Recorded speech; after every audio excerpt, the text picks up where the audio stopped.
Hello.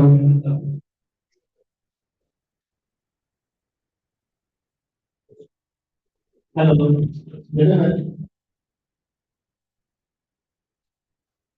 Hello.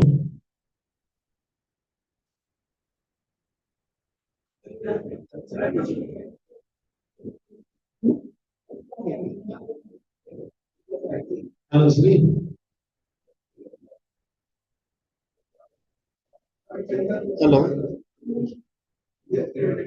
येतोय ना? तुझा आवाज का येत नाही मला?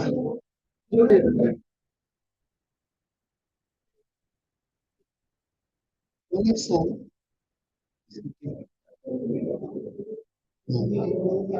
एक मिनिट. आता हा तुझं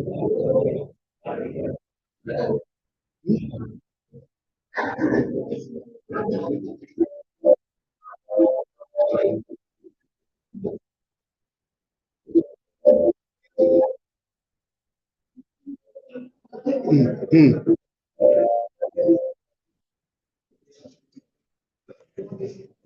नाही रे. एक मिनिट हा. आता एक मिनिट जर तिकडून बोल. एक मिनिट. भूपेनला दिलाय मी कॅमेरा, हे दिलंय, माईक दिलाय. तुझा आवाज कर ना, हॅलो कर ना. आवाज हॅलो कर ना. चेक करतो ना सगळं.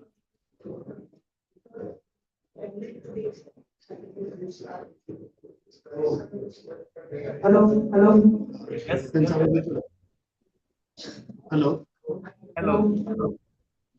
तुझा आवाज काय येत नाही. हॅलो. एक मिनिट. श्री बोल ना जरा, एक मिनिट. यस बहादूर. हा ठीक आहे ओके. भूपेन हॅलो. हॅलो. येतोय घरी भूपेन? हा, तुमचा आवाज येतोय. माझा येतोय? हा ठीक आहे. Yes yes. ठीक आहे ओके.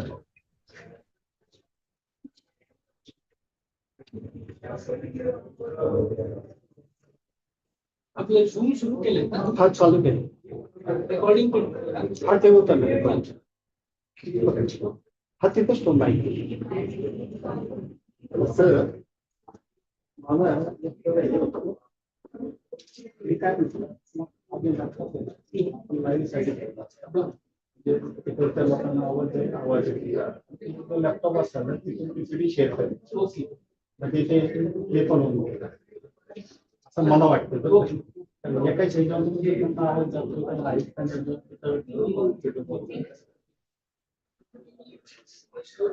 नाही का? बघू आपण एक सगळ्यांची ट्रायल बघू, मी त्या हिशोबाने करू.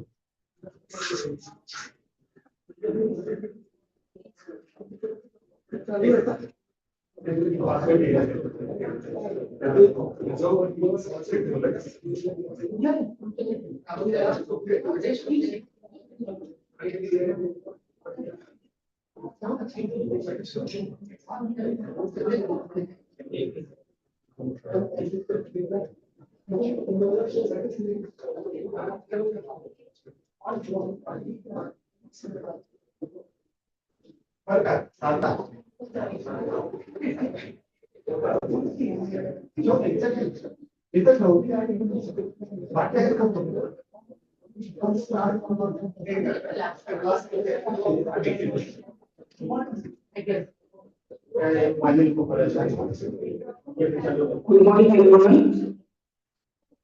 It's 9:25 on the clock. There, so we'll start in 5 minutes. May I request everybody to come and take your seat here in the room.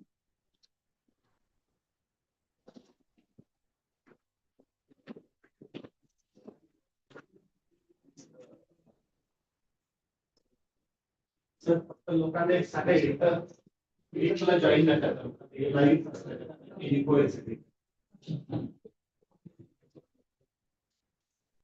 आता वेळ आहे तसं.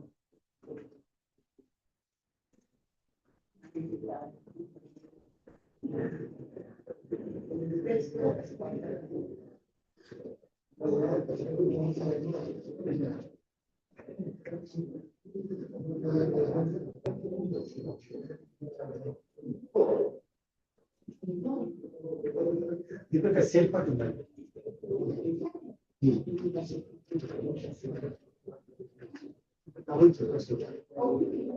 ते मी ह्याच्यासाठी लावले सर ते लाइटिंग लॅम्प करायचं सर ते झालं की खूप चालू आहे okay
We are going to start in 2 minutes, 9:28 right now.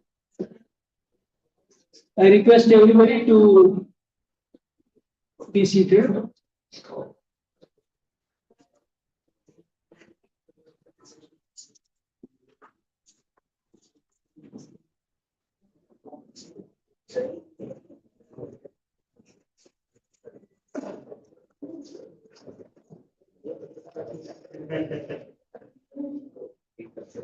May I also request dignitaries for today's program, Dr. Bharat Kakade, Dr. Shama Didi, Mr. Ashok Kalbar, Dr. Prabhu, and Mr. Vivek Sawant to please come on stage.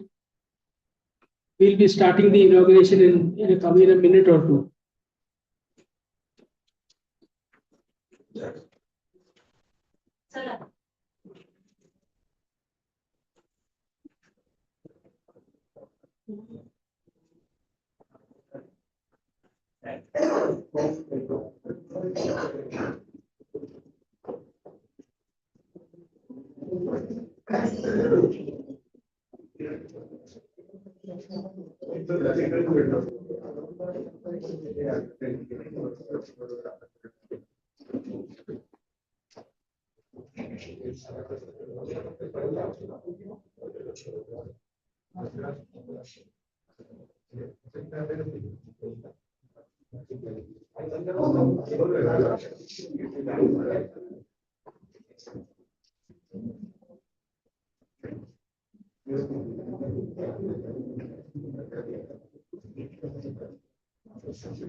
Presentation कुठं लॅपटॉपवर घालायचं? Presentation आहे आता लगेच नाही का sir? थोड्या वेळात तुमच्याकडे ठीक आहे चालेल. ठीक आहे आता ओके ठीक आहे.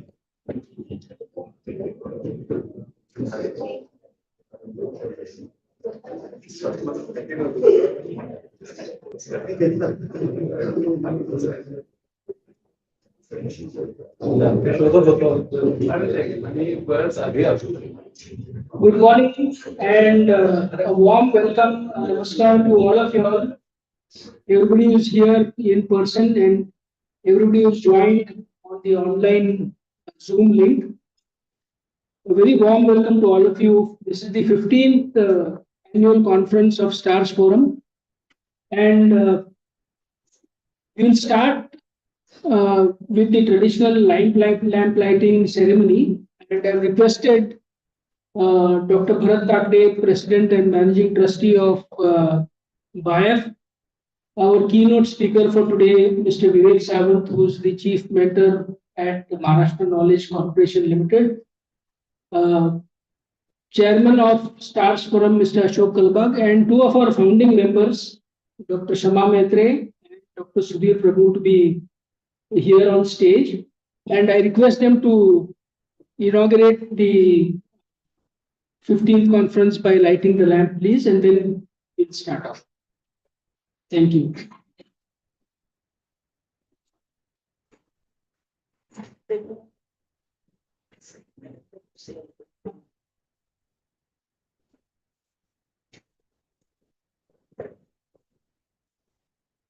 I also request our trustee Narendra Paul to say a small prayer to kick off our conference.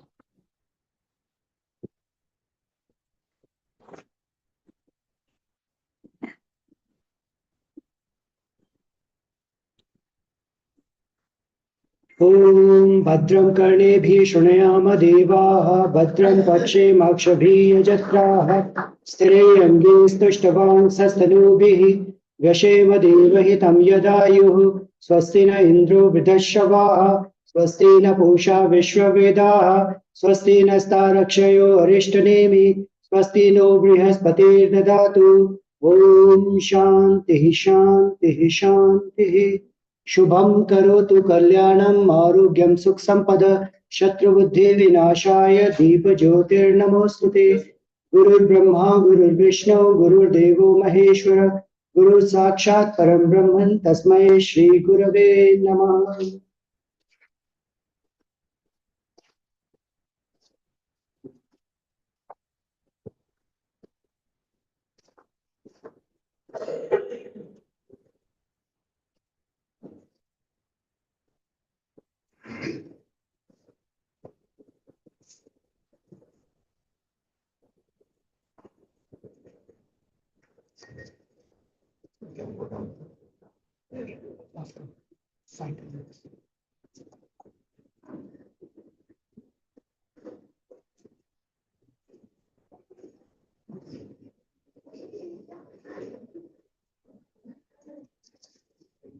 Thank you so much.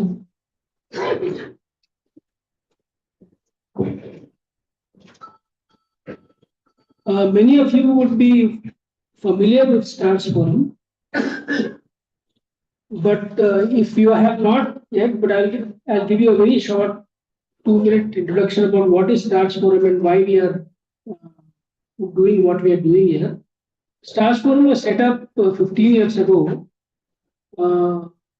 with an idea that there's a lot of work happening in the development space, which is particularly centered around building capabilities of people, building skills, creating entrepreneurial opportunities, developing technologies, and so on and so forth. But many of the organizations are spread out in this country, and then many of them are in distant parts of the country as well. And the idea of the forum was to create a platform where we can bring good people, good ideas, good practices, good innovations, showcase them, create a platform for exchange of experiences so that all these can be spread to the country as fast as possible. So that has been the objective of STARS Forum over the past 15 years that we have been working on this space.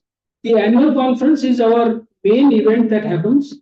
We have had this unbroken for the last 15 years. Even during COVID, of course, many of us went online. So STARS Forum conference also went online for 2 years. And now we are back. Last year we were back in the in-person forum. Every year we pick up a topic which is occupying the minds of many people. And we try to create the platform to think about what is going on, what is happening, what should we be doing, and so on. So that contributes to the selection of the theme for our conference. Last year we had picked up the theme of how do you build a sustainable, scalable social enterprise. The background to that was many organizations had gone through difficulties, particularly post-COVID, about funding, fundraising, access to capital, and so on. And different business models were being used in the impact space. And we used that opportunity to invite many people who had tried something, some people who had tried but failed, some people who were looking to start new things. And it was a very interesting exchange of ideas and experiences. And one of our partner organizations in Lucknow called the Gold Trust, they had hosted the conference there in 2023 December. This year, when we were planning, we were already noticing sometime around August, July, August, we had already noticed that artificial intelligence had started to make a lot of waves in many spheres. And we started also realizing that sooner or later it is going to be something that all of us in the development sector will also have to start paying attention to. So we decided let's do a little bit more exploration in that, and we felt that it was a theme that was timely, relevant, and also something that has the potential where each one of us have a role to play. And that is the theme of this conference today. 5 years ago, we had met in the same place in Bayef. And today I'm very happy and very delighted that we are back in Bayef again for this 15th conference. And I want to really thank Dr. Kakade, Mr. Srinivas Kulkarni, and Shweta, and Dr. Rajshri Joshi, and everybody who's helped us put this conference together. In fact, actually, when we asked, I think the response came in less than 10 seconds, हाँ करेंगे. So I think truly from our heart, we want to thank IF for absolute, unqualified, unconditional support and participation in making this happen. With this, I would like to uh, kickstart the conference today. I think all of you have received the conference schedule. There's a copy on your table. Uh, Before we start the formal proceedings, I want to bring you back to 2 or 3 key principles behind the shaping of this conference. What are we trying to do? All of us, me included, have a partial understanding of what is artificial intelligence. And partial understanding contributes to misunderstanding more often than not. And if we walk into something with misunderstanding, partial understanding, it is likely to not give us the right things that we can get out of it. So the first objective is to try and get a realistic understanding of what is artificial intelligence and what is not. Because once if हवा में AI चल रहा है तो सब कुछ AI बन जाता है. Okay, even Zoom has AI, Google has AI, WhatsApp has AI, हर चीज में AI है. So we have to be a little clear about what is artificial and what it is not. So one important starting focus is going to be on getting conceptual clarity on what is this. Second thing is, once you have gone there, we are going to do some hands-on work with artificial intelligence tools. Because until we play cricket, we will not know what is cricket. They say that you can't learn swimming by watching YouTube videos. आपको पानी में तो उतरना पड़ेगा. So we will do that today. हम लोग भी पानी में उतरेंगे. Afternoon we will play with some AI tools and get some feeling about how to use them in our day-to-day work. In our day-to-day work, how can we use AI tools? That's the second part that we will do. And this will continue tomorrow also. We'll go a little bit deeper with developing expertise on this thing. And then the third, which is the most important outcome of this conference, is what we will do tomorrow afternoon.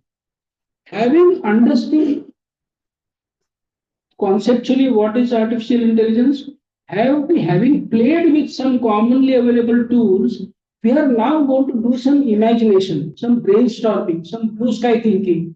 Okay, how can this be developed for people for whom we are working in this world? That is, they may be in agriculture, they may be in construction, they may be in fabrication, they may be in whatever industry. But we are working for people and helping them become more skilled, more productive, more economically prosperous, and so on. So, how can we take the value of these tools to them? So, that is the most important brainstorming that we will do toward tomorrow afternoon. So, this is the broad three headlines of the conference. Get conceptual clarity, use tools so that we feel comfortable using it, and therefore we have requested everybody to bring your laptop. So we will play on these tools on your laptop. And third is to think into the future, brainstorm, ideate on how we can take AI forward. And we will not just stop with those ideas. If we have some enough energy in the room, we plan to take this forward beyond the conference also. So that maybe in 1 year, 2 years, we have as partners, this thing, we have something to show to the world also. We are able to demonstrate something in the real world. So that is the broad objective of the conference. I hope this is something that all of you are excited. We are all very excited without any doubt. But I hope that all of you are also excited. So with that, I think we should start the conference. I'll request all the dignitaries to take their chairs, and I'll invite Dr. Bharat Dagde to give his welcome address.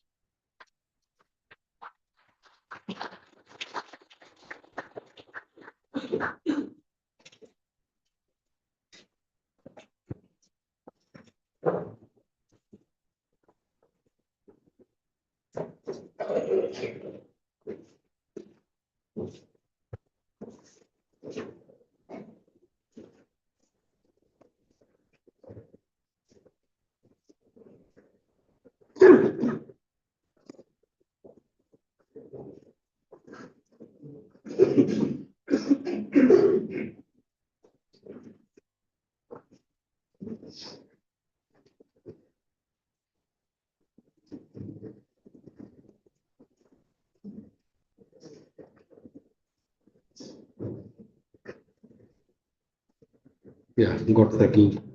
So first of all, very warm welcome to BIEB campus. Let me specifically welcome Dr. Ashok Kalbag, Chairman of SPAS Forum, Dr. Chaitanya, who mentioned that he started with one event, mega event with BIEB some 5 years back. But I was very keen once you mentioned about this particular theme for event in BIEB. I was very excited. So I had a counter question, but I did not mention to you. 5 साल कहाँ गए थे आप?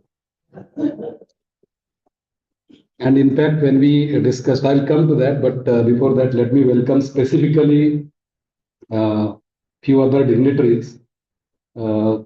Sudhir Prabhu, Dr. Shama Didi, Vivekji Sawant, my colleague Srinivas, Rajeshri, and all of you sitting here, my other colleagues from Urli Kanchan, Pune, and maybe from elsewhere, and those who have come from different places to attend this workshop physically, and those who are there online. So all of you are welcome to this beautiful campus of BIEB, learning campus of BIEB, and look forward to have exciting sessions.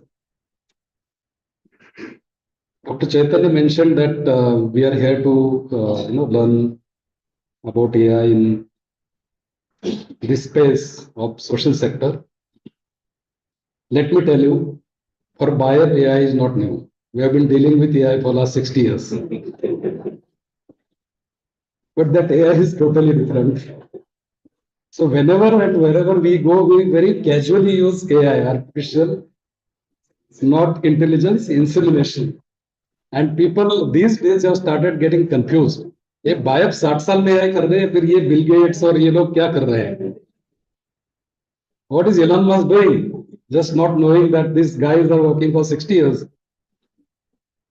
So and today he's questioning. So we have good experience. So let me tell you that Dr. Chaitanya mentioned that he and many people partially know. I think I would say that I absolutely don't know anything about AI. And that is why I'm excited, and for that matter, many of us in BIEB, we are excited to learn. And we are very keen that after learning this particular sector, we have so many questions. If we are able to address to some of these questions to some extent with the application of AI.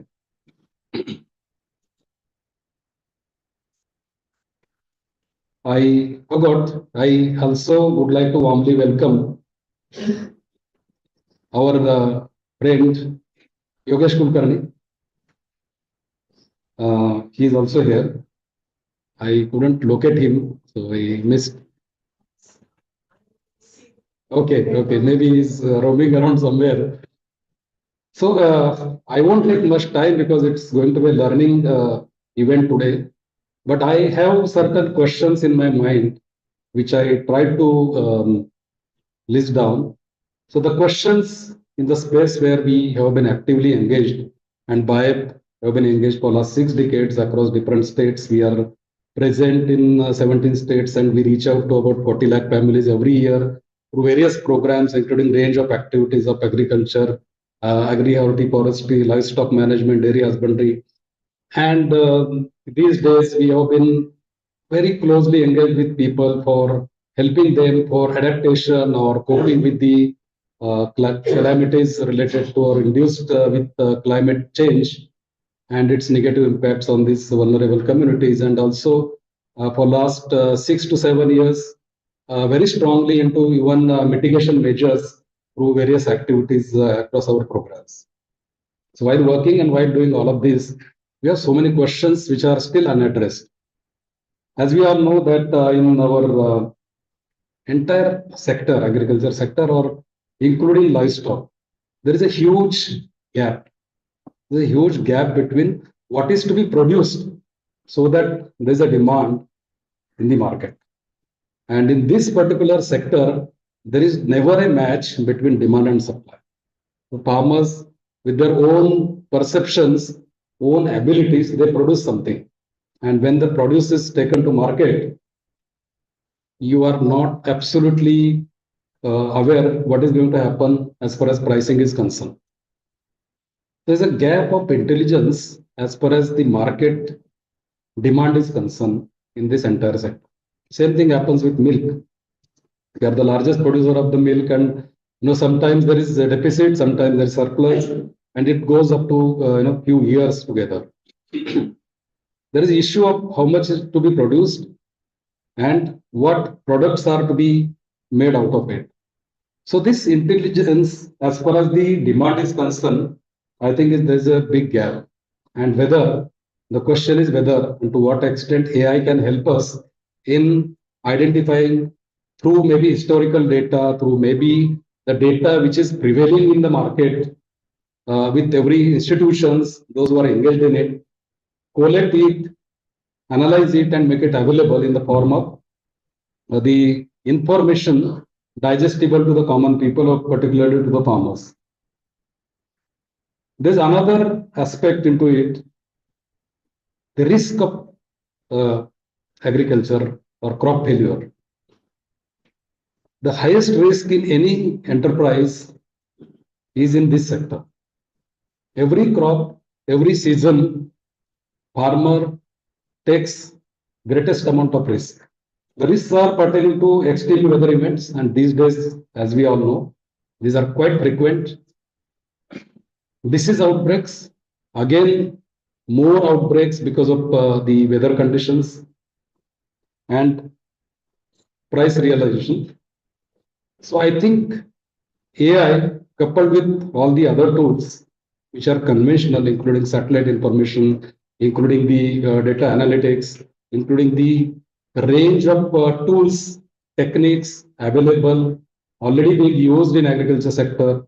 So whether that can help us, powered with AI, give early warnings, give some advisories, so that we are well prepared in terms of all of this, and we save to a great extent the crop against these diseases or the failures because of the weather. And it's not restricted only to crops, it's also livestock. And as we all know, there are some diseases in livestock which cannot be predicted because they are not visible. It takes a lot of time for farmers to identify the disease, particularly mastitis. And there are few others also. And once they are visible and once they affect the productivity of animals, health of animal, then a lot of time is lost. And it's also difficult to cure. We have seen and we have been also collaborating with some of the startups in several of these things. And one of it is also in collaboration with the name of the startup is ERIT Solutions, which is providing wearable device, which sort of gives some signals to the livestock rearers through the movements of animals, rumination, temperature, and to some extent, or to a great extent, even early heat detection of the animals. It helps to decide whether the animal is in right condition, and precision in detection of heat leading to maybe more conception rate once the livestock is inseminated. So these kind of solutions, even in feeding systems, precise ration balance feeding to the animals can help to the extent of 30 to 40% enhanced productivity of the animals. This is what is the evidence-based kind of numbers. So huge scope in both crop and animal production enhancement and health management using AI. But we would like to know more about what are the sources, how it can be used, and what are the leading questions on which buyer can collaborate, buyer can work with several startups in the ecosystem and come out with offer some sensible solutions which will help farmers and help the disadvantaged people to have better resilience in their own ecosystem so that they don't get affected with the changes due to climate change as well as general vagaries of the nature. There are many other things. People in this sector, they struggle even writing proposals. For simple things, there are consultations that this data from where I would get this data from, how do I frame my project proposal, where do I pitch this project proposal, where are possibilities of finance availability in this kind of theme. So most of the institutions and most of the leaders in the institutions, the teams in the institutions, they struggle in these simple things, and I have myself experienced that how powerful is AI, particularly open AI, in very quickly sharing with us the probable structure and probable content of certain thematic areas, whether it is articles or whether it is the project proposals. So even today, although it is known and although it is available, to what extent it is accessible? So this divide of availability and access. So many, of course, in the sector where we work, many even are not able to access simple digital information, forget about AI-based, AI-powered information. So pitching this, bridging this gap is the challenge. And I think, thank you for organizing this. I mean, there are several sectors, health and education are the major among them, which can benefit to a great extent, particularly the access to education by the primary to higher level education by the rural students. We see the pathetic situation in many of the pockets of the country as far as primary education is concerned. And if we have certain access, certain way of giving access to this AI powered or even basic digital based information and education tools, it can create a revolution in the education system in country. So there are all of these areas, many of these areas, but I think it is more important that we understand it better from the experts today and range of excellent expertise today. We have rich kind of panel and expertise today. We learn today and tomorrow. We learn as the conceptual level, as the hands-on kind of playing with it and trying to understand and trying to swim in the tank and learn. So I'm sure we'll come out while we jump in the tank and come out with much better skills. And thanks Star Forum for having this event over here. Great opportunity, and as I discussed very briefly with Chaitanya and team, that we would be very happy to have even annual events in collaboration with Stars Forum and maybe few others who are of same kind of ideas to reach out to the people having no access to this information knowledge and see that we break this barrier. I think greatest kind of support which AI is going to provide is breaking this barrier. And there are Bhashini like apps which can certainly be able to break these barriers, even specific to language. So nobody should be deprived of having this, the access for this, very modern and futuristic tools and technologies available. And as we all know, this is the future, and hence we have to start early knowing about everything of AI, and so that we integrate it very well in our all functionings, and we are at par with the world which is much ahead of us. So with this, I take this opportunity again to welcome Stars Forum team and all the speakers today, tomorrow, and all the participants physically here and who have joined virtually. And I wish all the best, and anything which is required from Bayer's side, we'll be happy to provide you support. Thank you very much. Thank you very much for both your very wise words, and also for offering to collaborate with us in the future. So it's an opportunity we will definitely leverage. I would request our chairman, Mr. Gambhar, to facilitate Dr. Akhi. But from start to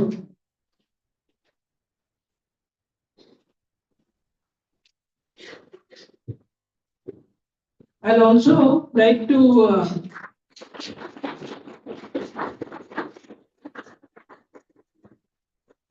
like to very quickly introduce some of our other Stars Forum board members. Dr. Yogesh Kulkarni, Director of also one of the founders and past chairman of Stars Forum, current vice chairman, Mr. B.R. Venkatesh, Mr. Narendra Paul, Chief Operating Officer from Trustee, Ranjit Shankar, also from Inauguration, is also working, and some of our advisors who are board of advisors who are already here, Mr. Ashish Chavan, and who else is there? Dr. Prabhu, of course, he was on the dais. Dr. Sudha Kothari, who is going to join us in the capacity as trustee very soon. So, all of them. Rajshri Madam, yes, is she here? Oh, yes. Sorry, I didn't see you. Thank you. Dr. Aisha Joshi from BIAF is also joining the Stars Forum as an advisor. So we're very happy that on this day we have many new members joining to strengthen Stars Forum also. May I request Mr. Srinivas Kulkarni to address us also. When we first came to BIAF to talk about this, Mr. Kulkarni was there, and I think he was 15-20% more excited about this topic than we ourselves were. So, I think it'll be good to hear from you also. Sure.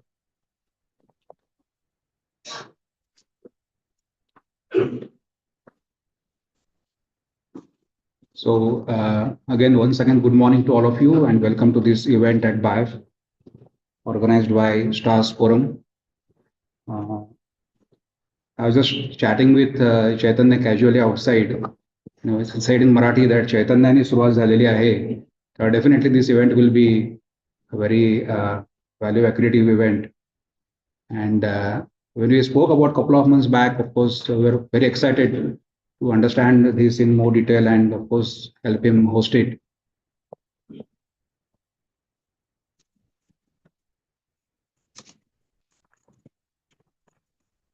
I had prepared something to speak, but I think Bharat has covered the context really very well. So I'm not able to refer to any of the notes that I made.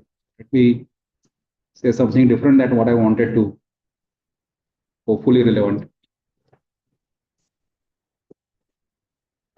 So I have many questions when we talk about AI in terms of how to use it is of course one, but this is one of the most sophisticated technologies which are now being available to common man as such. Essentially, this text generation tools, ChatGPT or Google Gemini, etc. So we always heard about sophisticated technologies, not only in the hands of very few large corporates or research institutions, etc. But this is one which is now very much available to all of us to kind of test it, and that is causing a lot of confusion in terms of what is the real balance where the natural intelligence kind of stops and artificial intelligence takes over. And as you rightly Chaitanya mentioned in the initial brief, this is causing a lot of concern and anxiety in the minds of people. In a sense, are we getting guided in the direction that we don't know? And that is something that all of us in the next day and two will try to address this, because questions are many, answers may not be definitive, because this is an emerging space. And as we progress in this space, new dimensions will come up. But it will be interesting to understand how these things develop. Many questions, many opportunities, but we also have to exercise some caution while working in this space. See, I started dealing personally with non-profit sector, social sector about maybe a little above a decade. I was from technology domain in the past, and I used to believe that technology has a solution for all the ills. And with that conviction, we used to kind of work in the technology space. But as I started working more and more with this social sector and non-profit space, I realized that that's not certainly the way to look at it. There has to be a proper balance in the way in which we deploy technology solutions and use human interventions to basically find the solutions. So technology can become aid in finding the solutions. In the same manner, in the same breath, I would say AI should become kind of a enhancement to human capacities. It cannot certainly and should not replace the need of human interventions. It can only add to the abilities of human endeavor and make it more impactful.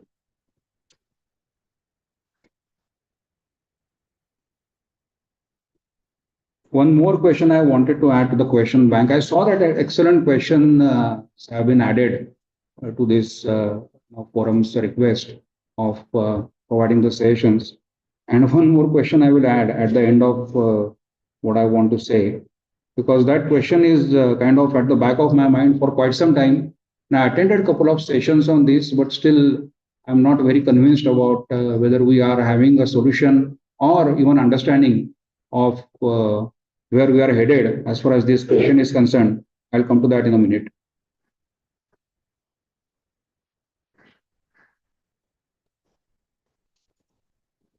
You see, a lot of cautionary note is this, that a lot of cyber frauds are happening around us. Technology has the ability of even replicating human voice, and AI is now increasing that ability multifold. So many times it may happen that people might get completely on a ride where you don't know with whom you are dealing. While we want to, for example, write a proposal, we use technology to greatest extent. So on one side, we are using technology to write the proposal. On the other side, the funder or the sponsor is using technology to again assess the proposal. So it is technology versus technology. It should not become like that. Somewhere, human beings should play a very important role in the whole discourse. And that we have to keep at the back of mind. My question is this, that whether this very rapid adoption of AI technologies, is it going to accelerate the path towards the net zero, or is it going to delay the path towards the net zero? Because AI requires a lot of energy to be used, and a lot of human efforts also go in empowering AI. So whether there is a balance, or we are tilted more currently in the favor of AI because it is new and it is a happening thing and everybody likes it. On daily basis, it can reduce the need of human efforts. So we are all excited to use it, but somewhere that excitement should kind of stop, and the rational thinking should take over. And that is where we'll be able to find a real balance between the human intelligence and artificial intelligence, is what I feel. But with this question, I would like to stop here. I once again congratulate and wish all the best for Stars Forum for this event. And in future also we can collaborate, as Bharat mentioned. And this is a very apt time to have this dialogue. So on that also again, nice timing for this. So all the best and thank you so much.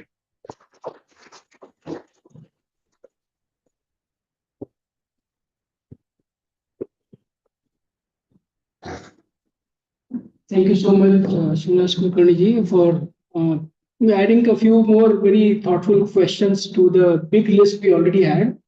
With that, I would like to invite our keynote speaker for today, Mr. Vivek Samant, and I'll use a few minutes to introduce him as well.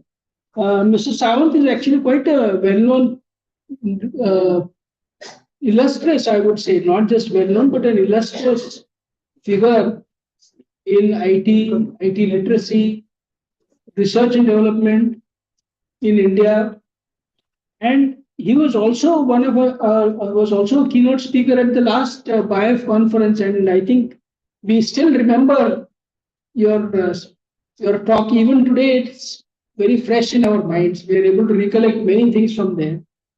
But for those of you who may not have known Mr. Vivek Samant, I'll use a few minutes to introduce him to you.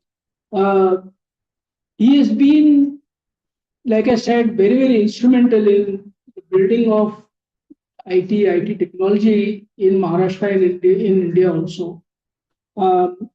He was one of the deputy director at the Symbiosis Institute of Studies and Computer Science Research. He was the founder director of Triple IT in Pune. He was one of the people who worked on the supercomputer development at CDAC as well. For many of us who were growing up at that time, CDAC and CDOT were two organizations which is like NASA for many people. Many of us, I included, tried to get into one of these but didn't make it. So you can uh, you can like imagine what kind of concentration of intellectual horsepower was there in these two organizations. And this played a very significant role in building of Param and the supercomputer series that was there.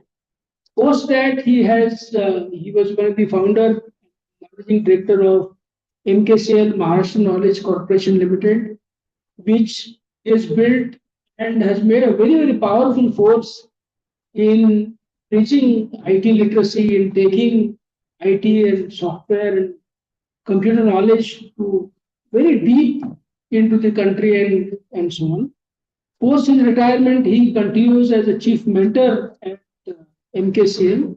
So thank you once again, Mr. Savant. Yeah, you have been always gracious whenever we've reached out. We have not only had your support, but we've had your encouragement.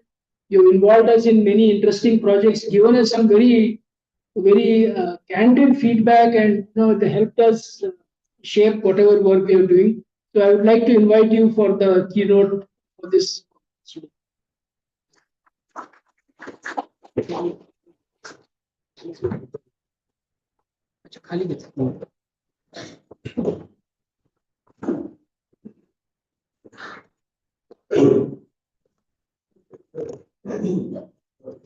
Copy करायचं आहे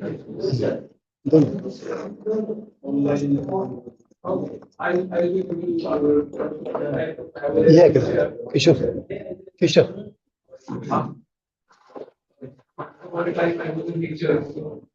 खाली हळूहळू लॅपटॉपचे ते बाजूला काढा घ्या हळूहळू laptop आहे हा जाऊ द्या हळूहळू First of all,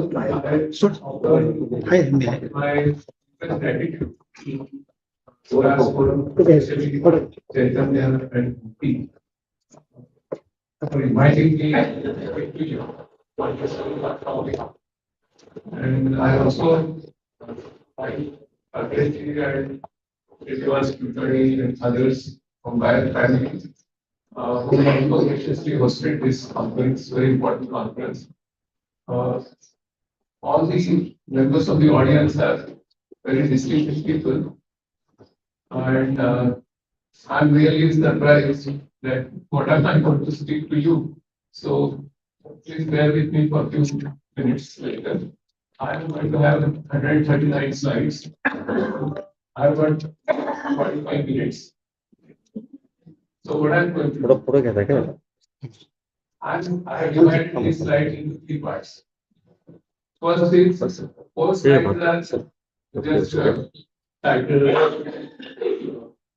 credits and tax, etc. Remaining 135 divided into 2 parts. 55 and 80. 55 are the slides which I will try to present and complete it in time. 80 slides I have made in 8 sections, which deal with various social sectors like agriculture, financial inclusion, education, healthcare, etc. In which I have identified something like 60 different manifestations of AI, and those you can use at the time of your practicals. Okay, so that you can explore further. Because just presenting them doesn't make sense. So you can explore them further. So I hope to complete my presentation in the time which has been stipulated. Are we ready? Oh, great. So can I keep this now?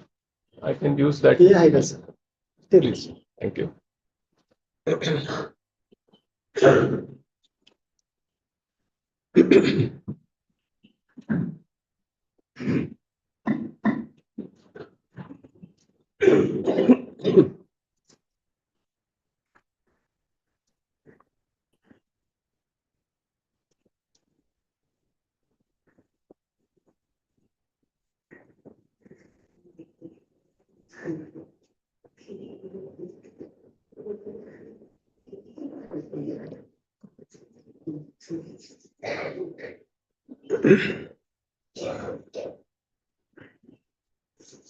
The first question before all of us, and I really thank Srinivas to have hinted at this, and we will explore this. Okay, exactly what is our relationship with AI? Because the main problem that is stated is what is going to be the interplay between the human intelligence and the so-called artificial intelligence. The normal perceptions are shown here. So as to save time, I'm putting a word cloud, and you can keep exploring. Please don't take any photographs of the slide. All these slides are going to be with Bhakti, and Bhakti will distribute it to you. So there are many perceptions that people have, right from job killer to competitor to hypnotizer and things like that. Okay, some people even believe it as an enemy, and some people believe it as a jailer. And in Marathi, there is a new word that AI is a deep fake. Okay, so there are many such perceptions. We will explore this. As he rightly mentioned, are you able to read those things?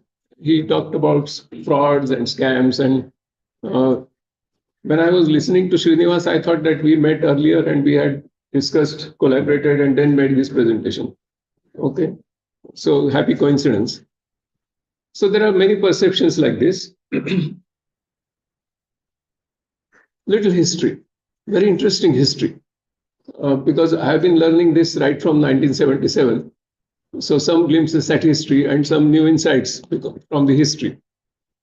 Herbert Simon said that in very short time, meaningful conversations, then composing poems, and one of the most complex human tasks which have been identified by AI scientists is directing a movie.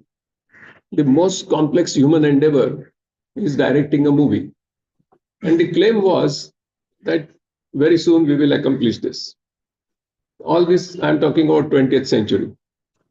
The logic theorist, the machine could give more or less human-like, behavior in terms of reasoning and logical intelligence, like proving Newton's theorems in Principia Mathematica. So people started believing that it's coming. Alan Turing, born in India, scientist from UK, gave this very defining test called Turing test. And you can see in the picture, is it visible clearly? Yeah. So if you ask a question, you can get responses from two respondents. And when you cannot distinguish between the two responses, you will believe that the technology feat has been accomplished. Okay. So Turing went to the extent that almost exact responses as you get from creative human beings, you will be able to produce from the machines. Then came Weisborn, and this was the very interesting leap forward in natural language processing. And it created the significant debates about the nature of AI. But the first ever progress was made by him. I'm not covering all the points, the constraints of time. You can read this in details further. But the basic idea was simulation. We are going to touch this little later. So remember, all of them were trying to simulate human intelligence. 1965, 1975, Herbert Simon and Marvin Minsky. Very soon, we are going to accomplish this. Almost in a generation's time, we will have solved this problem. Okay, so the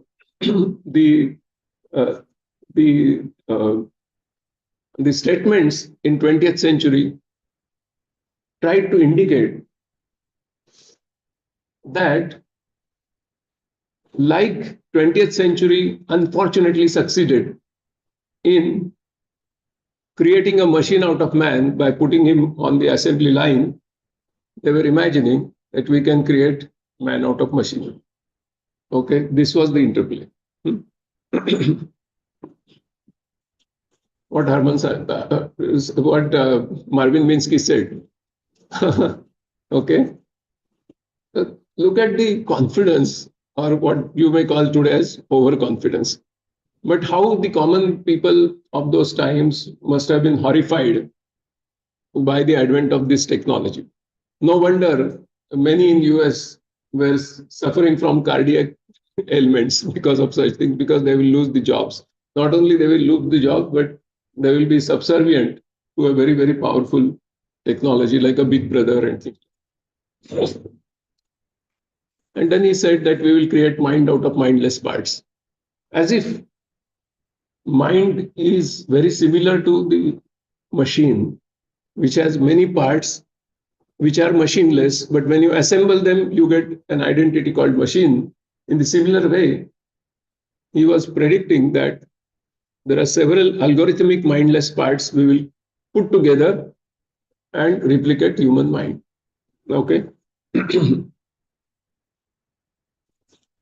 good news of the 20th century, as it ended, okay, it showed that these attempts are not succeeding. Tremendous amount of research funding was spent on this. Large number of people made their careers only to prove that you cannot replicate human intelligence in the machine. Almost 60 years, big budgets and things like that. By the way, some of the pictures that you see have been created by using AI. Because I'm not such a great artist, okay? This is just to amuse you if you get bored in what in my speech. Okay? The proof, okay, that you cannot create perfect human intelligence out of machine. I hope everybody has seen this proof in their own banking, transactions. Correct? Yes or no? Yes. So, the 20th century came with a good news. The bad news I already told you. The good news is you cannot create humans out of machines. Okay, this is the biggest point of inflection in the AI research.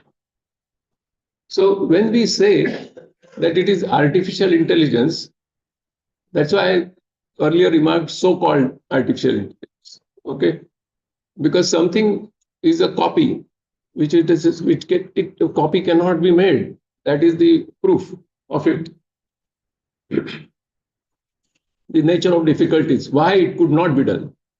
And we must understand this so that we understand the importance of human body and human intelligence. The kind of sense organs, it's a very interesting exercise for you during the lunchtime.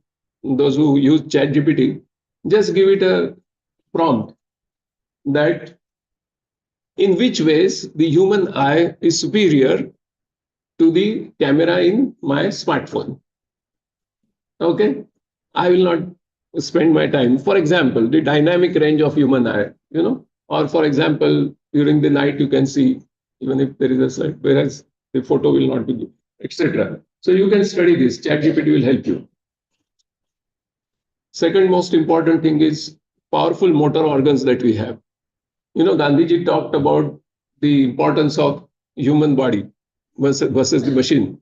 Okay, so we are nowhere closer to that. The robotics is in its infancy, and the energetics of it, the amount of energy that you require to lift this object here and to make it happen with a robot, no comparison.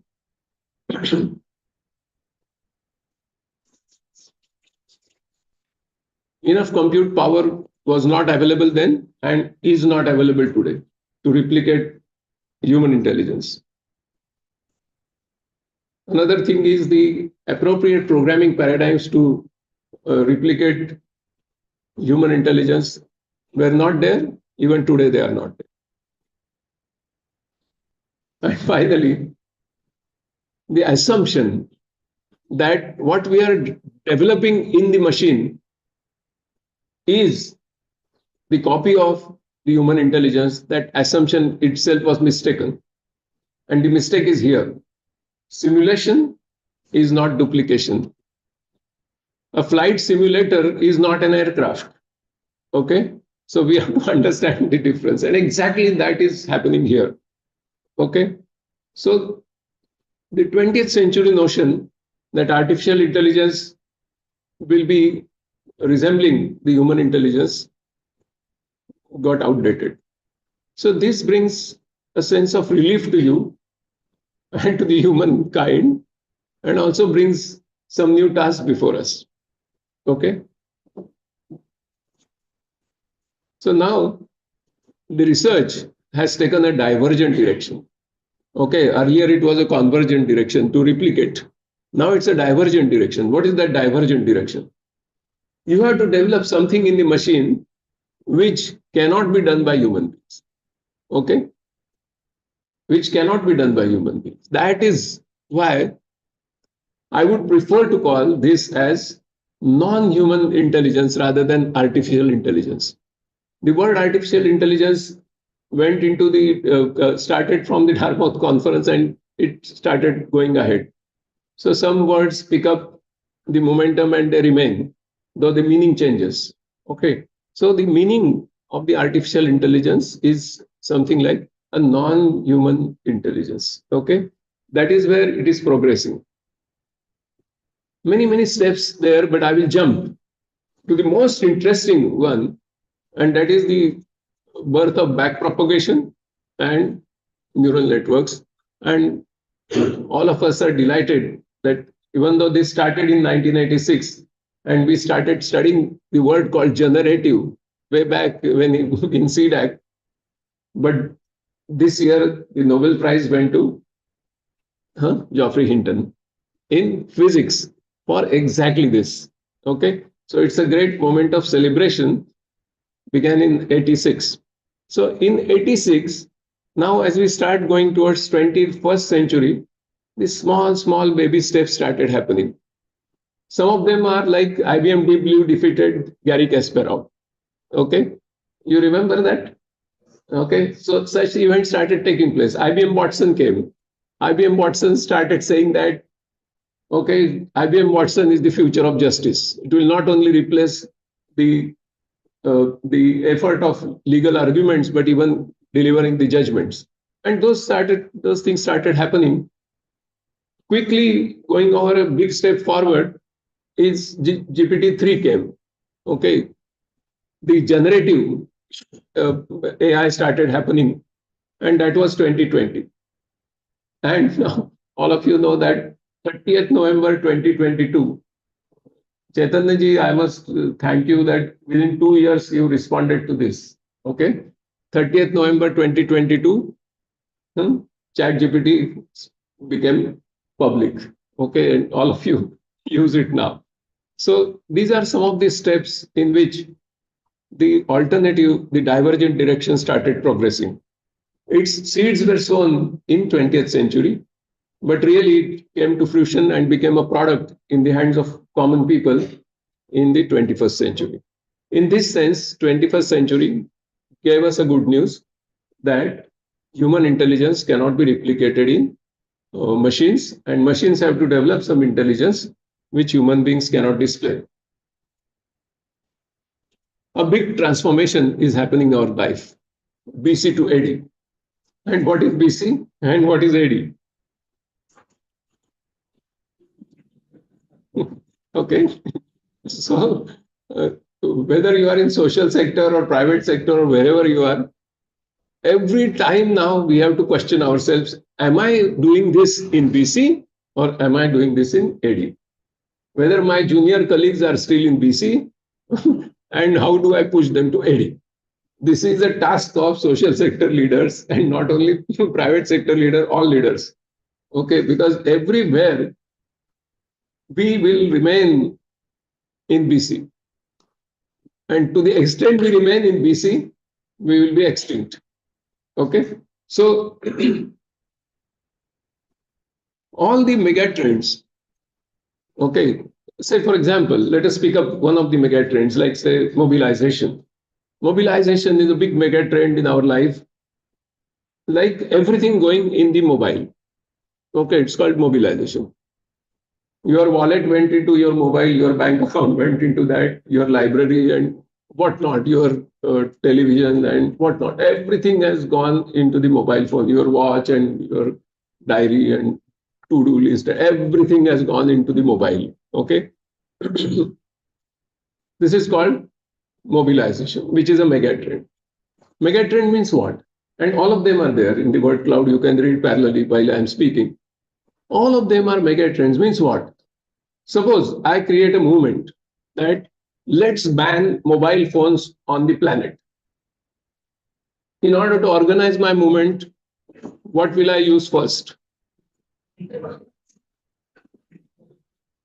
Got it? That's why it is called megatrend. There is no point opposing it because it is like hitting your head on the stone wall. You have to ride on this megatrend for the social good. And that is our duty. The private sector will ride on this megatrend to exploit further.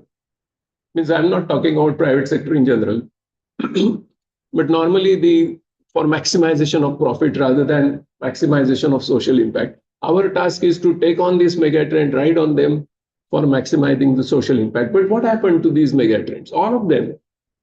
The biggest megatrend came, and that is cognify, cognify, cognify. Like previously, there was a megatrend called electrify, electrify, electrify. And after Edison, if you are having a hand pump, you will say that, oh, electrify that pump, make it electrical pump. Now, if you have electrical pump, what will you say? Make it a smart pump, so that every drop of water is carefully utilized. Okay, when only the wilting point comes, the drop will go there. There will be billions of nanosensors at the root zone, and we can judge the onset of wilting point like that. So, cognification, that is AI penetration. There are something like 9 million apps, 90 lakh apps currently on your phones, whether it is App Store, or Play Store, Google, etc. Very fast, all these apps are getting cognified. Okay, all of them are getting cognified. Like Kakreji mentioned about Bhashini, okay, like translation. Now, for the social sector leaders, I will try to give a prediction that in next 10 years' time, perhaps no Indian student from rural area will have to learn English language for 15 years of his schooling and college. Okay? No need. Because he can transact in several languages and do international business while doing all his work in Marathi. That day is not too long. Okay. I wrote a preface for wonderful book written by Yogesh. Naturally, the book is in Marathi. I wrote a preface in Marathi. Several months later, he came and he said, I'm coming out with an English book. Give me your preface in English. What did I do? Okay. The first draft came. And you will be surprised that I had used one sentence there in his preface. That is present education system. In Marathi, I wrote, present education system is sab ghode 12%. Okay. Hindi sentence in Marathi preface. And I was watching, what does ChatGPT do? It came as a surprise. One fix fit for all. Look at that. That is why I'm saying that the definition of elite may prevent that child from using Marathi everywhere, because those who know English and speak fluently, they are called elite in Indian society. Not that they have some knowledge or some skill or some mastery or some enterprise, nothing. They just can speak good English, they become elite. But if this definition is challenged, then we don't have to learn English because AI is there for us. Okay, so that's the fun of it. Okay, so all these mega trends are getting cognified. I'm trying to set some kind of perspective. You all have already made this disturbing statement. Okay, like industrial revolution created a working class, AI revolution will create an unworking class. Okay, why did he say that? It's because we are doing so much of piecemeal work. Okay, that each of our work, we as human beings in organizations insist that it should be reduced to SOP. Correct? A call center lady speaks to you. How does she speak? In a perfectly scripted manner. When I get a call, do you want to invest some money? First, I tell that girl that, look, I have retired. I have no money to invest, but let me help you.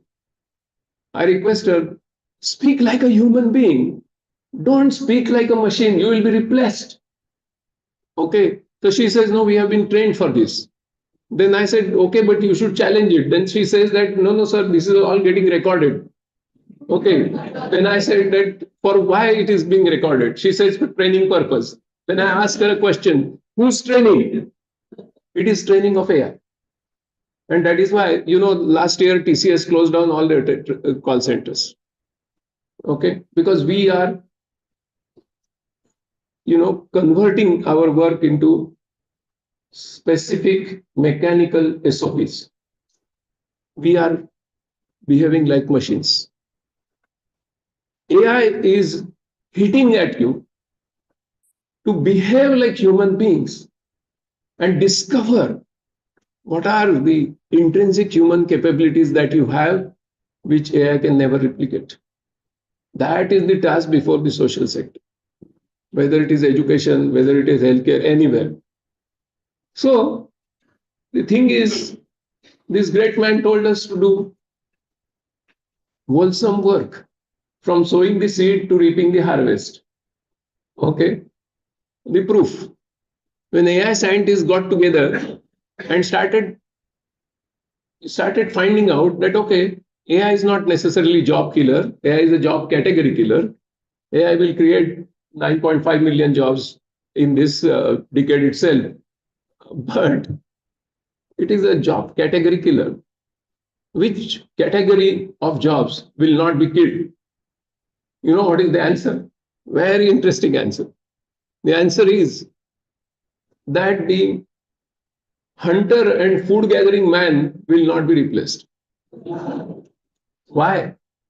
It is because he was utilizing diversity of intrinsic human capabilities, and he cannot be replaced.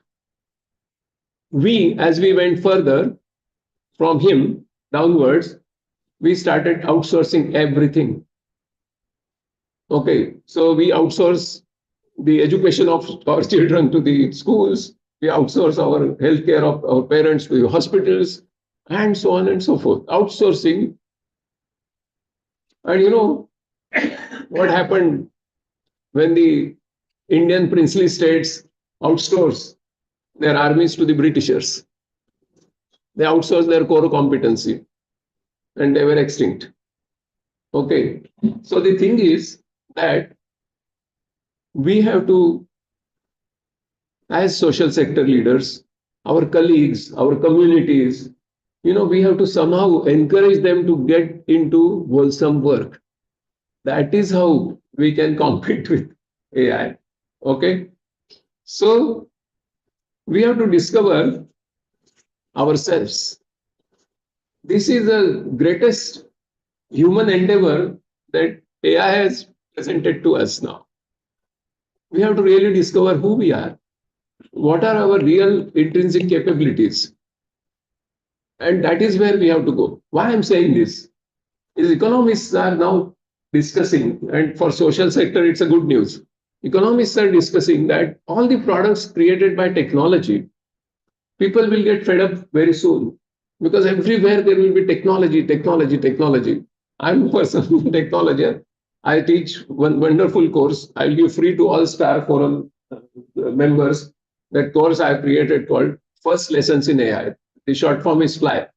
Okay, so we must use AI, but very soon people will be fed up by everything made by technology. So economists are discussing, debating that whether do we see at the round of the corner the emergence of a new economy called made by humans. Okay, made by humans. And the prices of such products will have little extra amount which will be called as human premium. Okay, so whenever a human being does something, say an artisan, there will be a ring here which is connected through Bluetooth, and all the footprints of his making a product will be stored and will be blockchained in multiplicity of ledgers, so nobody can destroy it, okay, or distort it. So as the product is bought by the customer, he will have a QR code which he scans and he finds out that how this product has been made by human, and that's why he will pay human premium. Okay, so made by humans technology will be authenticated again by AI and blockchain.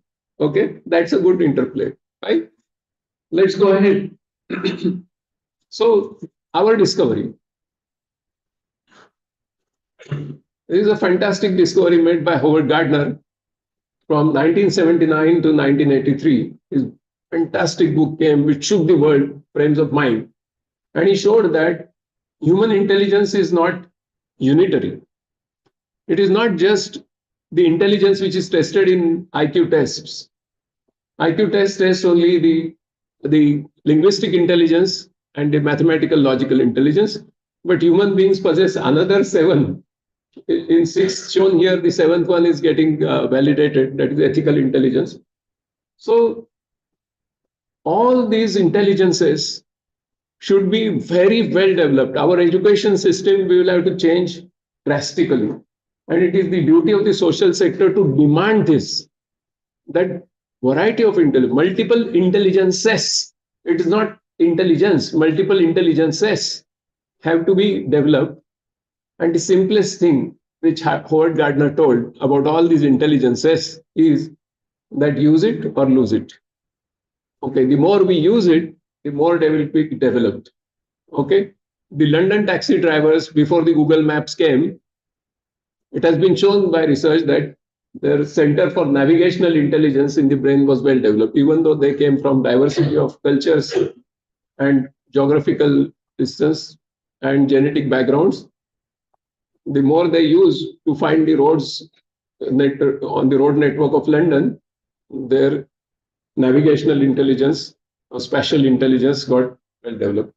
So here is a chance for us to completely renovate our education system, transform it in the wake of AI. Because AI will, at the most, cover some areas of linguistic intelligence with its large language model and logical mathematical intelligence. But how about the great intelligence with which we are graced, and that is interpersonal intelligence? We understand each other's emotions.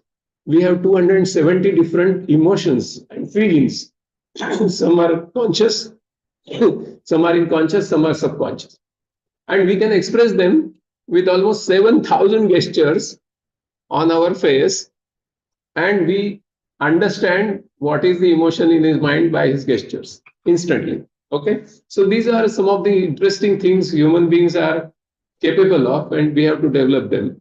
There is a difference between Srinivas where is he? He's gone. Okay, he mentioned about intelligence and what is human intelligence. So let's see. This is the difference between intelligence and intellect.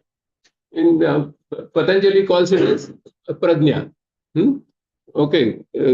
In Patanjali's Yoga Sutra, he calls it a prajna or sukshma grahi buddhi. That is what another word he has used. Okay. So deeper aspects of thinking, curiosity, creativity, critical thinking, and love for learning. Beautiful thing, love for learning. That is especially ours. Okay. Appreciation of art and literature and seeking knowledge for the sake of it. Okay, these are intrinsically human things. Okay, and more of philosophical discussions and personal passions and things like that, subjectivity and things like that.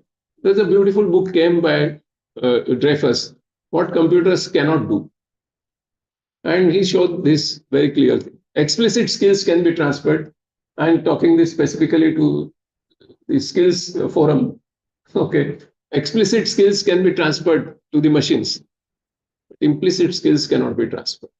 Okay, and those are the great attributes of human beings, such as these. Okay, and such kind of slides I can make many. Time is the limit. So we have what is called as common sense. Okay, existential intelligence is what it is called. Okay.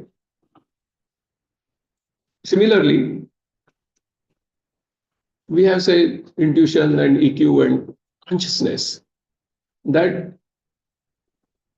with the help of my mind, I create some emotions, some thoughts, and I display some behavior. But with the help of the same mind, I can look at it in a detached way, Sakshi Bhav. I can look at my own thoughts, my own emotions, my own behavior in a detached manner. And if I have a value system, I can even evaluate it. This is called consciousness. There exists some controversial ideas in the field of AI with the help of some mathematics, the incompleteness theorems in mathematics, that one school of thought has given a mathematical proof that consciousness is not computable. That means consciousness or human mind cannot be studied by any instruments. If you want to study human mind, you have to study it by another human mind.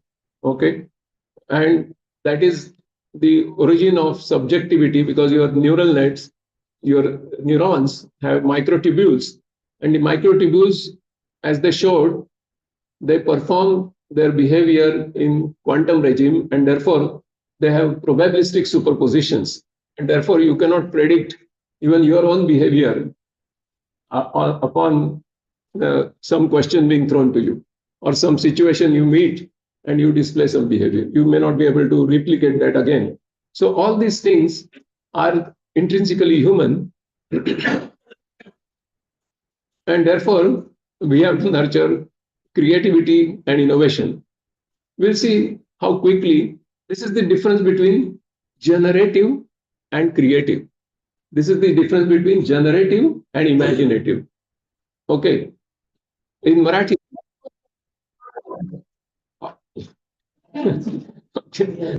in generative, I'm sorry, I forgot to put it on flight mode.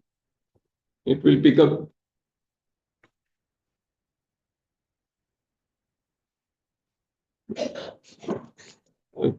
So in Marathi, generative means nirmiti kshama and creative means navanirmiti kshama. Okay. So it is not chat CPT. It is not chat CPT. It is chat GPT. We are CPT. Okay. Please try to understand creative or imaginative. Okay. Now let's see quickly one simple exercise. Can you find some mistake in this?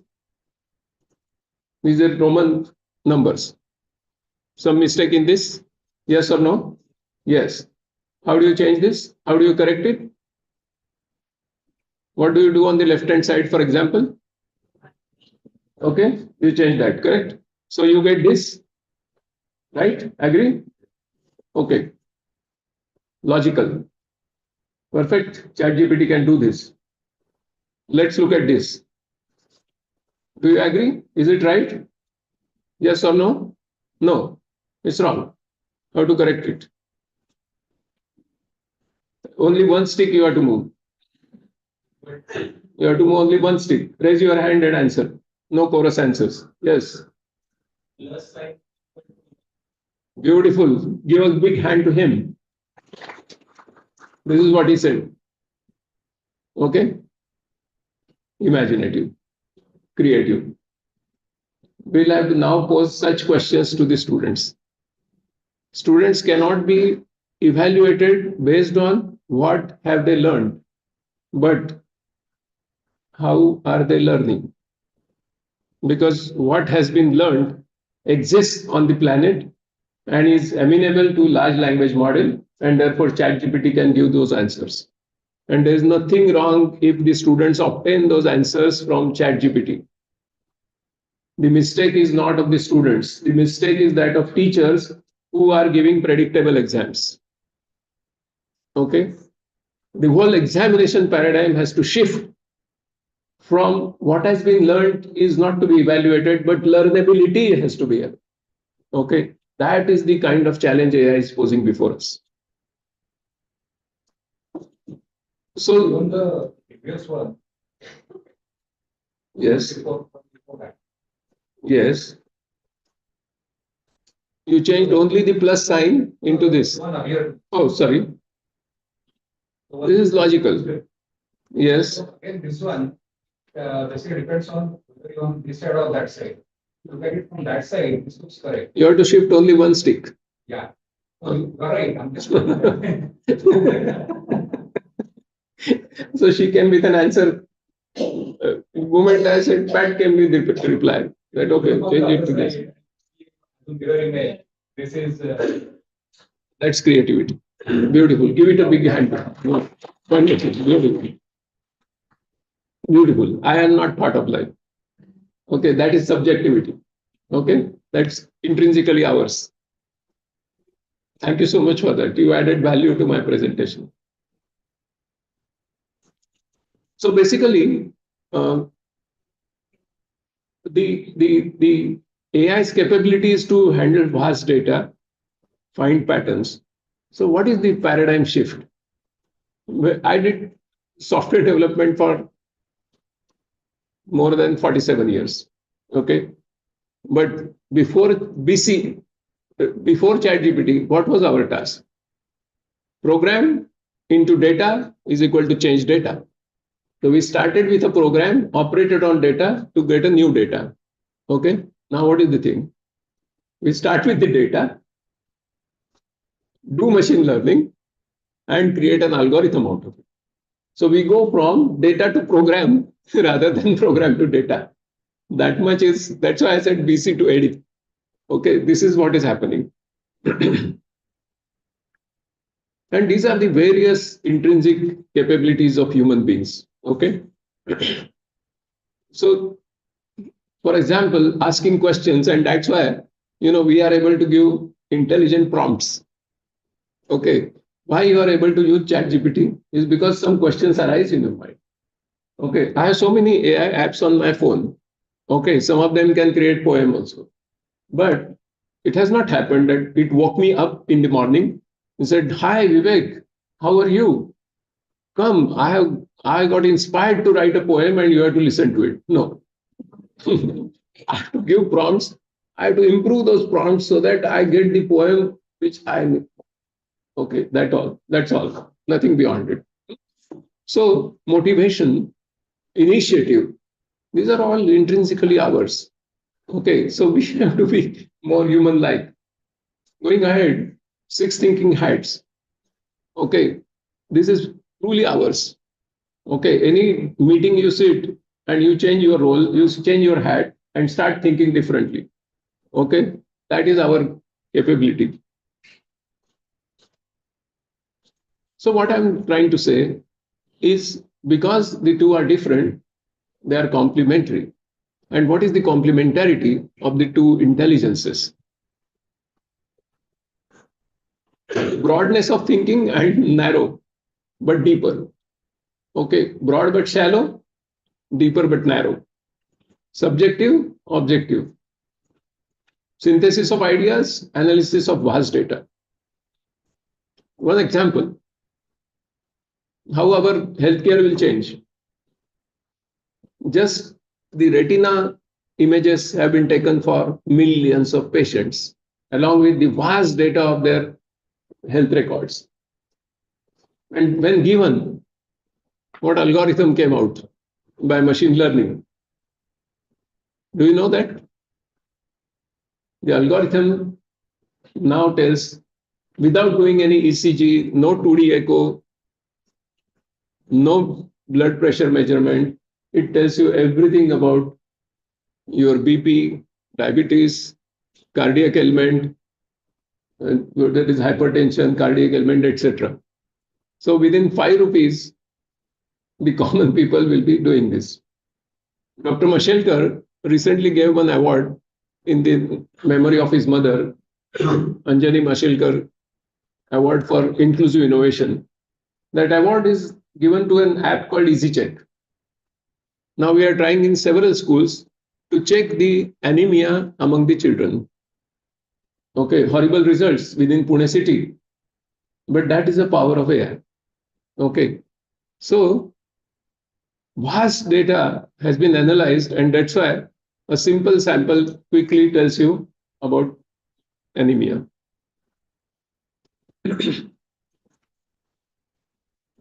Wisdom versus pattern recognition.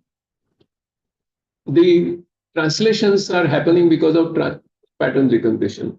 The large language model is because of pattern recognition. Because all the novels, books, and everything has been chewed. Millions and millions of books have been chewed. And so the sentences and their patterns have been realized, and therefore the large language model is able to predict which should be the next word. Okay? In Marathi, it's called Shabda Julari. What should be the next word? It can give fantastic essays that you must have already developed. Impossible to be automated. Even if you think, you cannot automate your own behavior. Okay? But this is automated and goes into several machines. Uniqueness and replicability. These are the complementary features between the two.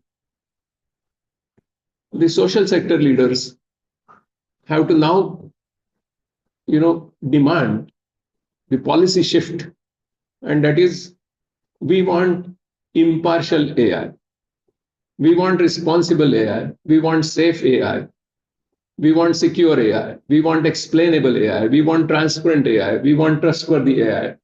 Okay, we want secure AI, and so on. In short, in order to show all these things, I have used only two words, one by Vinoba, another by Mahatma Gandhi. That AI should be Satyagrahi. I could not have written two different spellings for it. Okay, another is Satyagrahi. Okay. So unless Satya is fed to AI, that is Satyagrahi, it cannot be reliable AI. It cannot be trustworthy AI. Okay, it can be that deep fake. Okay, Srinivas mentioned about voice cloning. You know, on the phone, the wife speaks that please transfer 1 lakh rupees urgently. I am in a difficulty. Voice cloning technology has been perfected to the extent that 30 seconds voice sample is enough to produce generative speech. Okay, so she speaks and she tells that 1 lakh rupees to be transferred immediately. And you go home and start empathizing with your wife, and she says, what happened to you today? And then you discover that you have lost 1 lakh rupees. Voice cloning. Okay, so basically, the social sector has to really act like a pressure group or influencer on the policies. And this is not only national level, it is international level. Okay, you will say that this is an uphill task, but the thing is that this is not uphill task because in case of nuclear energy, it has been accomplished. Okay, at least up to so far, after Nagasaki, there has been no nuclear explosion killing millions of human beings because international understanding protocols have been reached and there are organizational institutional structures to prohibit that. Very intricate institutional structures at International Atomic Energy Agency, etc., exists. Similar, mechanisms, frameworks, institutional structures, complex institutional structures will have to be created so that an AI can be developed in laboratory, but its public use will be done only after it passes through those regulations. That is the need, that is the demand, political demand people have to create. The way forward. So they are so different from each other. It is less likely that either of them can replace the other. Srinivas used the word replace, whether it can replace human beings. Through this discussion that has gone in the last few minutes, you will realize that it is not replaceable. Okay? Neither it is a competitor, nor it is an enemy, nor it is an opponent, okay? And so on. Neither it is a servant, nor it is a master, okay? It's complementary to each other, okay? And therefore, these are the variety of roles where social sector can use AI, okay? It can be your learning buddy, it can be your working buddy, it can be your assistant, it can be your partner, okay? It can be new collar job creator. You can, variety of ways you can look at it. It's a co-pilot, like Microsoft calls it co-pilot. Very good word, not autopilot, co-pilot, okay? So there are a variety of roles AI can accomplish. And therefore now the task before especially social sector is humans should be made good at what they are good at, okay? And machines should be made better at what machines are good at. Okay, this is the task before humankind now. The first one more belongs to the social sector. The second one belongs to the technology people. Okay, both have to work hand in hand.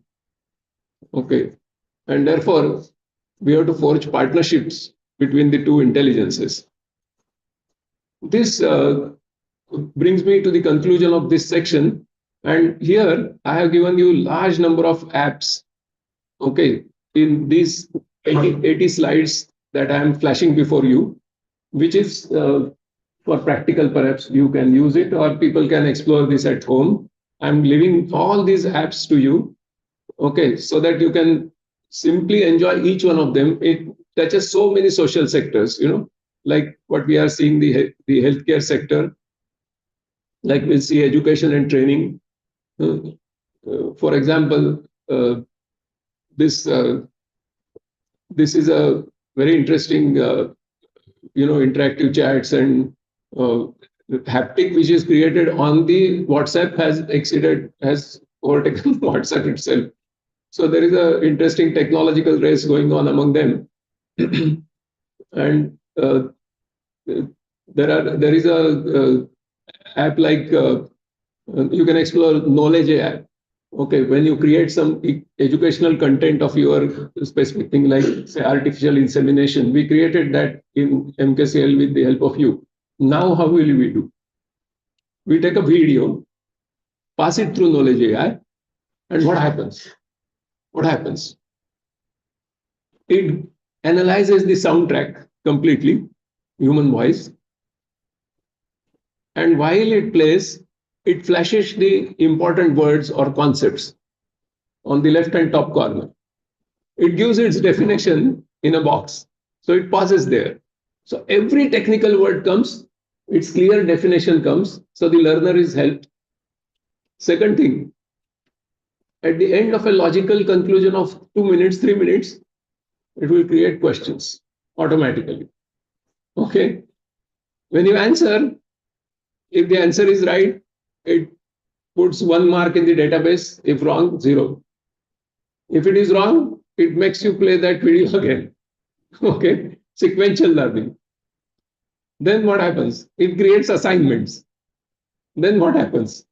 It creates the table of content of that video of even 5 minutes, so that you can get cue points and click there in a particular topic and play that video. And finally, what it creates? It creates the glossary of that video, A to Z, instantly. Okay. So your task is to create some creative video and leave all the assessment and evaluation and study material to AI partnership. Okay, like that. So there are interesting apps like that. I will rush through. This is about marketing and job platforms, infrastructure. There are a variety of apps for this. Then governance and public services now.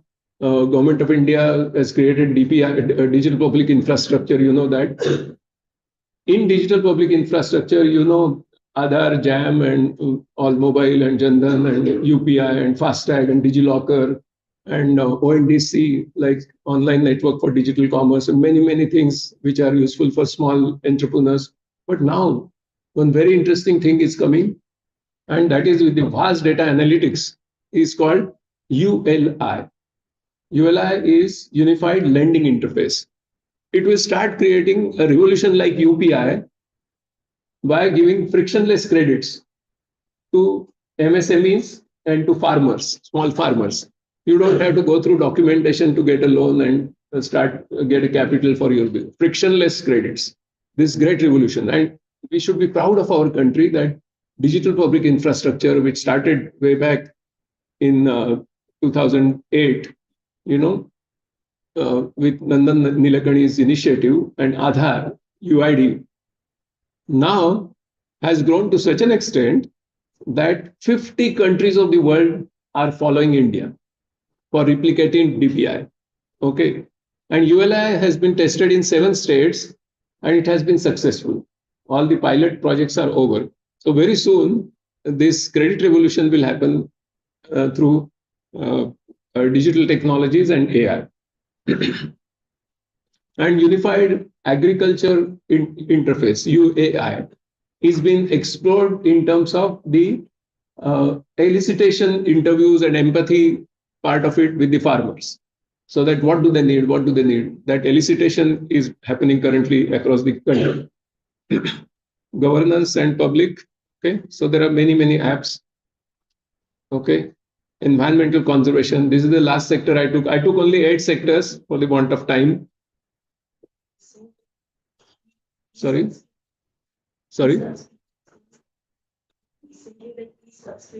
Little louder. He said that e-subscription has been launched, no? Good. for all research articles to be on. Yeah, that is, see, as far as large language model is concerned now, sky's the limit. Okay, so fine. Challenges, as I mentioned, and they have been mentioned by Srinivas also, that is affordability, digital literacy, and infrastructure. Social sector has to keep pressure on the government to make these three things happen because tokens are costly. Tokens are costly. And even when we assess an essay of a child, like me pahleli circus, the circus I have seen, the complete evaluation of essay is happening. And when I got 6 marks out of 10, I said, now you give me explanation.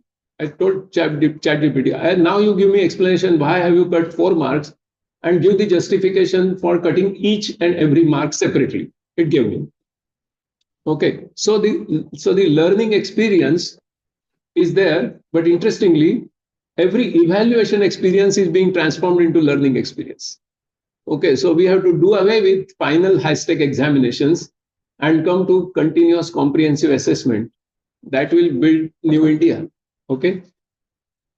Finally, the policy recommendations that Digital India, that is what I mentioned, DPI, and AI for all has to have the rural focus, then PPP for AI development with rural focus, and AI-driven solutions to be tailored to the rural sector.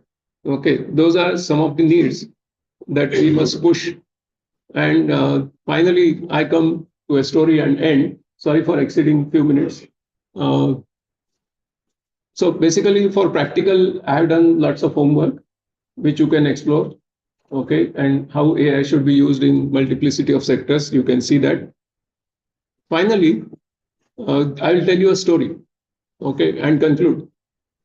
It's a duty of a teacher to entertain students, because enough of boredom now. Okay.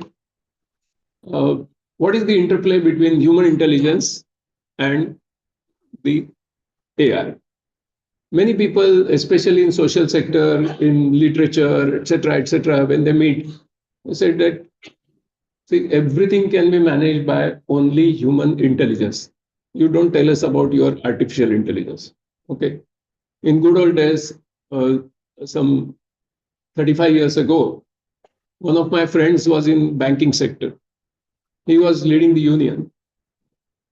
And every time we used to meet, I used to tell him about computers. So he used to turn a deaf ear at me. One day he came and said, Vivek, how does a computer look like? There was mistake in hearing. I started expressing how does a computer work. He stopped me. He said, please listen to me. I want to know how does a computer look like. I said, why? He said, I brought thermocol. I have to make a model of the computer and we have to burn it in the morcha.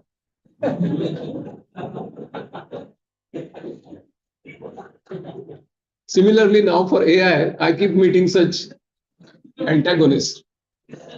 For them, there is a story that good old days in Paris, there was an organization of a trade fair. And for the trade fair, Gustave Eiffel, who's an architect, decided to create Eiffel Tower. His idea was that people should not look at France only as a city of culture and beauty and art and etc., but also an engineering prowess. So we should show something totally different to the world, that we are also an engineering prowess. Okay, fine. He decided to create that steel skeleton in the midst of Paris city. You know what would have happened? The citizens of Paris were extremely disturbed. They said, in otherwise beautiful city of ours, what is this eyesore? Okay, steel skeleton. No, they started opposing. Guy de Maupassant, who was a novelist, started leading that protest. And every day he used to write against the concept of Eiffel Tower. Such a scathing argument that Eiffel could never respond to it. And he was worried. Trade fair was coming closer and the construction was getting delayed. Finally, he did something and he created that structure. Fine. After the trade fair, what did Mupasa do? He started climbing the Eiffel Tower. Now, I visited Eiffel Tower 2-3 times, but now there is a lift. But in his days, no lift. So he used to climb the tower, sit at the top, and write essays against Eiffel Tower. Come down and publish it under the heading, in the newspapers, under the heading, from the top of Eiffel Tower. Okay. One day in a public gathering, the citizens of Paris caught him. They said, Guy, don't you think that your behavior is absolutely contradictory? That you go on the Eiffel Tower, but write against it. So he said, no, this is most consistent behavior. He said, how?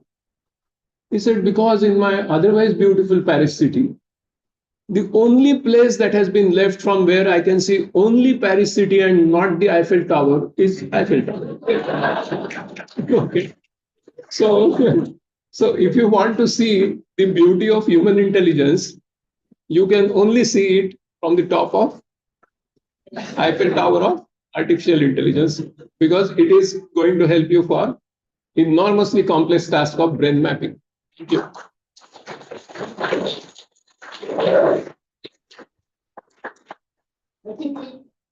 Some question answers. I don't know if we have time for questions, but I want to request everybody to stand up and give a standing ovation.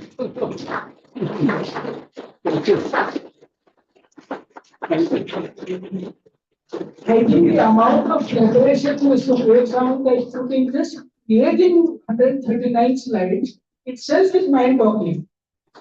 And I can say with fair amount of confidence that there are very, very few people who can show us the past, the present, and the future in 50 minutes on such a complex topic. So, once again, Mr. Khan, for having delivered this keynote. Actually, I take the standing ovation for my colleagues who helped me to draw the pictures. All AI pictures have been drawn by me in collaboration with so many. Okay, because I'm not so good at drawing pictures, but they produce something. So all the interesting experience you might have got is because of them. All the boredom you must have got.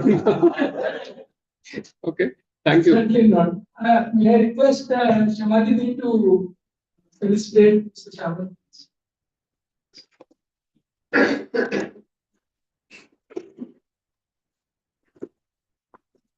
Yes, sir.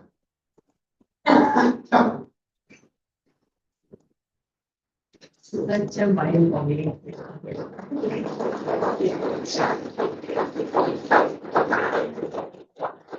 Made by humans. Thank you. We'll take a short 10-minute tea break and we'll reassemble here. It is 11:20 right now. 11:30 we'll be back. We are running 10 minutes late, but I think our train will catch up.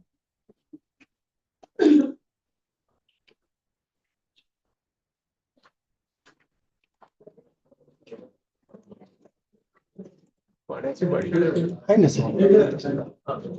Sir आम्ही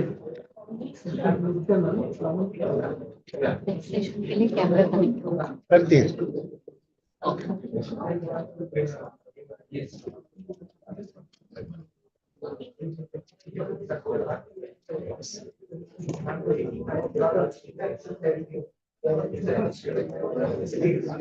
तुमचं आहे का?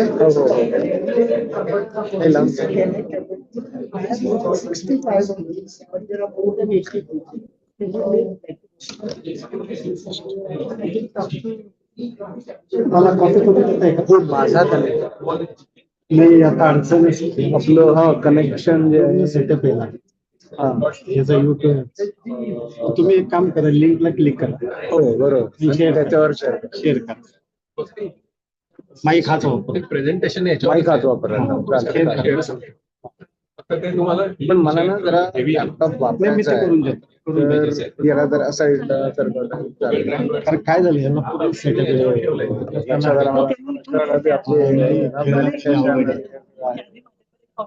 हा तुम्ही घेऊन ठेवा घेतलंय copy करून हा घेतलं जस्ट आता घेतलं पेनड्राईव्ह द्या चालेल तुमच्याकडे चालेल.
हरिओम, मैं सुनीता कटोच ब्लॉक इंदौरा से हूँ। मैंने स्टार हिंदी किचन गार्डन की ट्रेनिंग ली थी। तो इसके लिए मेरी जो सब्जियाँ थी उसको जो कीट थे वो बहुत नष्ट कर रहे थे। उसमें पूरे पत्तों में जाली जाली आ गई थी। तो मैं देखकर बहुत दुखी हुई। मैंने बहुत मेहनत की हुई थी। तो जब मैंने ट्रेनिंग ली थी तो उसमें बताया गया था कि इन जो कीट हैं इनको नाश करने के लिए 500 ग्राम मैंने लिया है जी लहसुन, 500 ग्राम लहसुन लिया है और 1 कटोरी पानी है और 2 बड़े चम्मच लाल मिर्च है और 1 गिलास मिट्टी का तेल है। अभी इसको मैं इसको मिक्सी में डाल के तो इसका पेस्ट बनाऊंगी। इसका पेस्ट बना के अभी मैं पेस्ट बनाती हूँ और उसके बाद बताती हूँ कि क्या क्या करना, कैसे करना है।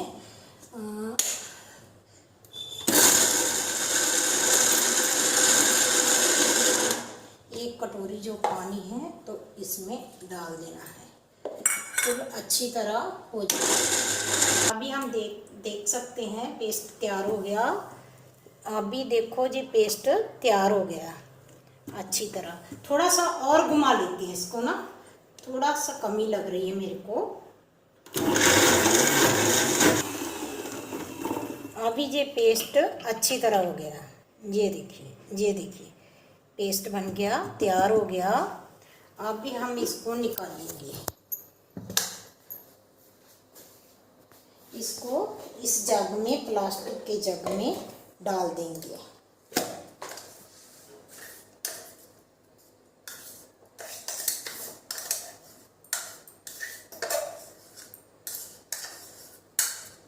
तो मैंने जग में डाल दिया है।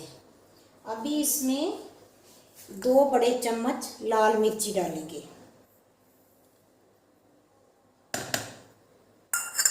फिर इसमें 1 गिलास मिट्टी का तेल डालेंगे।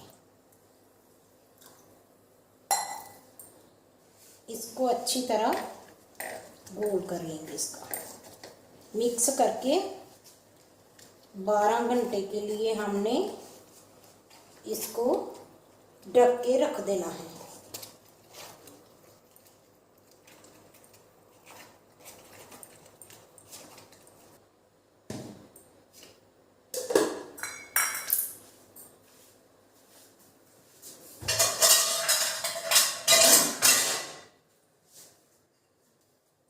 बारह घंटे के लिए इसको ढक के रख देंगे हम।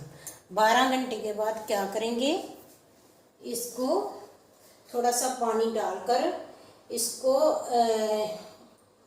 उसमें कोई पतला कपड़ा लेकर इस पतला कपड़ा लेकर इसको छान लेंगे। छानने के बाद इसमें 5 लीटर पानी डालेंगे। 5 लीटर पानी डालकर जो पंप स्प्रे पंप होता है तो उसमें डालकर तो हम इसका स्प्रे करेंगे 12 घंटे के बाद। तो उसके बाद फिर देखेंगे तीसरे दिन इसको फिर करेंगे। तो ऐसे करके मैं दिखाऊंगी कि जो हमने भिंडी लगाई है उसमें क्या स्थिति थी, अभी क्या है, तो वो भी मैं दिखा सकती हूँ। अब हमने 5 लीटर पानी डाल दिया और इसको जो पेस्ट बनाया हुआ था उसको छान के इसमें भर दिया और 5 लीटर पानी डाल दिया है। अभी स्प्रे करेंगे। चलो गिलटे कैसे जाली किए हुए हैं, पत्ते खा लिए हुए इसे, कीट ने जो सारे पत्ते खा लिए हुए हैं। ये स्थिति थी पहले पत्तों की।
நீங்கள் கற்பனை செய்கிறீர்கள்.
Now can you see? Can you speak, sir, now? Yeah, can you check online voice? Shrikant येतोय सरांचा आवाज आहे येतोय ना थँक्यू अच्छा हिअर स्टे म्युटेड राईट हा ते अनम्युटेड केलेले आपण ते स्टे म्युटेड हा.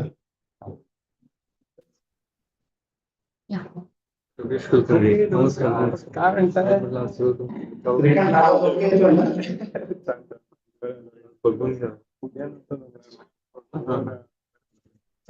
श्रीकांत काय नाही बोलत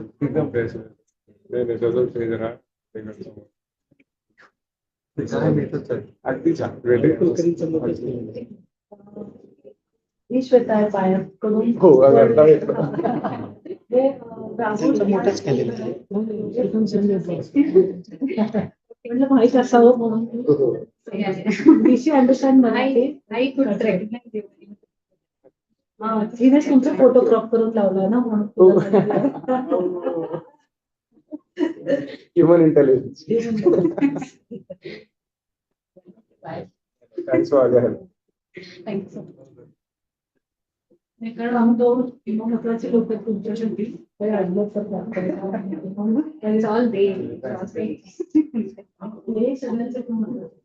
त्यांच्यासाठी आपण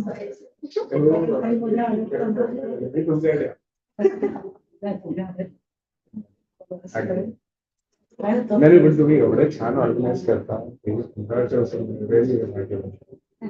माहितीच नव्हतं सगळं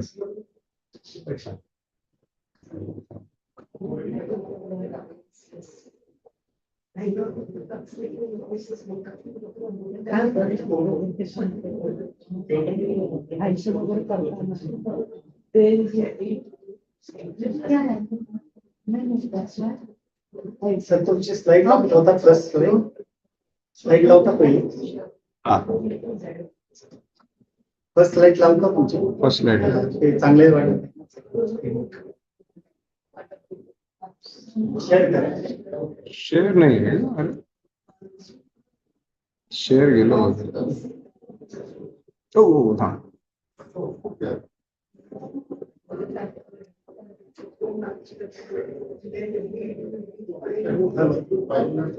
चला सुरू करूया नाही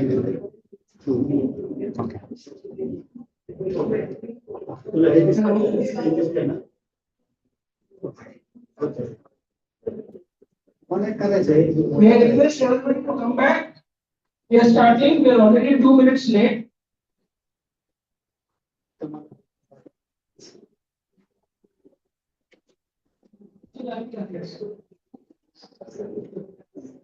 मोठं पाहिजे ना आपण Hello.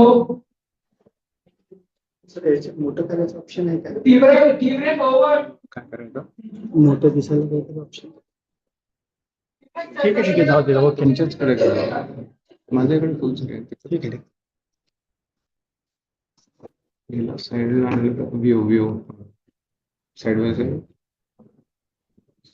ठीक आहे पण मी दिसत नाही हा ठीक आहे ना नाही मी इथं कॅमेरा घेणार ना अच्छा तिकडून चालेल अच्छा अच्छा अच्छा अच्छा याच्यावर हो परफेक्ट आता तुमचा जरी कॅमेरा Perfect, चालू केला तरी perfect. काही हरकत नाही हो नाही नाही परफेक्ट हा तशी काय अडचण नाही आता तुम्ही इथं पण आहात ना सर नाही. तुमचा जर कॅमेरा जरी चालू केला तरी काय अडचण हे फ्लिप शेअर बंद झालं शेअर बंद होतं नाही सिलेक्ट करा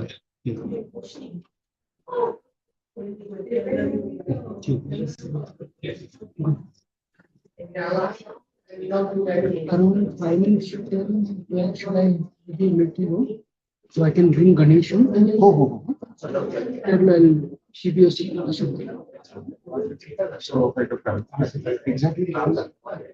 Yeah.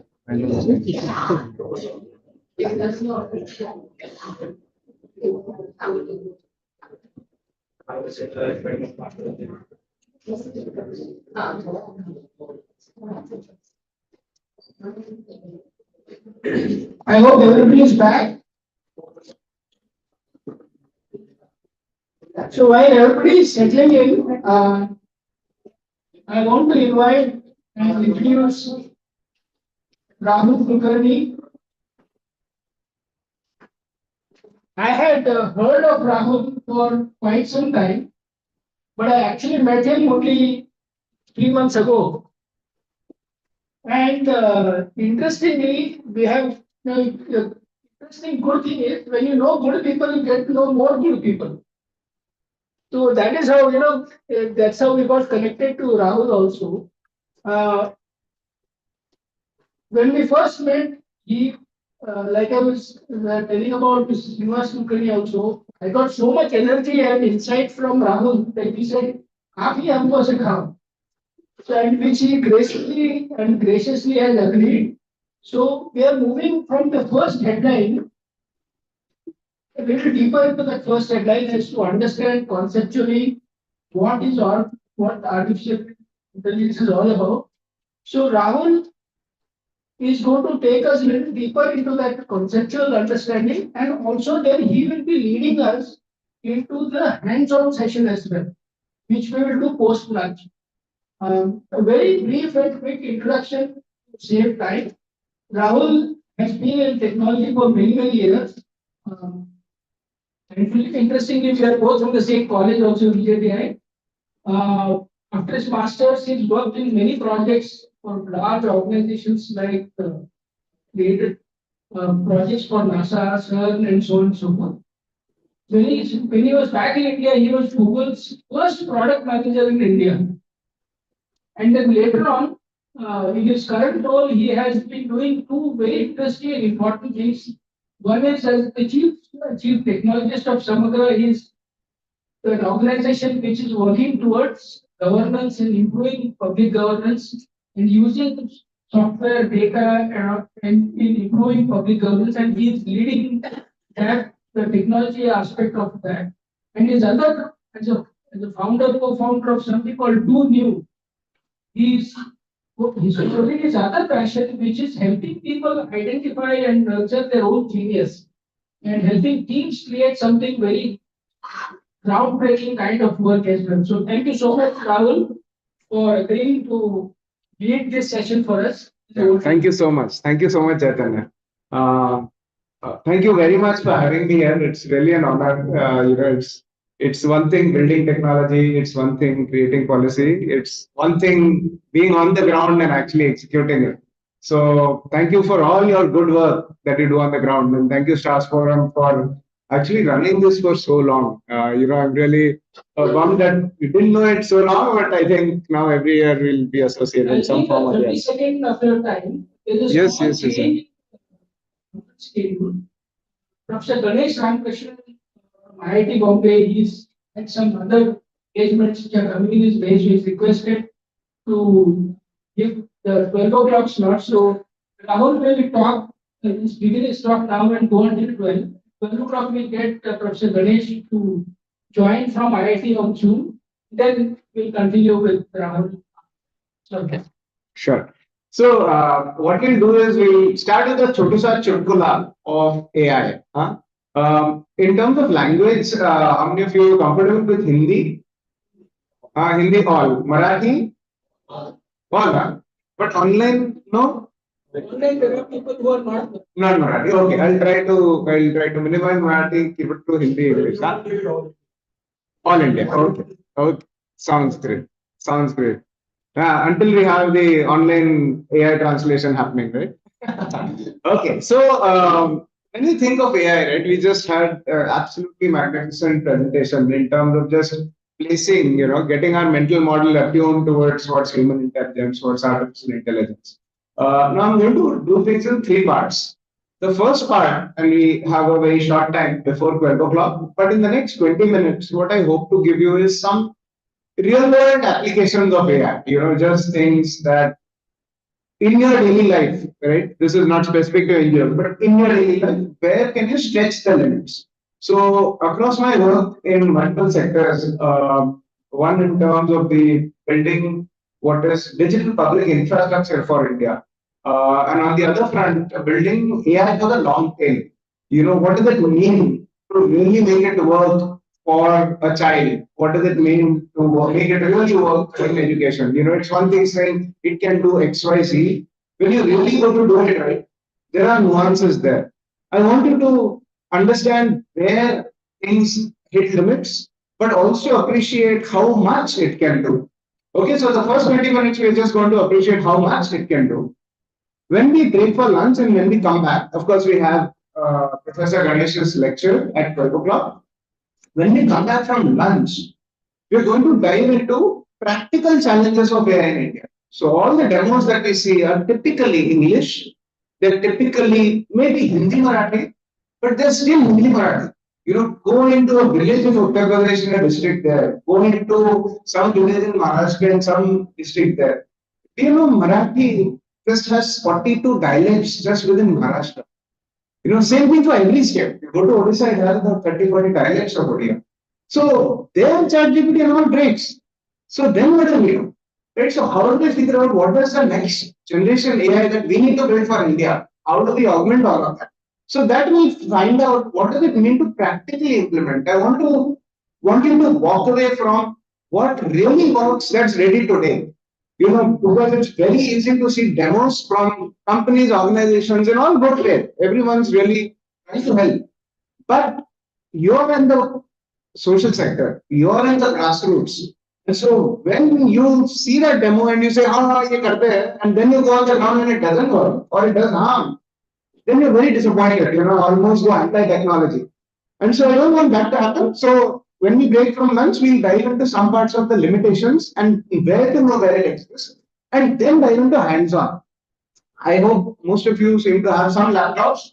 If not laptop, take a phone, he sahi. But at least you'll load something on ChatGPT and try that out. But I want you to experience it, okay? Then we'll take real NGO in the example. We'll try something. All right. So now let's get immerse ourselves into the AI world. तो चुटकुले चालू करते हैं छोटे छोटे चुटकुले. Okay, so now this is a kid coming to you and saying, teacher ने फिर से आधा काटा. तो फिर से आधा काटा क्यों काटा? Right? Generally clear आधा mark ऐसे जाते रहता है.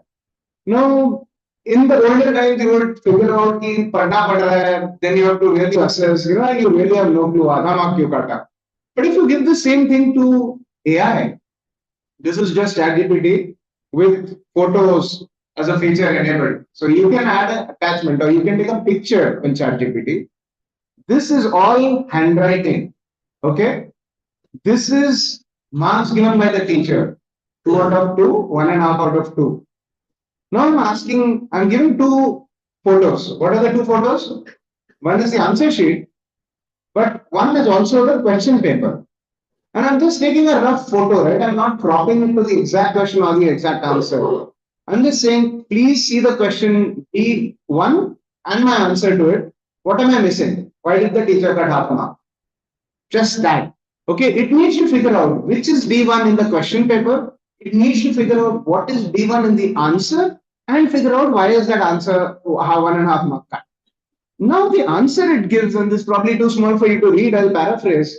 It basically says, in this question D, you were asked this, you wrote this, this is the complete explanation, so you missed these points. And I asked myself, is that right? It's like, yeah, pretty much. Perfect. Now that nuance of now what all happened here?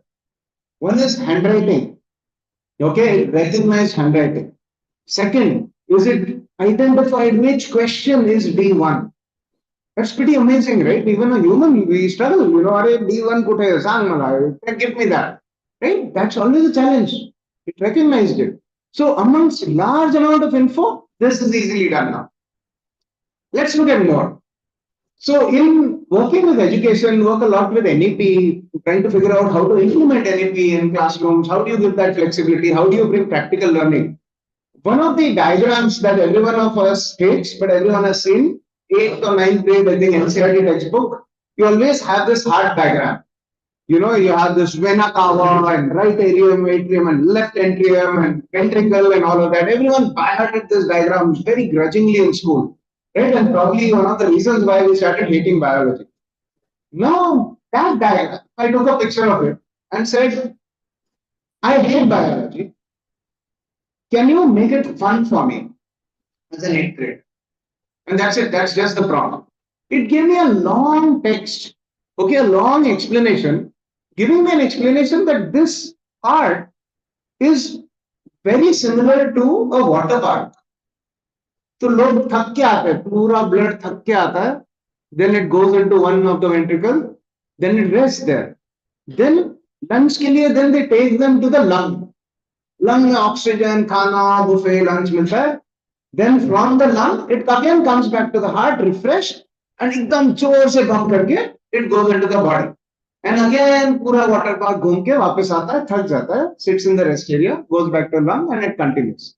That's how the heart works. Now, if you had been taught like that, it would have been amazing, right?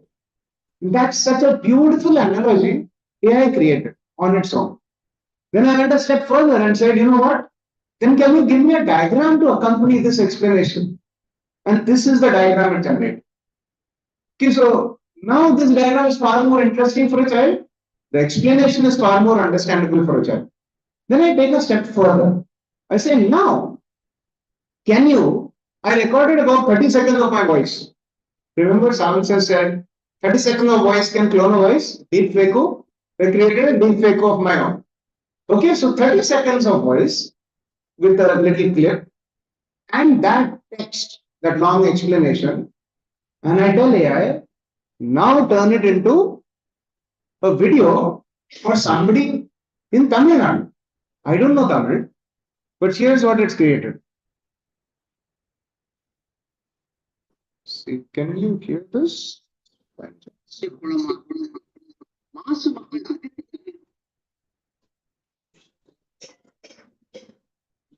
you see? Okay.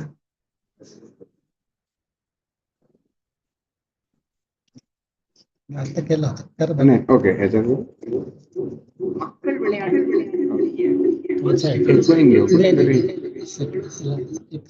Mic चला तो थोड़ा सा कर नहीं mic चला था city में आ गया पड़ता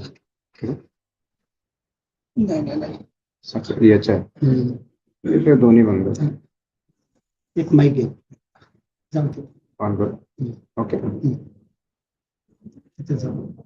स्पीकर ले स्पीकर ले ठीक है don't worry we'll figure it out for afternoon ठीक है मैं भी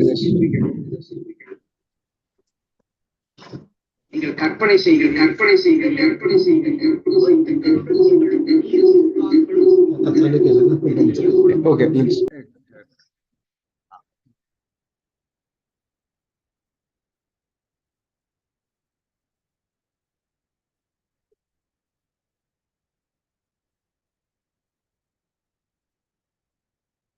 somewhat audible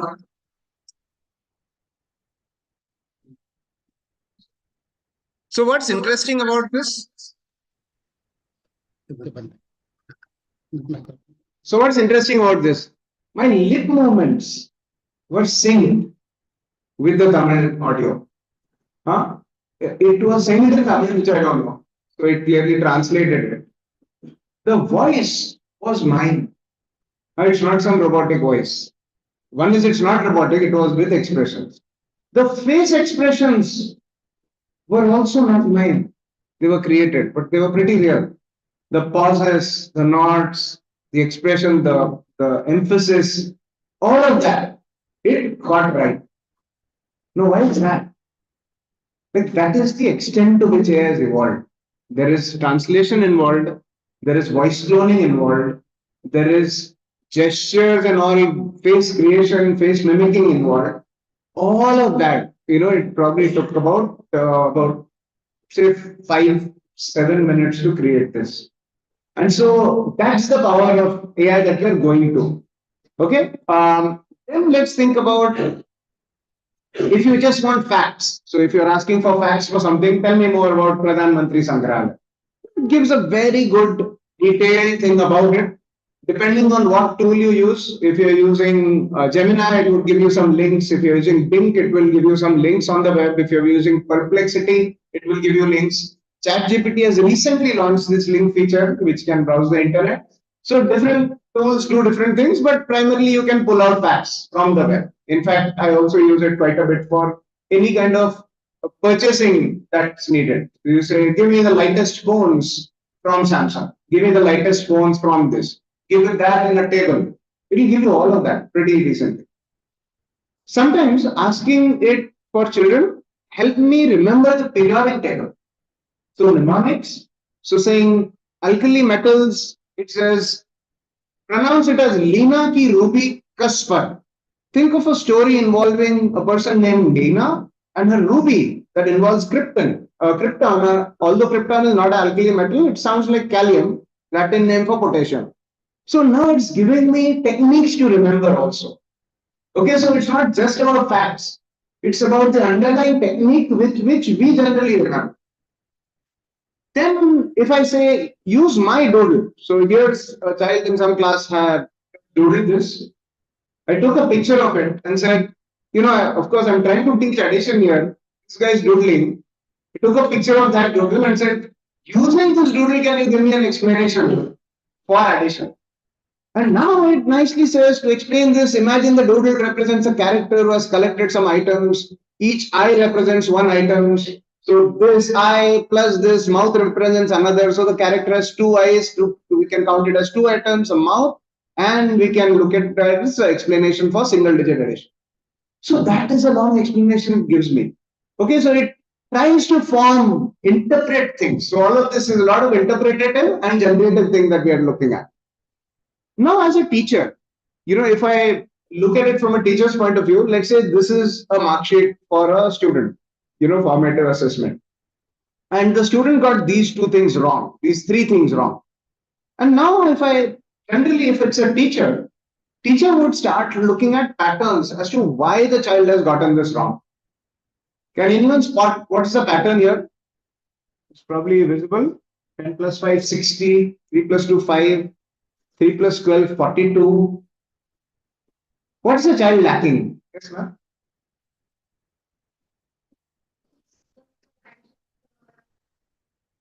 In two-digit number is adding the first digit, huh? So place value going. So place value is the problem. Yes. So thank you so much. Perfect, right? You're probably into education or no, just common sense. Yeah, perfect. So that's how beautiful. No, that's how teachers do it. That's how teachers do it. That's human intelligence. Now try to push the limits of this to say, can it identify that pattern? So now here it says, for this it explains what the mistakes are. Then it says the pattern in your error suggests that you're mistakenly adding one of the numbers as if it were a multiple of 10.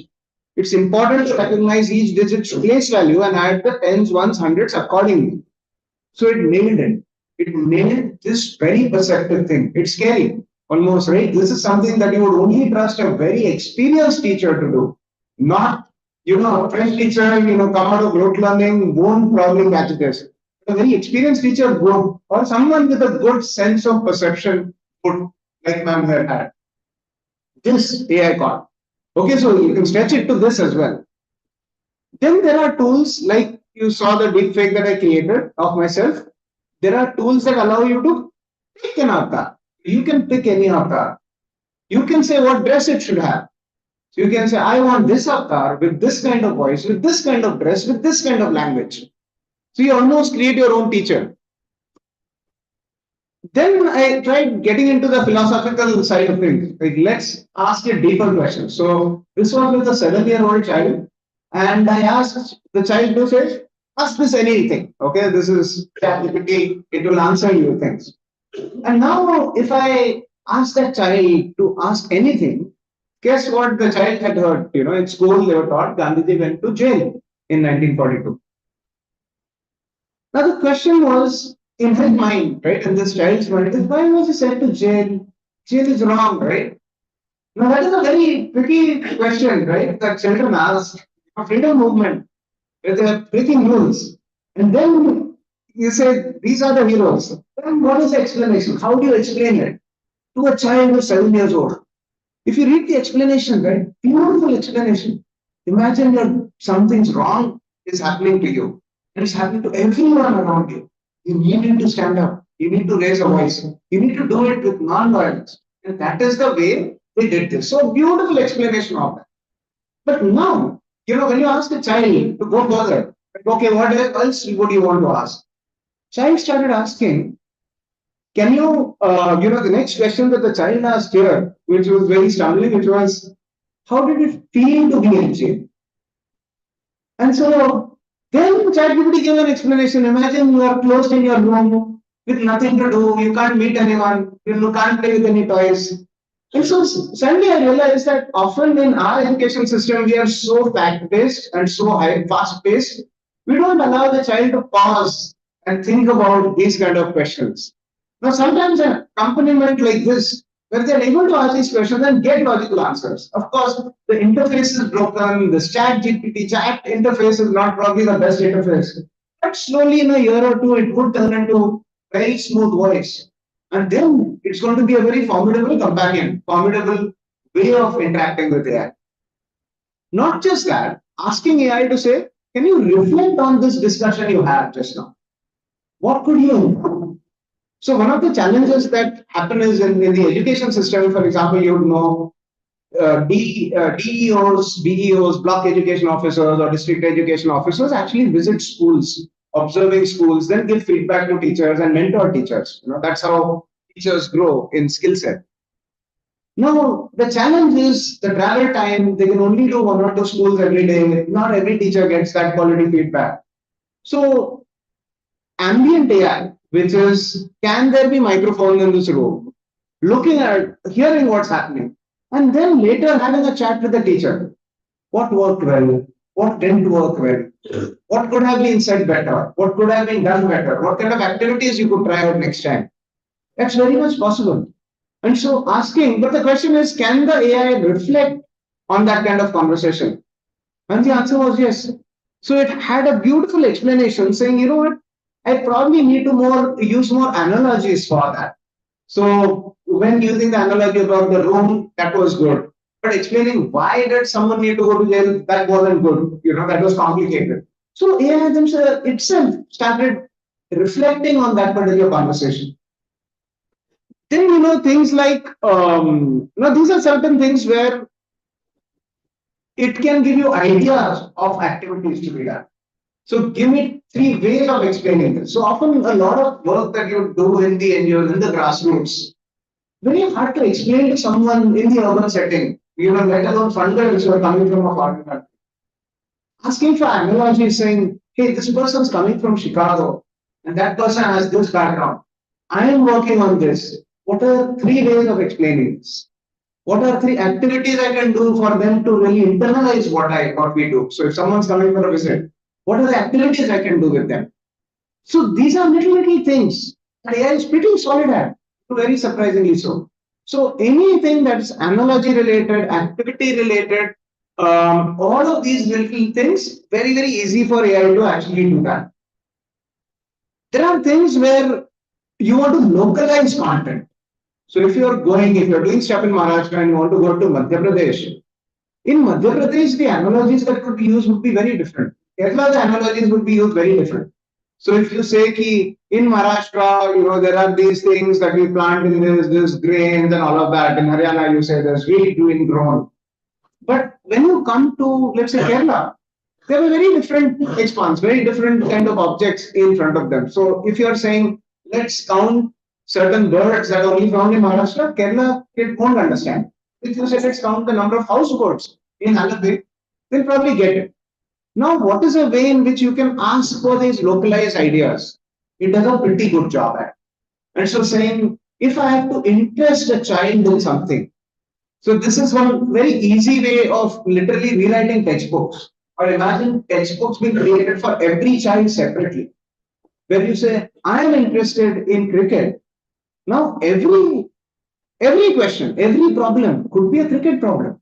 Why do I have my problem, which is, Chinu and Minu went to the shop, I bought 3 rupees of a sharpener, 10 rupees of a rubber, and then I got this much money back, right? That is a standard problem, word problem that is given to students.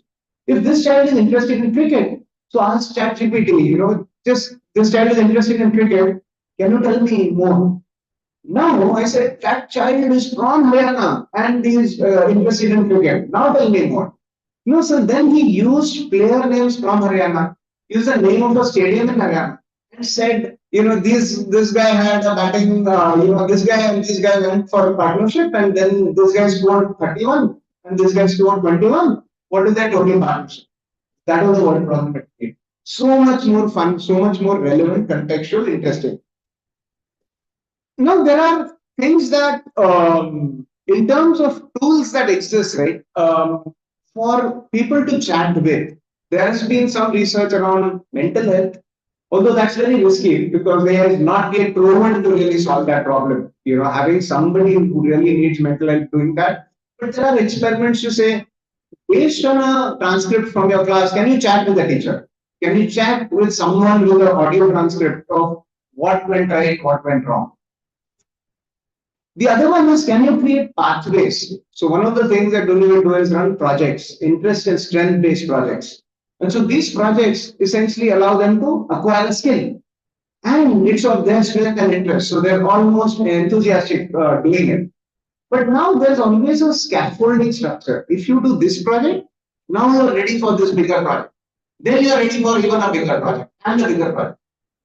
Every learning exercise is this pathway. In fact, if you look at NEP is about offering that customized pathway for a child so that it's a lifelong continuous learning. But the question is, how do you create those pathways?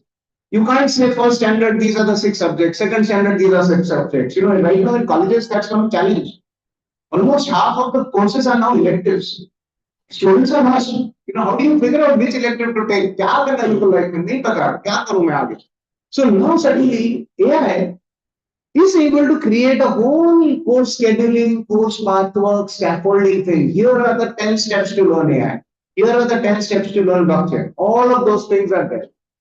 And so now with this in mind, let's take a pause at this point.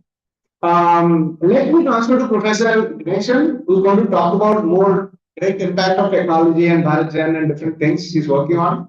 But we'll meet back after lunch and continue the conversation. Now that you've gotten a brief idea about AI, everyone get the power of AI? Okay? Yeah? So this power of AI, now how do we harness it in our work? Okay, and first we start off with what does it mean for long tail. We'll really look at different tools also. So I want to show you a whole bunch of tools that are generally used, but also in what form can it be leveraged for you? And we do a hands-on. I want you also to do that in the afternoon. All right, so thank you so much. Let me transfer it back to Chetan. Thank you so much, Rahul. I think the energy is just moving up, looking at what all we've been able to show from the samples you gave. We just want to take a short detour from where Rahul started. I'm just waiting for Professor Ganesh to come online. Please. Can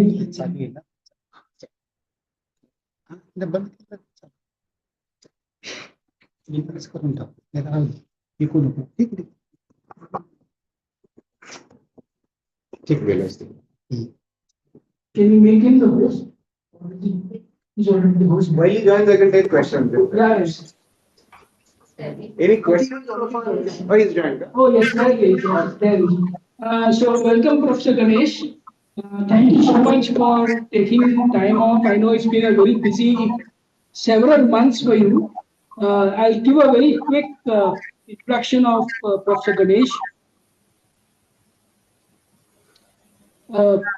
I've known Professor Ganesh for probably more than a decade now, and he's been a very, very senior researcher in the space of machine learning, digitization, technology for social good.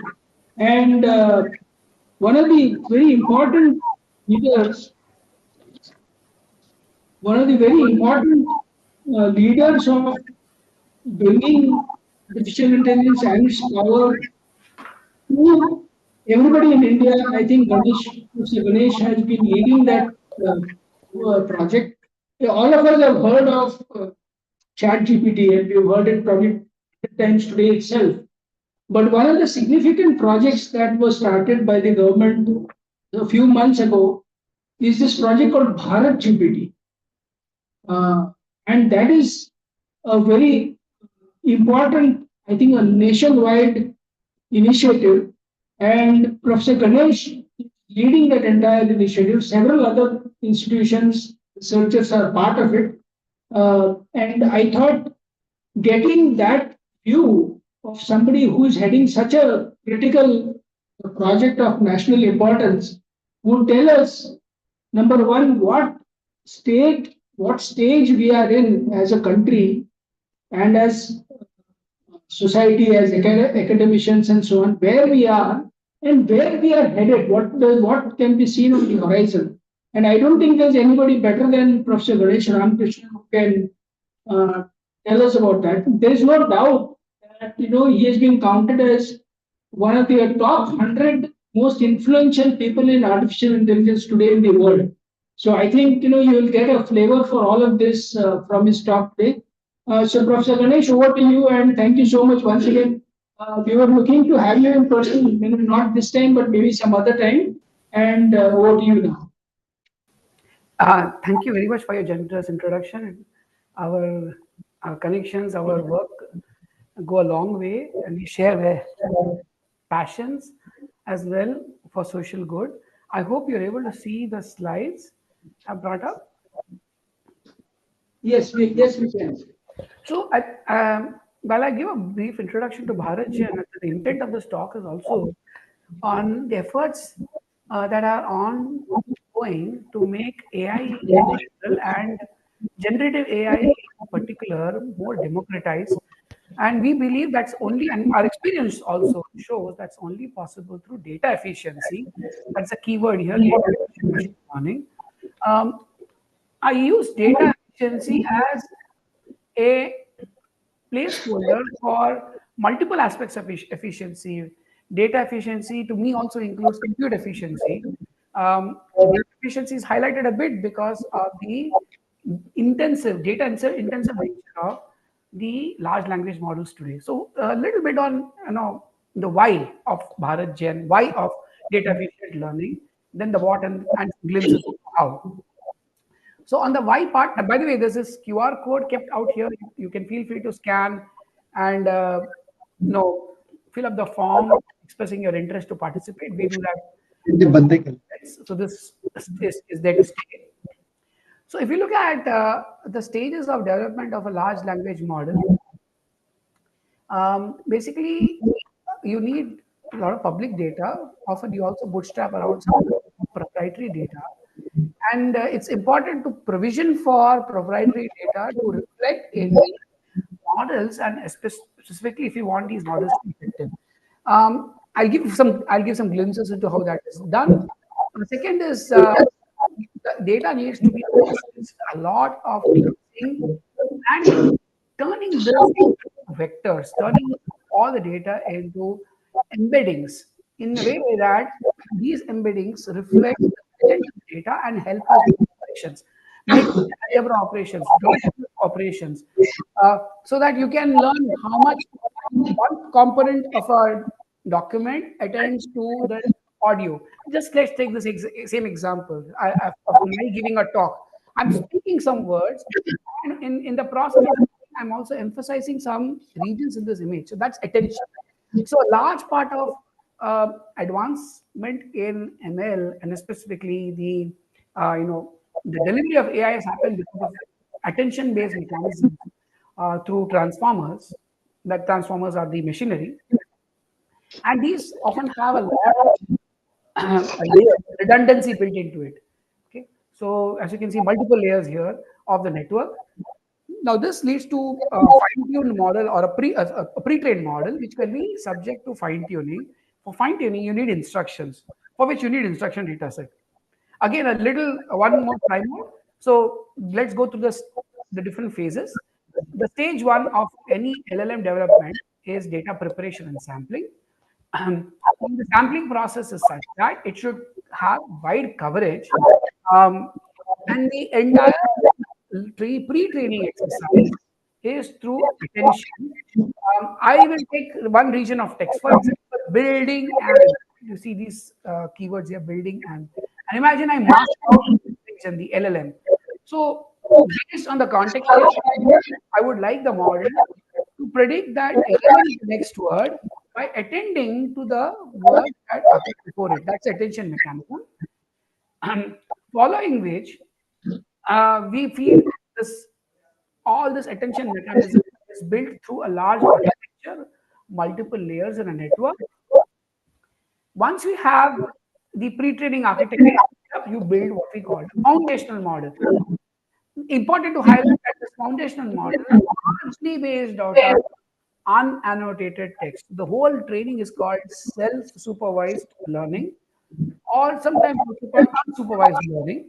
It has learned to memorize with some generalization, right? And this has multiple training loops. You do model evaluation once in a while to ensure that the model that is being trained is actually of some value, it's heading in the right direction. So there's an evaluation through some downstream supervised tasks. And then when you want to, once you have the model ready, you would load these pre-trained states and put them to use. Where would you put them to use? You would put them to use for fine-tuning tasks. Fine-tuning tasks, let's say classification. And I'm going to give you an example to help and appreciate this better. Let's say I have a farmer trying to converse, right, with an agent and trying to get very, very precise. So often I don't want just answers. What I want to classify the farmer's query. Can it be answered using API data, or does it need a Krishi Vigyan Kendra? So this is a classification. And another kind of fine-tuning exercise often undertaken is of personal assistant. Personal assistant means I want to go beyond just a simple vanilla classification task to a task that actually involves answering complex questions. Okay. Let me, I'll give you a glimpse into how this happens through an example. So just bear with me for one more minute. So the key considerations in building these models is selection of the model, how many layers, what kind of attention, auto-regressive versus non-auto-regressive, what is the parameter choice that will be the most effective, especially if you're considering Indian languages. Can you have a distributed training pipeline? Should it be, pipeline distributed, data distributed, task distributed?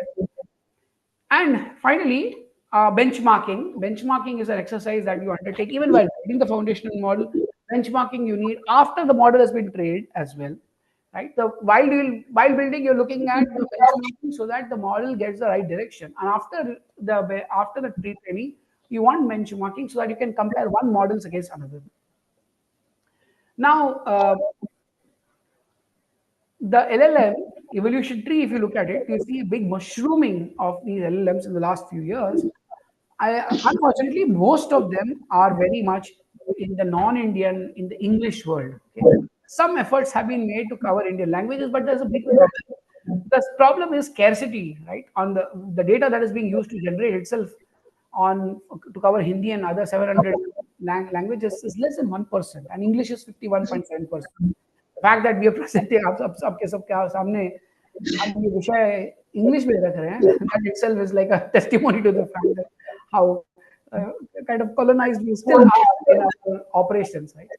So all the other languages put together are 47.2%. Of course, you can always leverage translation of Indian data, English data to languages, scraping of Indic data, data extraction. Those are things we have been already doing. But we must remember, unless we generate a lot more data and create a strong use case through building of these models, it's a demand supply problem. You create enough demand, there'll also be supply, right? That's how English has evolved. So if you also look at the cost of development itself, it's phenomenally high. If you look at GPT 30 billion, the approx cost is 450,000 US dollars. I mean, on a Mosaic ML cloud. So this is a very expensive invest. Just building these models. I mean, this is certainly not democratized setting, right? So why do we need an Indic LLM in current? Certainly, we need to make sure that they have guaranteed access to services in Indian language, in Indian dialects, and specifically towards solving India's daily challenges, while ensuring that its alignment with India's cultural diversity and perspective. Indian perspective is important, and very importantly, even if this going it takes time, it's important that our sovereignty has to be built. Right, most other cases we kind of yielded to Western pressures, but in this case, thankfully, the government has really put its foot forward to ensure that self sufficiency is fostered towards globally underrepresented languages and cultures, because India is a representation for the global south. So when we say language, it is not just language, it's text, script, history, culture, and multimodal content. That's the reason this is representative for the global south. I'm going to give you a very short video demonstration to give you a glimpse into what we are doing.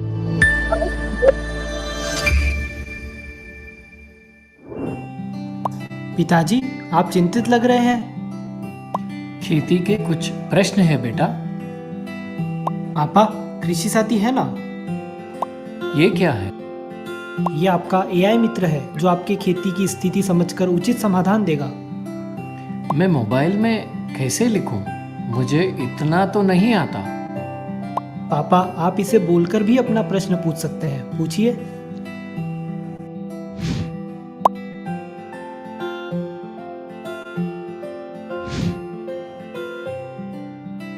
अंगूर के पौधों में रोग और कीट नियंत्रण कैसे करें?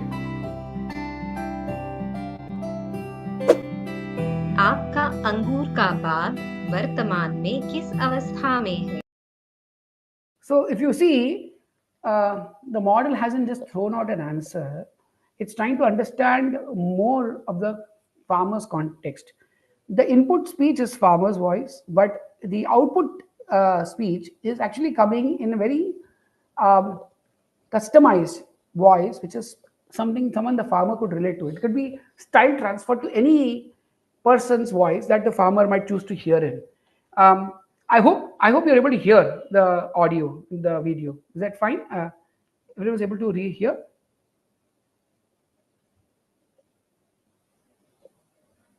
Okay, I didn't hear a feedback, but I'm assuming you can hear. So I'll continue the video. प्रारंभिक छटाई, अंकुरण या अंकुर विकास। प्रारंभिक छटाई।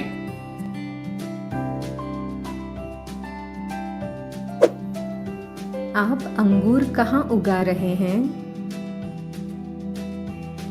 महाराष्ट्र। आप किस मौसम में अंगूर उगा रहे हैं और आप किस किस्म के अंगूर लगा रहे हैं? सर्दी और Thompson seedless.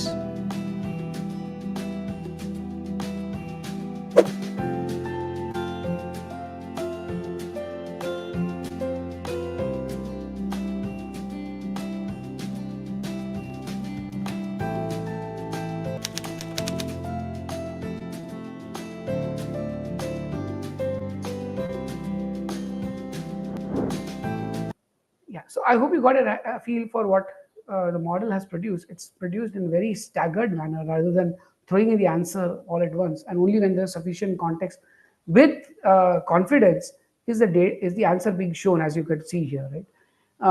So this is the power of making models very localized, very domain specific, and also bringing strong fidelity, right?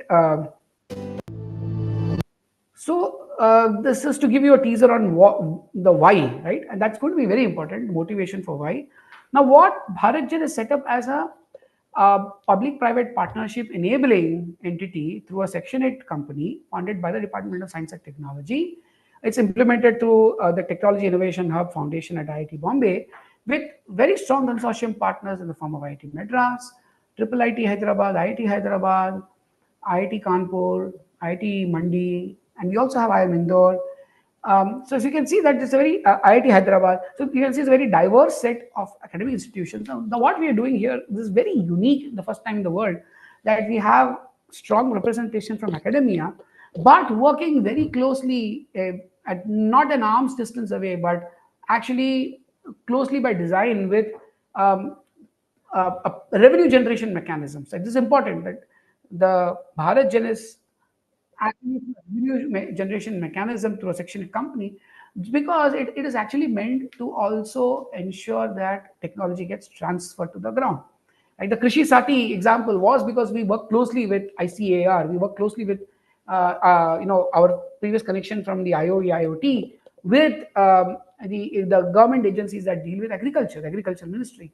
So it's important to actually make an impact on the ground. Now, what I'm going to do is just give you an introduction overall to BharatGen through this video. Mr. Chaitanya, can you please confirm that you're able to hear the sound in the videos? That's very critical. Can I get a confirmation? Yeah, great. Yes, we are able to hear. Sorry? You can start and I'll confirm. We can hear you though. You can hear the sound in the video as well, right? Yeah, we did hear it the last time, so I'm sure you'll hear it now as well. Oh, you could not hear the video voice in the last time? No, we did. We could hear. Everything was good. Okay, thanks. So here's an introductory video. Bharat Gen एक परिवर्तनकारी ecosystem है।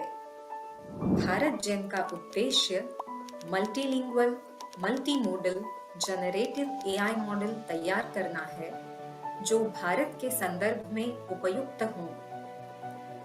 भारत जेन की सफलता के लिए भारतीय data का होना आवश्यक है। इसी दिशा में भारत डेटा सागर भारतीय संदर्भ में डेटा संग्रहण की एक महत्वपूर्ण भूमिका निभा रहा है। जैसे अनेक धाराएं सागर में मिलती हैं, वैसे ही भारतीय ज्ञान परंपरा और भारतीय डेटा सेट मिलकर भारत जेन को मजबूती देंगे।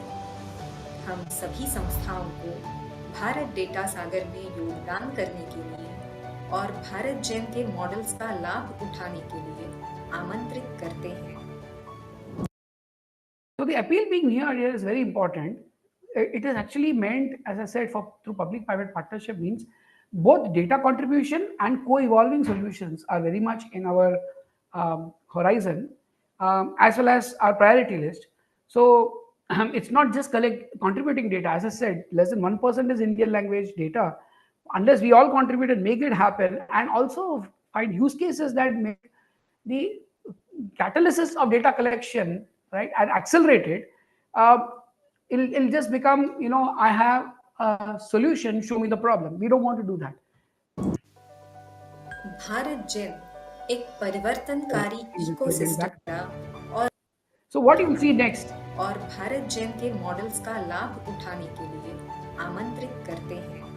What you will see next is the speech rendered through our system. It's called text to speech. Bharat जेन भारत का अपना मॉडल भारत के जन जन के लिए।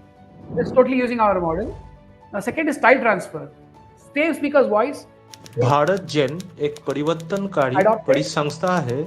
इसमें to complete the text, right? So now it's going to read out in the same voice. Bharat की 22 भक्त भाषा तथा बोलियां अंतर्भूत होंगी. Here the voice. Bharat Gen एक परिवर्तनकारी परिसंस्था है। इसमें भारत की 22 मुख्य भाषाएं तथा बोलियां अंतर्भूत होंगी। So with just one example, इस वाक्य को मेरी आवाज में सुनें।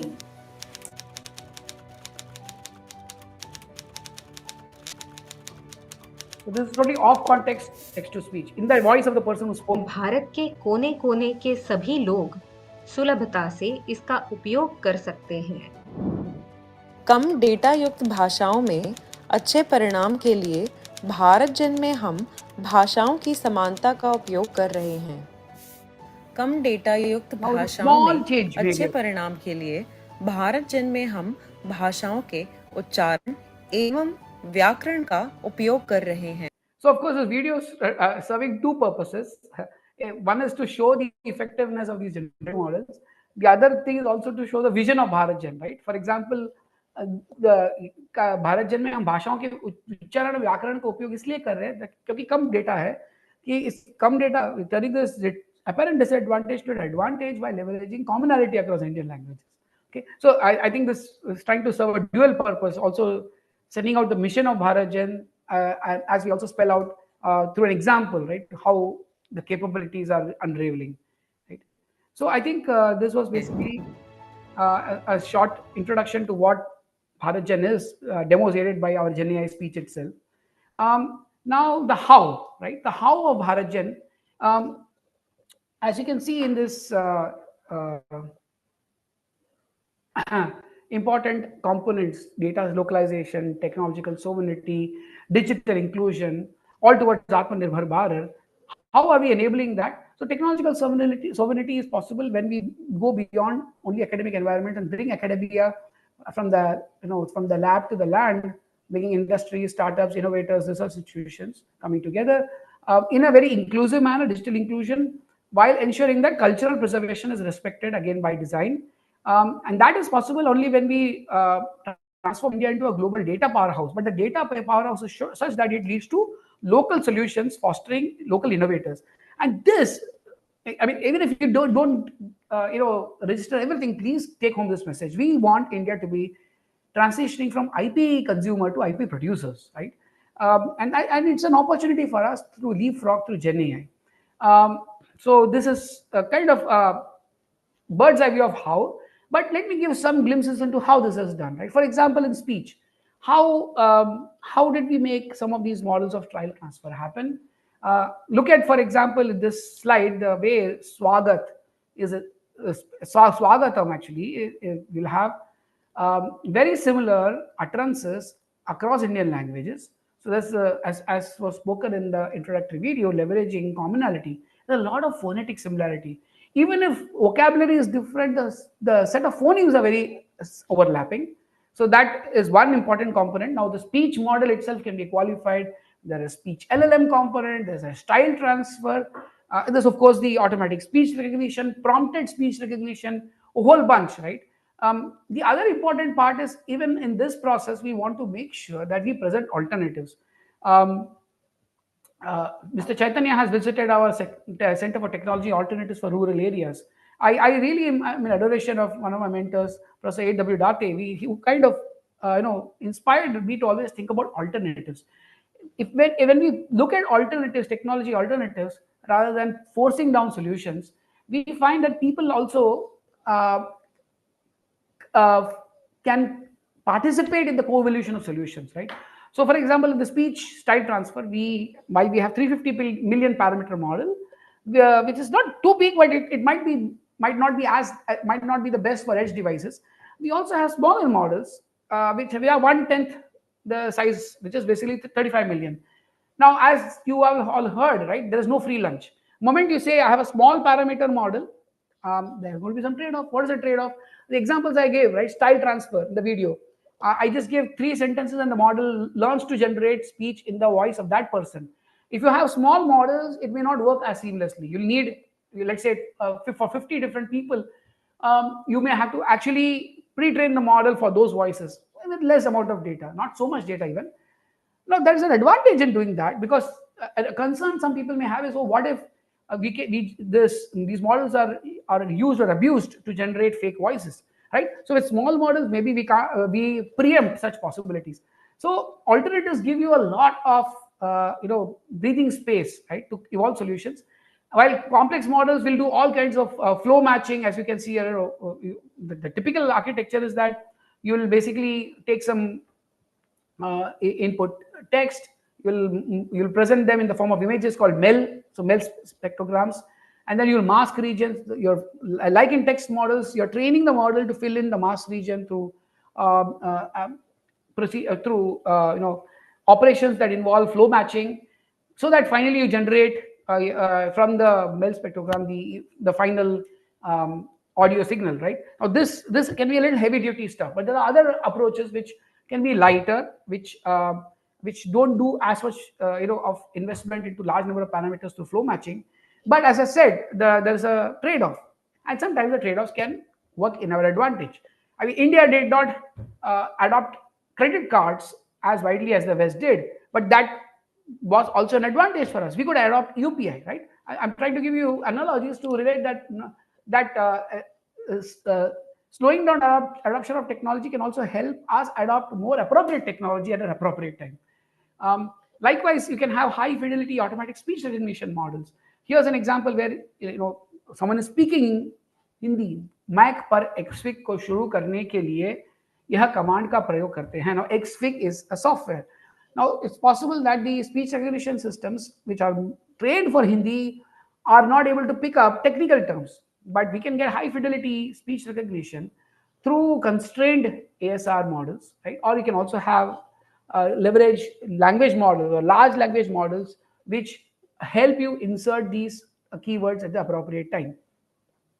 So, uh, coming to text, right, I give an example of speech. I'm going to be very brief on the text part.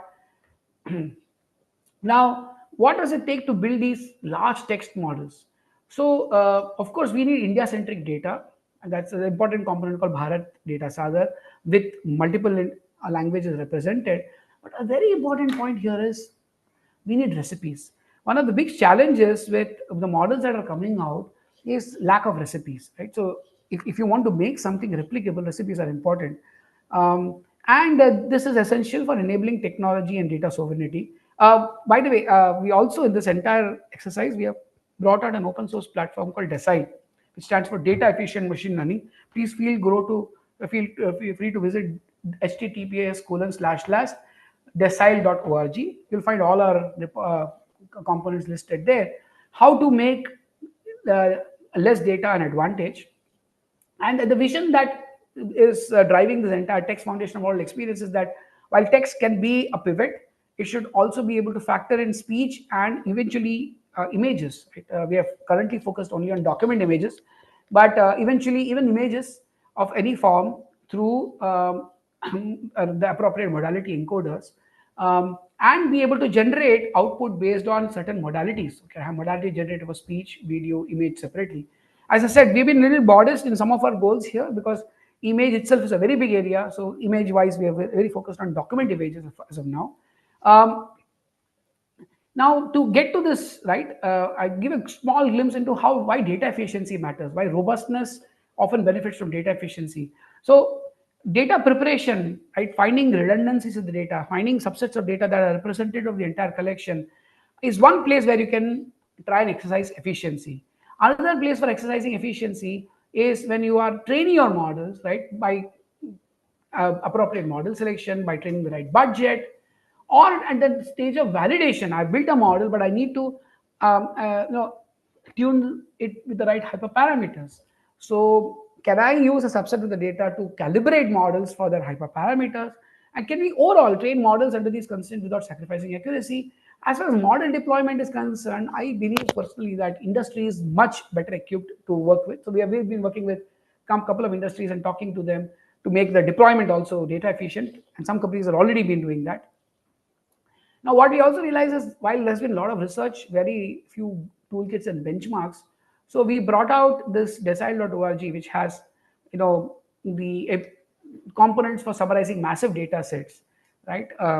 As all of you have experienced with your meals, right? If there is diminishing returns, the first rasgulla you will have after your meal is going to be a lot more effective than the fifth one, right? There's diminishing returns that food has, diminishing returns that purchases give you. Similarly, data has diminishing returns. So that's where summarization becomes important.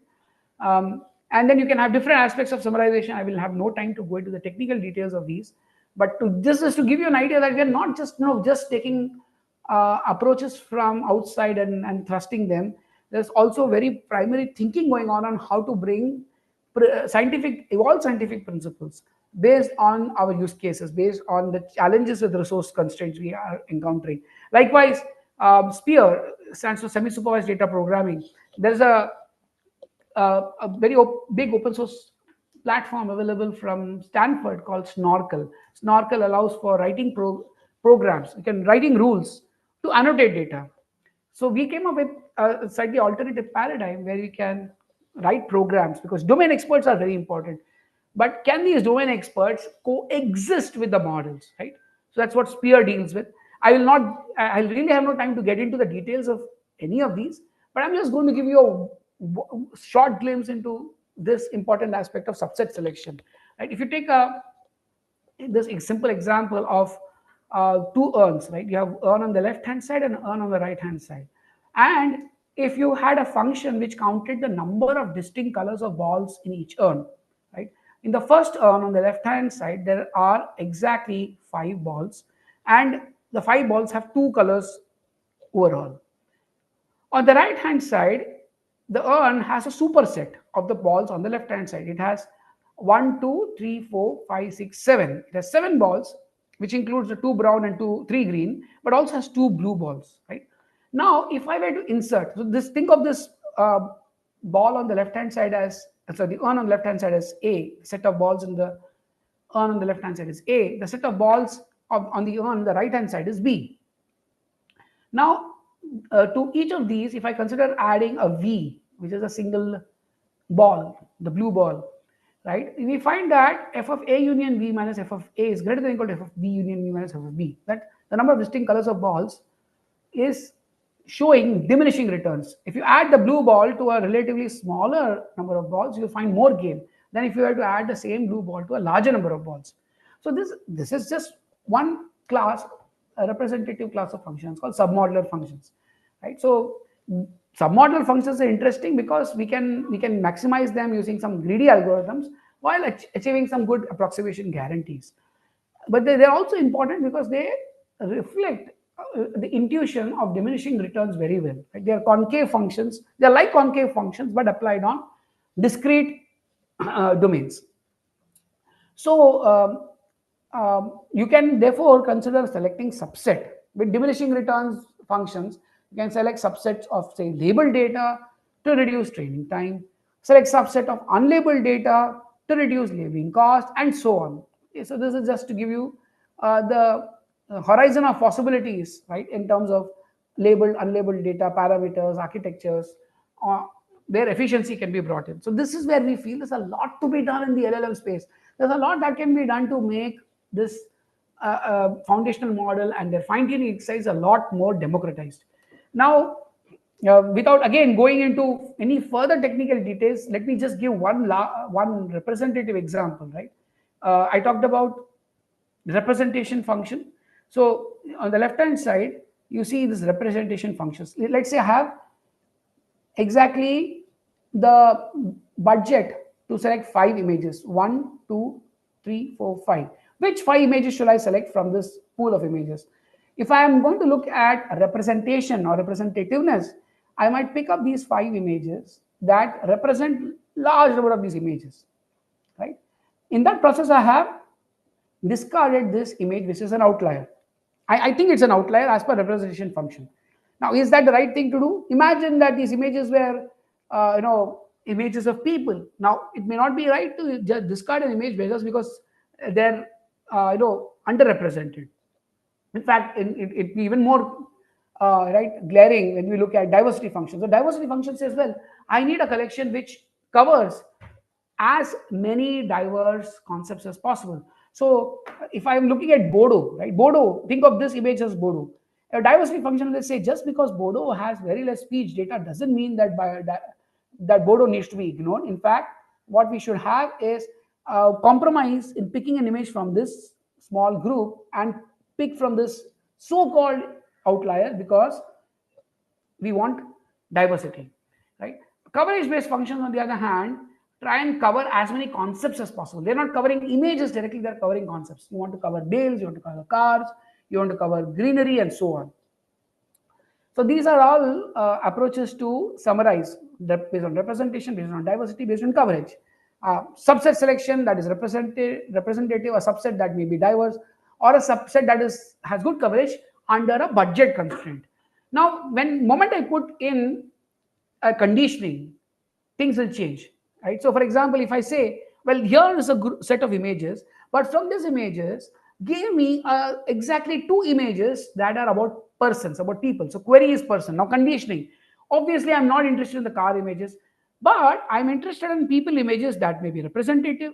I may be interested in people images that are diverse, and people represent images that may be coverage based, right? So you can see instead of actually collecting 2 images of the same gender, now there diversity in the gender. Likewise, I may also say, give me a subset of images which is preserving privacy. That's becoming even more important. I don't want to reveal information about people, say. So I might want images that are protecting the privacy of people, but are diverse. You can see there are 2 different cars with 2 different orientations, different colors, unlike these two cars which have the same color, I really picked up cars with different colors. So you can see the huge variety. What does a subset selection offer, right? Now you can actually do the subset selection conditioned on programs, on rules. I talked about those 5 different components of decile. You can actually have mix and match of those.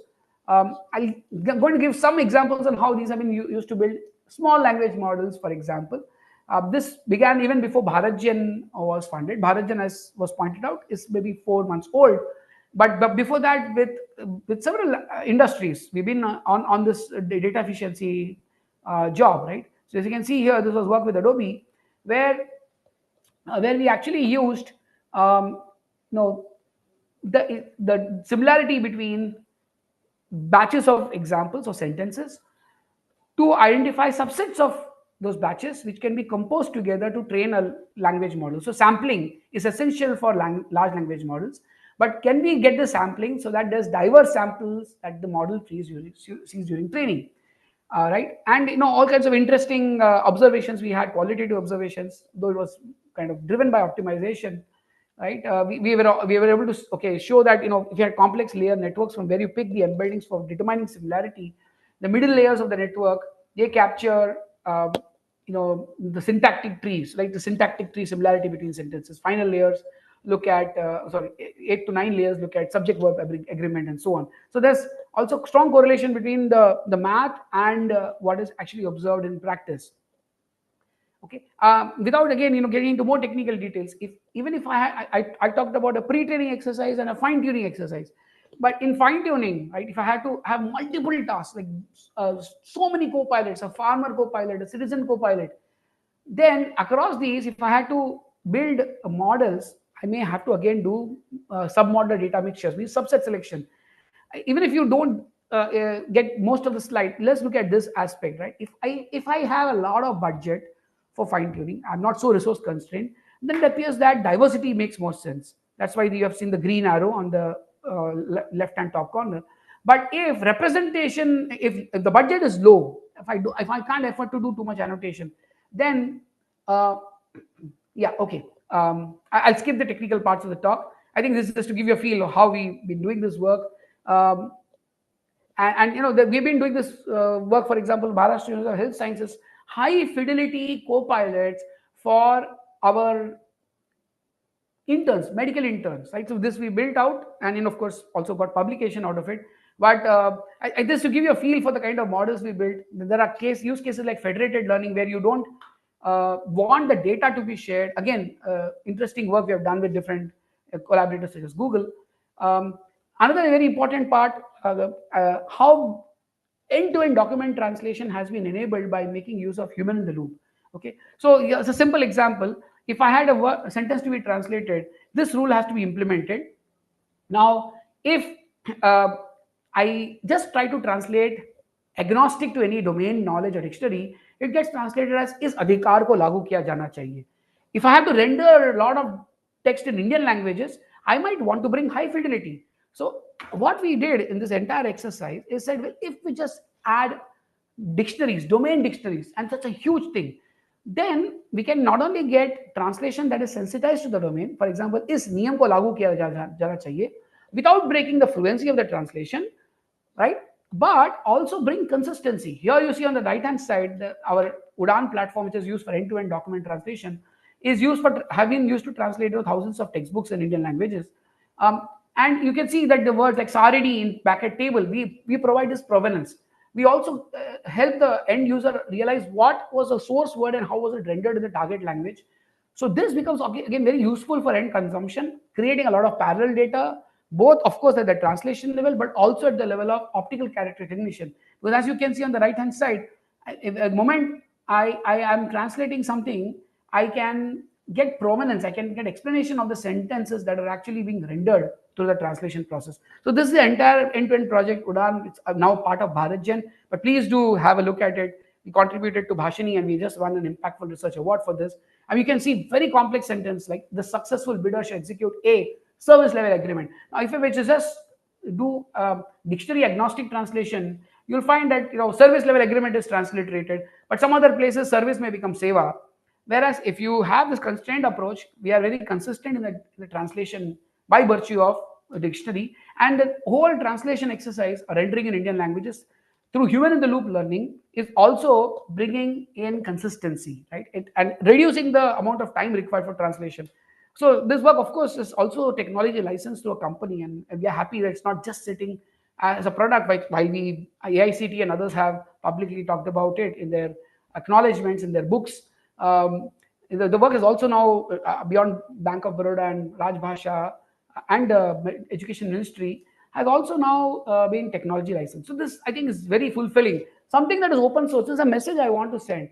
Open source is not really an enemy of commercialization. Actually, open source can make sure that we reduce redundancy in the process, right, of creating products which actually impact the masses. We want to finally make a change in people's lives, right? So I'm just going to possibly end with one or two demos, and then we can have questions. So this is our text foundational model. We built out a Bharat 2 billion model for the Indian context, and where we, as I said, used technology of sharding, of making sure that the process scales. And this was our first experience in building this foundational model for India.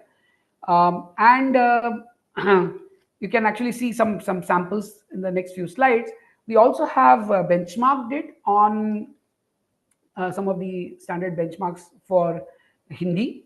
So we'll take a look at the performance in the next. Right. So you can see Aadhaar card क्या है, and Aadhaar card Bharat सरकार द्वारा जारी किया गया एक unique पहचान पत्र है, जिसकी सहायता से हम बैंक, पासपोर्ट एवं अन्य सरकारी कामों के लिए आसानी पूर्वक अपना खाता खोल सकते हैं. And you can see at below, how it's performs. It's reasonably good with a very small parameter model on the benchmarks. Likewise, a couple more examples. Diwali ka kya mahत्व hai? I'm just going to skip some of this, right? The last example, UPI क्या है?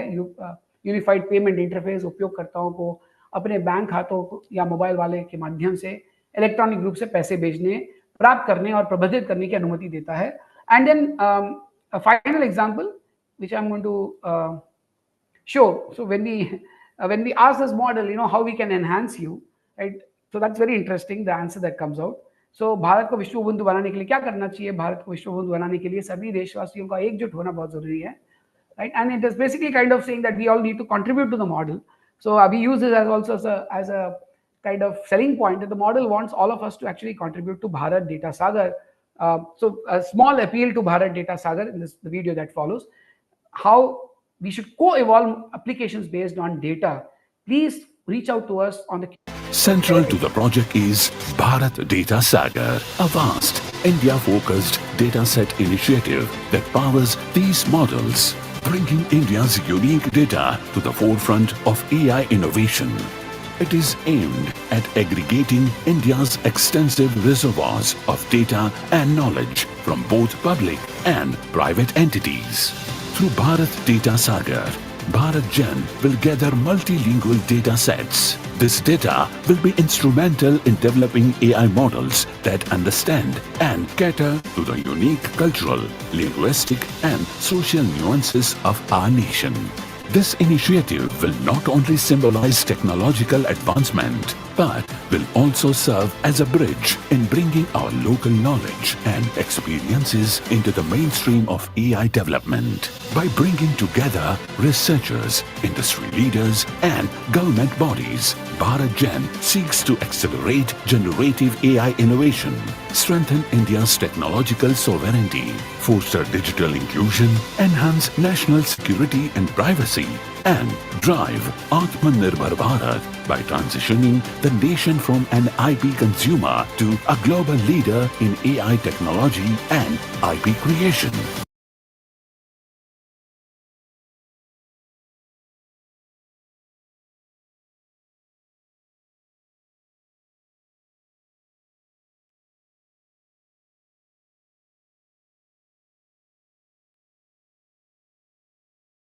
Professor Ganesh, you are on mute.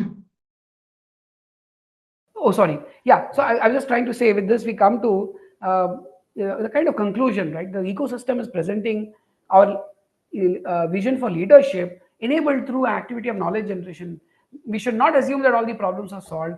model sizes are very large. We need to make them actually amenable, right? And make sure that in that process, India-centric data development fosters grassroots innovation. That's the second aspect of aligning activities with vision. Culture preservation, but in that process, we need to make sure that we have actual concrete foundation and technology developed for India. And we are here to foster innovation and entrepreneurship. So it's not that we want to BharatGen, despite being a Section 8 company, actually we do we are doing extensive tie-ups. Of course, we are little limited by bandwidth because of existing number of engagements, but our intent is to actually have a lot of innovation entrepreneurship fostered. And finally, skill development through courses, right? To making sure that generative AI courses actually lead to capacity building. It's not about whether we should use Gen AI or not. I think the question is, how can we use Gen AI as complementary and ensure that our domain knowledge is put to good use? Gen AI is not in any way threatening our domain knowledge. It's only trying to add value to our domain knowledge. In fact, it should make us better at our domain knowledge and reduce quack work, right? So, of course, there's a lot example, right, in terms of knowledge generation. Commonality across Indian language is a huge benediction for us. Vocabulary overlap between Indian languages, the grammatical similarity between Indian languages, the phonetic similarity, which I also talked about earlier, in speech. So these are kind of to give you a glimpse of how this is getting leveraged, right? And this is a large BharatGen stack. As I said, it's important for us to scope where we fit. For us, the IP creation for India and data set creation is very critical here. But you can see many of these have shades, right? So Bharat Data Sagar is where there was an appeal made to everyone, please join forces. We can work together. But in that process, BharatGen is going to be very much focused on the blue components, foundational model and technical recipes, etc., while ensuring that co-development on other areas is enabled, whether it's vertical oriented fine-tuned LLMs or applications or instruction-tuned models. But we want to work on those fronts with actual startups, with companies, with people who are on the ground, right? I think with that, I'm going to conclude. Again, the QR code is available. Please do reach out to us. I really enjoyed talking to everyone. Thank you, Chaitanya ji, for giving this opportunity.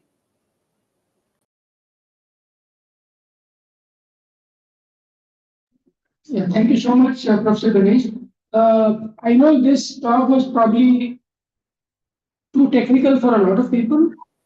Many of us are used to driving a car, but what happened today is actually the car got dismantled, and we went into the nuts and bolts of this thing. But I think the key thing that the reason I wanted us to hear this, and I think these are things that will take a long time for us who are not technical for us to understand, for us to sink in. The reason for asking Professor Ganesh to give us this view is simply to bring out the complexity of doing something like this in an Indian context. Right. And the reason for doing all this is simple things. I mean, I don't know how many of you have tried translation on Google Translate or Google.com. I don't know how many of you are using Facebook. You have tried translation on Facebook. And you can see the difficulty and the difficulty of writing something that makes translating from one language to another. And most of the time we are talking about translating from English to an Indian language or from Indian to or into English. But imagine translating from one Indian language to another Indian language.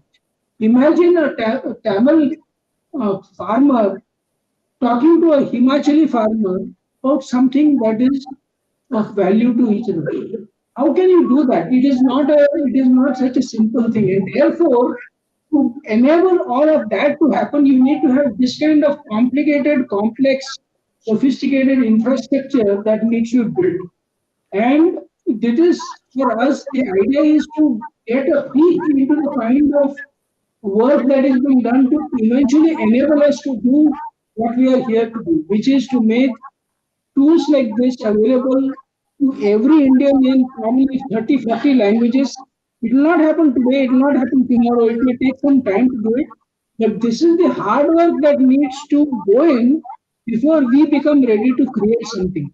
I think we got an insight into doing all of that. And I think in that sense, we are grateful to Professor Ganesh and everybody who is working on this, because this is effort that we do not get to see. This is effort that we do not get to feel. It is an effort that we don't even get to imagine how complex and how difficult this task is. So I think on behalf of everyone, not just here, but everybody in this country, we need to thank Professor Ganesh and everybody who's working from all the 7, 8 organizations who are doing this to enable us to take a good frog into the future. So thank you again, Mr. Ganesh. Thank you. I think there's one question. There's one question for you. We'll take 1 or 2 questions and then we'll break for lunch so that we can come back on time. It's not on. Just 1 second. It's not on, I think.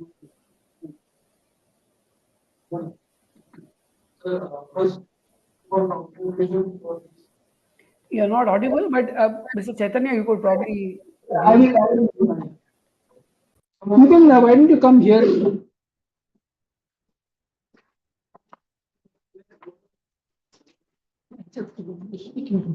Okay. So thank you, Professor, for this, for your achievements and what you have done. Because I am part of this process. I was a data giver when the process was in Pune. So I got 500 rupees from you. So thanks for that. The second thing, this was my sharing. I want to raise one concern. जो because हम जो ग्रामीण में काम करते हैं, तो the process आप जो कर रहे हैं डेटा गिविंग की और डेटा कलेक्शन की, वर्धा और वाशिम डिस्ट्रिक्ट में Maharashtra, when I was contacted by one of your vendors कि आप ये काम कर सकते क्या कि 150 लोग गांव के लाके ये प्रोसेस डेटा गिविंग की हो सकती है क्या?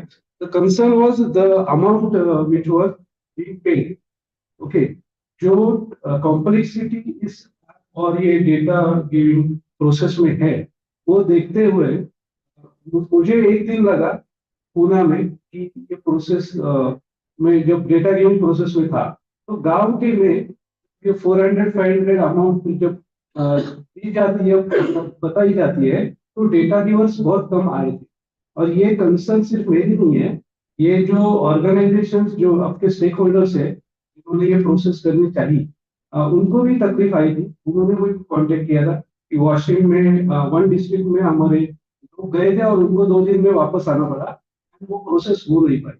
सो my concern I just wanted to raise वो अमाउंट अगर इंक्रीज की जाए गांव के लोगों के लिए, क्योंकि because of involving 1 complete day and कुछ चीजें उनके मोबाइल पे उनको नेटवर्क कम होता है, तो ये पूरा देखते हुए ये अगर ये प्रोसेस अभी और करनी है इंडिया में, तो शायद ये अमाउंट बढ़ेगा. Thanks for. I couldn't get the question very clearly. Chitraji, as I understand, the question was about the process involved in co-developing solutions and whether it reaches the last mile. Is it about the last mile part? This may be probably a larger question, and I don't know if we have an answer to this question right now. I think the suggestion that he had was that in the work that was being done in the translation from that with data giving, the conversation probably needs to be enhanced to get. Yes. better. That's what I think it's a very valid point. In fact, we also have to create strong Indian alternatives. To be very honest, the compensation and a lot of the data annotation and data collection is happening through initiatives which are not necessarily born in India today, right? And as a result, the last mile problem is even more. What we are trying to do through Bharat is also create very strong Indian alternatives, right, for the data collection, which is grounded in processes that are sensitized to the right Indian context. Yeah. Okay. Yeah. So I think we'll bring this to a close. I think just to sort of wrap this whole this particular session is like this: that tomorrow when we do use case development and we come out with ideas on how we can take this to the people on the ground, may not be today, may not be tomorrow. All these ideas will have, all these questions will start coming up and will tell us how do we take the steps going forward. So I think this is just painting that backdrop to us. Yeah, Naren? Is there any Thank you so much. Yeah, well, thank you, Professor Ganesh. I just have one question for Bharat Gen. I mean, is there any timeline kind of for the mapping for the country? Like we planned that how we have to achieve that many languages and all stuff. Is there any clear timeline or goals? What we Yes, yes, mentioned? yes, yes, yes. In fact, today's talk was I didn't get it. The timeline is very technical, so I didn't get into that. Since our focus is like a lot of IP generation, one of the timeline aspects also includes, in addition to upskilling of people, also includes tying up with people on the ground, which means startups, right? People who have good system integration capabilities. Well, without that, our outreach is going to be very, very right choked. So we have that. In fact, our head Bharat Jan, he's in Pune. I will connect Mr. Chaitanya to Rishi Bal, who's like serving as a head, right, VP, sorry, executive vice president. So Chaitanya ji, I'll connect you to him, and he'll probably come down and maybe meet you in Pune Sure, and sure. discuss these ground level details, not just with you but also with the interested concerned members. Yes. To achieve that timeline and in terms of human skills, because in the Yes. educational model, we also see that, how children are taught or the generation which is going to take the lead.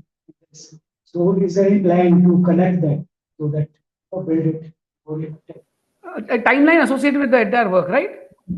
Timeline as well as the human source. Because of coming, maybe the data analyst or other people who are going to work in the field.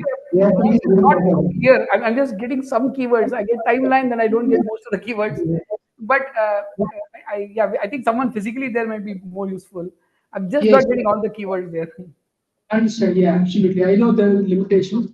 I think the basic thing that we will have to realize is that this to bring this from the academic world, the technical world to the real world of people, all of us will have to get involved. And I think this is the idea is to get that conversation going to see that how and when do we get involved to make all of this valuable for all of us. So with that, I think we'll bring this session to a close. I really wish Professor Ganesh was here. We could have had a lot more engaging conversation. But I hope that someday we will get to meet you also in person. And thank you once again for taking your time off and So Rishiji, sorry, Chaitanya ji, I again want to appeal. Don't wait for meeting me because Rishi is just Absolutely. there in Pune. I mean, Absolutely. just feel free to meet and move things. I mean, when I say you, I don't necessarily mean you. Of course, we love meeting you, but with the people from your team as well. Thank Absolutely. you. Thank you. Thank you. Thank you. So with that, it's 5 minutes, just a few minutes past 1. So we'll take a lunch break. Uh, we we had planned a 1 hour lunch break, but we'll probably squeeze it to 45 minutes and try and bring the schedule back in order. So we'll come back by 1:40, 1:40, 1:45. Another sure, quick attention. One of the things which we are seeing is that a lot of people have come from a lot of different organizations. So I'm going to request. I'm not going to give you a choice. So I will call out the name of an organization, but I will give you only 60 seconds, not 1 minute, 60 seconds to talk about what your organization does. Don't give us something that is we can find on Google or something like that. So 1 minute per organization will not do everybody, but just after lunch or during some time, I will call out your organization name. Please be ready to talk about your organization for 1 minute, 60 seconds. Okay? So you can use the lunch time to think about what you're going to say. No free lunch, yeah. नहीं अब कितना कहते हैं System, अच्छा था? क्या system?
कोण असणार आहे सर? मला त्यांचा व्हिडिओ लॅपटॉप लावायचे ना त्यांचं मुलाशी काय झालं मी स्टार्टिंगला झालं त्यांचा आवाज पाहिजे. Good afternoon. Shall we all start settling down for the afternoon session?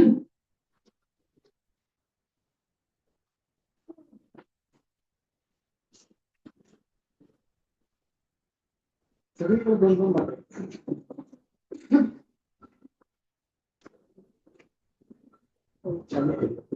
Bar video check करके बताओ कैसा नहीं हुआ अभी इनका कैसा आवाज है मतलब हाँ देखा ना आपण ते शेअर त्यांनी पण शेअर केले ते हो बरं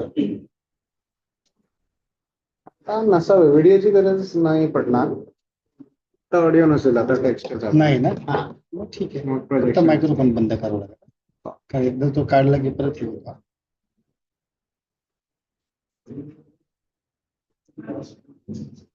साऊंड असं जसं काय लागलं ना शेअर केला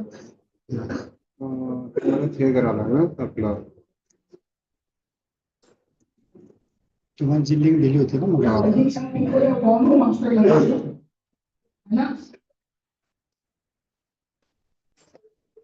I have seen one. I have seen one. You've seen one.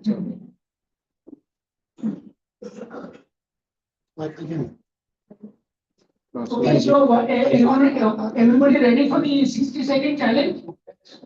Ready? Who said yes? So, we'll start with you. We will count 60 seconds. We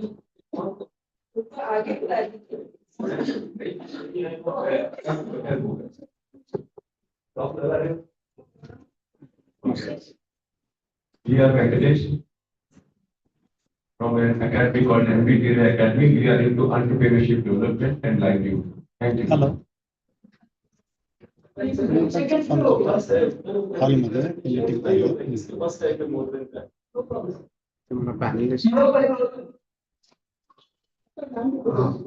Hello, myself Sjsm. I came from Mumbai. I'm working currently with the Kherwadi Social Welfare Association, and this organization is formed in 1928 and formed by the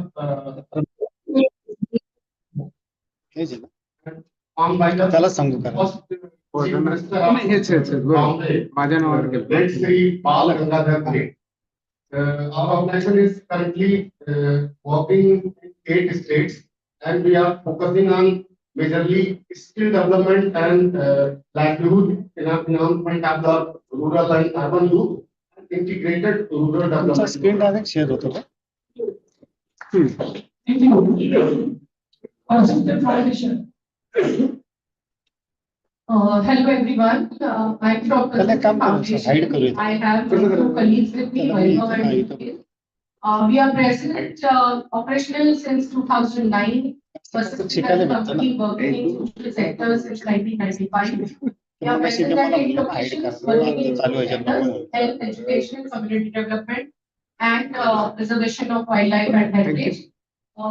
Bio is one of our leading partners, and we work with NGOs as well as we have some projects which are implemented by us. Specifically, agenda for this attending this workshop, AI in business is common for persistent. AI in social sector, we want to explore through this. तुमचं audio setting फक्त on करा sir जेव्हा share करताना तुम्ही म्हणजे तुमच्या ते video चालू होतं ना आता गरज नाही नाही ऑडिओची गरज स्क्रीन शेअर करताना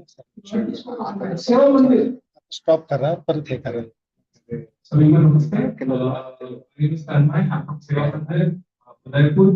We've been operating for the last 25 years in 9 different verticals.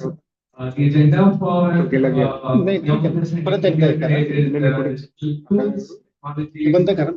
there's an understanding of the tools and implementation. There are gaps in all of these things. So it's necessary to ensure that if we are going to access digitally, then do it right. You still have 20 seconds more, 25 seconds more. Ashish. Good afternoon. Ashish Sharma. I'm from Varna. I'm working in Gramika Stantaniketan. Basically, we provide illegally to rural dropout students. And all the trainings are typically in technical domain, like motor dividing, share electrical, करता नाही ना तिथं ऑडिओचं share repairing, and all those. We also work in transfer of technology. Like, transfer of technology. Actually, I give 30, 60 seconds, but 30 seconds में सब लोग खत्म कर रहे हैं. वो जगह सुन. हाँ, 10 minute. So we'll go back to Rahul now. All right. Very good afternoon, everyone. Namaskaram. चला सगळे एकदम इंथू मध्ये आहेत परत. Back? Yes. Okay, सगळ्यांनी या settle down. Okay, now you saw, how complex AI is behind the scenes, right? मला collar माहिती आहे त्याला. तर we've all seen how complex AI can be behind the scenes. I'll tell you the significance of that. What I showed you earlier, 12 वाजता or 12च्या आधी, that included me speaking in voice, my voice, my cloned voice, my lip movements. Not a single Indian company or Indian organization, government, non-government, academia, or startup can do that today.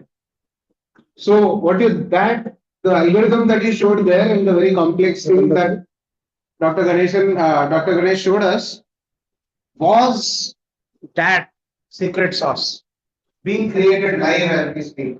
So it is really very nice and heartening to see so many 10 institutes come together to actually make that happen for India. Okay, so that was the complexity behind it. And so thanks to that, we probably have this in more languages. So because I had it in Tamil, it was from something called 11 AI. That's a tool. Now 11 AI only supports Hindi and Tamil. That's why I had it in Tamil. I had to pick one of them. So forget 22 languages of India. Forget 900 dialects, primary dialects of India. Forget the 5,000 sub-dialects and all in India. So that is how, we need to go. So it's still around way before you get there, but that is the kind of cutting edge research that actually makes it happen. Now, if we think of, now let's dive into some of the things that we actually can do. Okay, so from AI point of view, I'm going to introduce you to 3-4 tools that we are all going to work with today. Okay, and maybe we just start with that. We'll start. I'm going to show you 4-5 tools, and these are tools of very different kind. They are not competing tools. So ChatGPT, उसका भाई कौन है? Gemini. Google का है तो Gemini है. OpenAI का है तो ChatGPT है. Anthropic है तो Cloud है. Meta का है, Facebook का है तो उसको Llama बोलो. Each one of these guys have their own different elements. And then there's open source element. So some of these are open source. Mistral is from France. That's open source. Llama is almost open source. And OpenAI, Gemini are all closed source. What does open source mean? कोई भी use कर सकता है, free. Google बोलता है नहीं free में, मेरे को पैसा तो ना. So the Google and OpenAI and all are paid services, but the one by Meta, very surprisingly so, right? Very thankfully and surprisingly so, Meta का जो है वो open source है, so we can use that. Now a lot more smaller models need to be created. So ये जो भी use होता है, so I tell you the cost of creating that video, that cost me about 160 rupees. That was about a 30-second clip, 30-40-second clip. उसका 160 rupees लगता है. So 160 rupees for that. It depends on how much valuable is that video. But if you say कि mass dissemination के लिए it's not affordable. You would rather have someone record it, that can be cheaper. Sometimes, so that's the cost right now. कम होगा cost.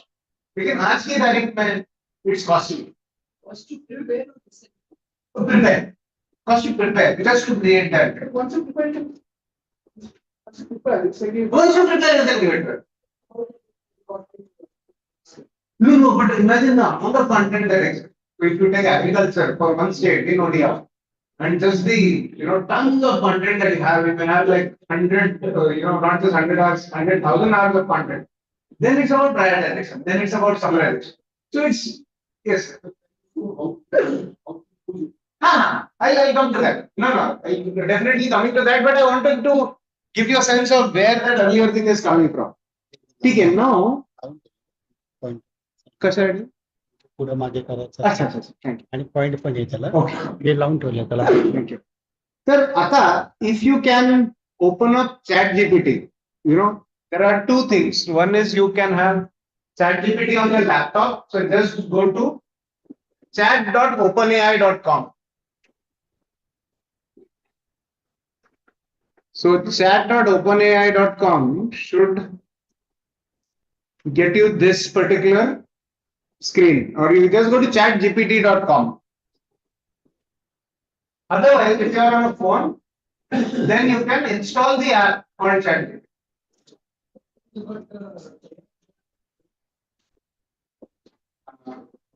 That's it. iPhone वर असेल तर AI chat. आणि हो perfect. Load करा. chatgpt.com. chatgpt.com. नाहीतर just app install केला तरी तो permanently राहतो. आणि then you have to log in. Login ते तुम्ही गुगल वरून लॉगिन करू शकता. आय थिंक पहिले 2-3 तरी तो विचारणार आहे. Won't ask you for first 2-3 queries it allows you. After that it lets you log in. And after that it's also free. Free to the extent that it caps you at certain number of queries for the day, but we won't exceed that cap. So bindas kara. So tell me, anyone having a problem installing ChatGPT or just getting access to it? Just ask your peer who has gotten it on the table now. Everything. No, browser, I use Firefox, Chrome, any other. Edge, Firefox. Yes, that's fine. Okay. Now, let's just say, start with a simple query. Very simple query you start with. You say, who are you?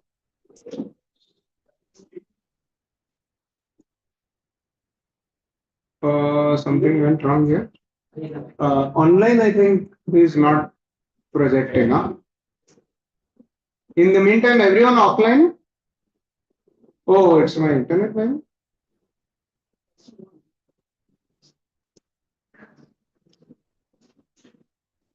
My internet's on. Classroom 1. Class 5G करेंगे. Classroom 1. 5G. त्याला करायचं H करें H.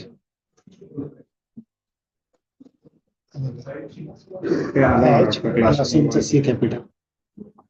C capital. H Class, no? Class at 4, 5, 6, 7.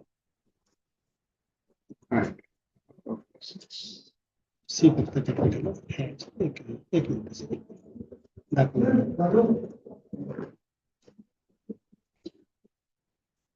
Okay, so do you get a response? Everyone got one response from it? Let's say I'm ChatGPT or something.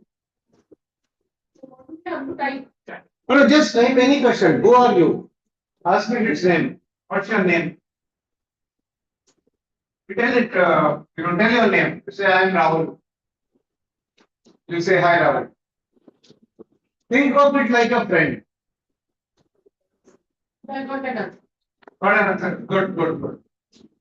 Now, if you want to get adventurous, ask it to give you a poem about Pune. Just say, give me a small poem about Pune. Like the classroom.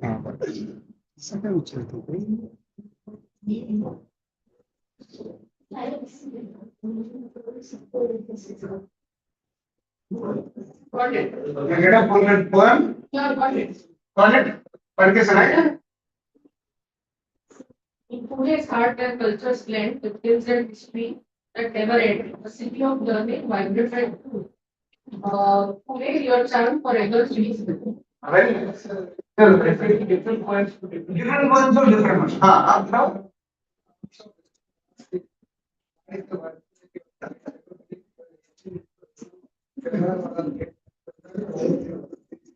Excellent, excellent. That is primarily the beauty of AI, which is it has so many combinations that it will vary.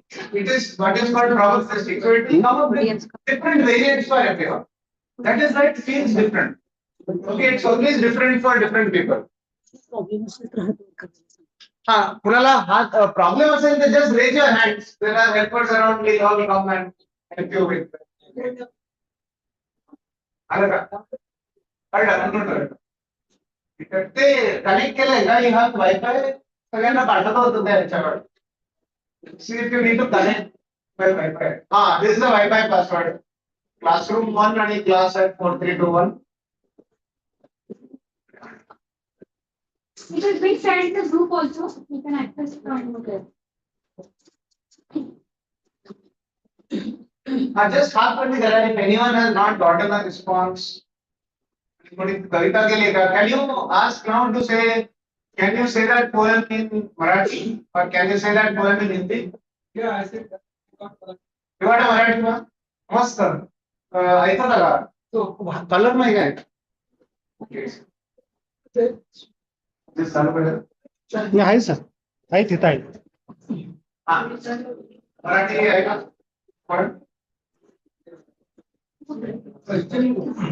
पश्चिम घाटाच्या कुशीत वसलेले पुणे शहर सुंदर सुखवे उधळलेले हिवाळ्याचा वाड्याचा दरबार याच रंगतो सांगतो इथला थोर वाटचा आभार बोलतो ज्ञानाचा माळा विद्येचे माण्यागर बदलाईचा उत्साह स्वप्नांना नवग्रस्त सिंहगड पर्वतीचा उंच शिखर निसर्गाचं सौंदर्य सौंदर्य दृश्य वडापावच्या गाड्या मुळामुठेचा किनारा सांस्कृतिक रंगाची लागते इथे न्यायालय गुरुवारा असेच प्रामुख्याने प्रेमाचे ज्ञानाचं उदाहरण आपल्या म्हटलं.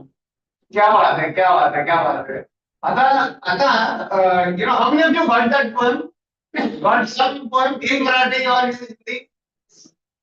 Got it? Anyone who not got it? सांगा ना बिंदास. काही नाही. You know, AI मध्ये हे असतं की 2 वर्षापूर्वी ना none of this existed. So nobody knew anything about AI. So if you don't get it or are not able to access it, it's not your problem. It's just we are all in first standard on this AI. So please, Bindas Sanga, this is really for you to kind of get that done.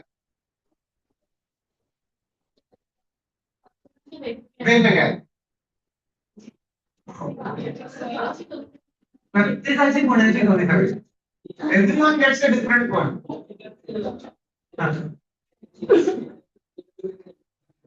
सगळ्यात वेगवेगळ्या ChatGPT मध्येच simultaneously सगळ्यांनी poem विचारली पुण्याची प्रत्येकाला वेगळं. Hello hello hello.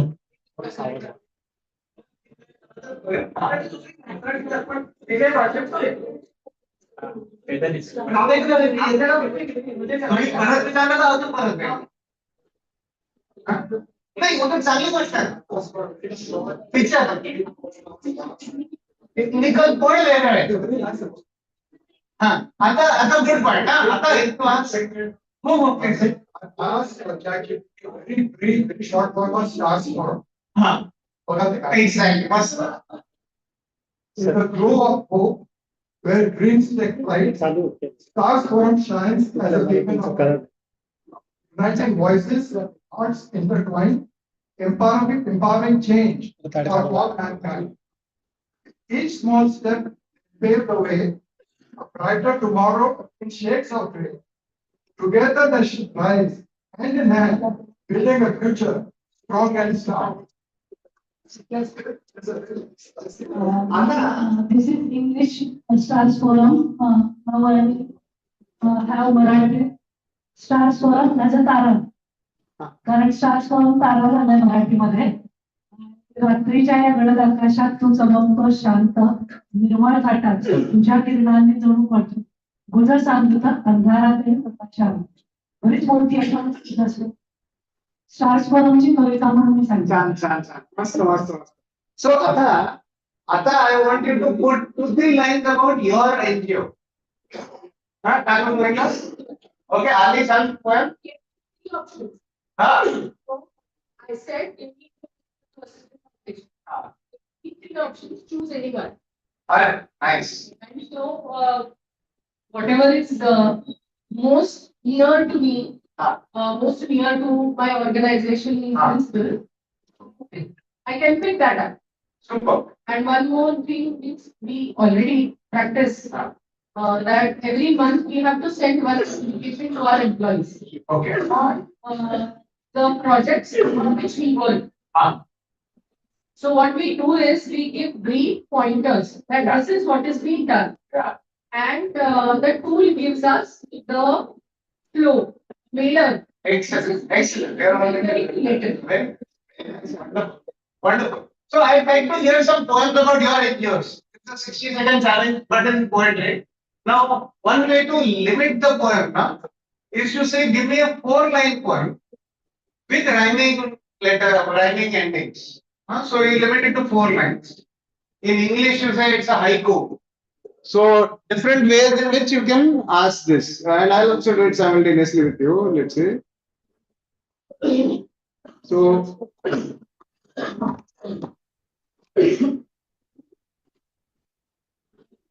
Now let's say.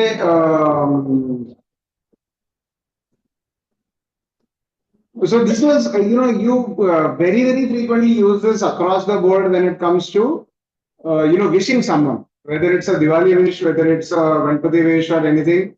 That's like the ideal place to keep trying these out. Now, one of the things that you would also realize is, first let's pause and let's get that going. Does everyone have that poem? For those who have the poem, I want you to think about other things you can ask it about your NGO. So, given 3 attributes, what would be the tagline for your NGO? So you say, what is the tagline for mine? Star Forum does this. Now, what is my tagline? For it to express it in 3 words, what would it be? Just try it out.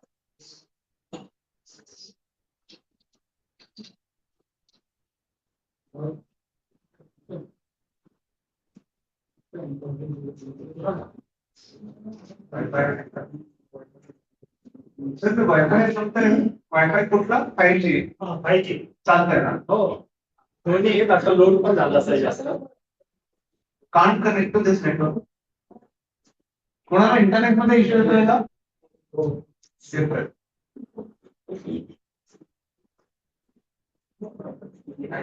कुठलं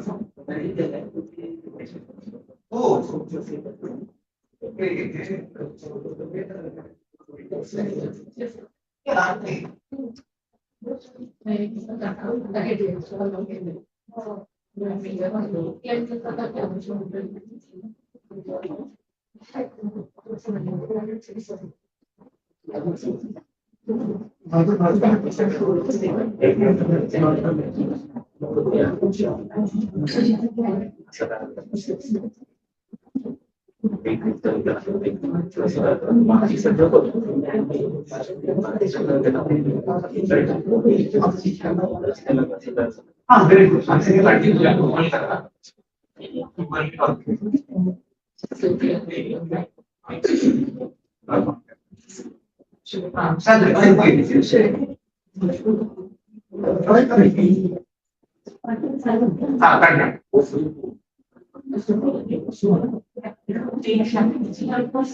त्याच्यावर येतो पण नाही नाही करतो हा तर काय काय हा हे कोणाला आढळलं का की the information it's giving information देतोय ती चुकीची आहे तुमच्या एनजीओ बद्दल कोणाला हे आढळलं if you ask it about just give your NGO name and your address ते आले तर चुकीची माहिती देतो. म्हणून ते सकाळी सकाळी म्हणते फेकू. डीप फेकू जे प्रकार आहे, deep is generally use with the context of video audio. पण फेकू तो आहेच general. So why is it fake? It is because it is probabilistic. त्याला ना खूप शब्द देऊन ठेवले, खूप शब्द. Well, just let me here, you will understand why is it doing what it's doing. Let me show you this. This is called hallucination, exactly.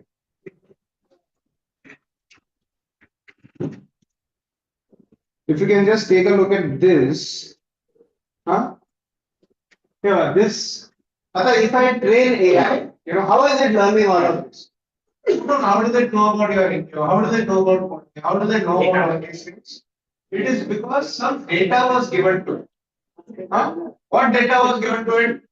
Wikipedia. Complete Wikipedia is fed into it. Complete Facebook fed into it. Complete Twitter fed into it.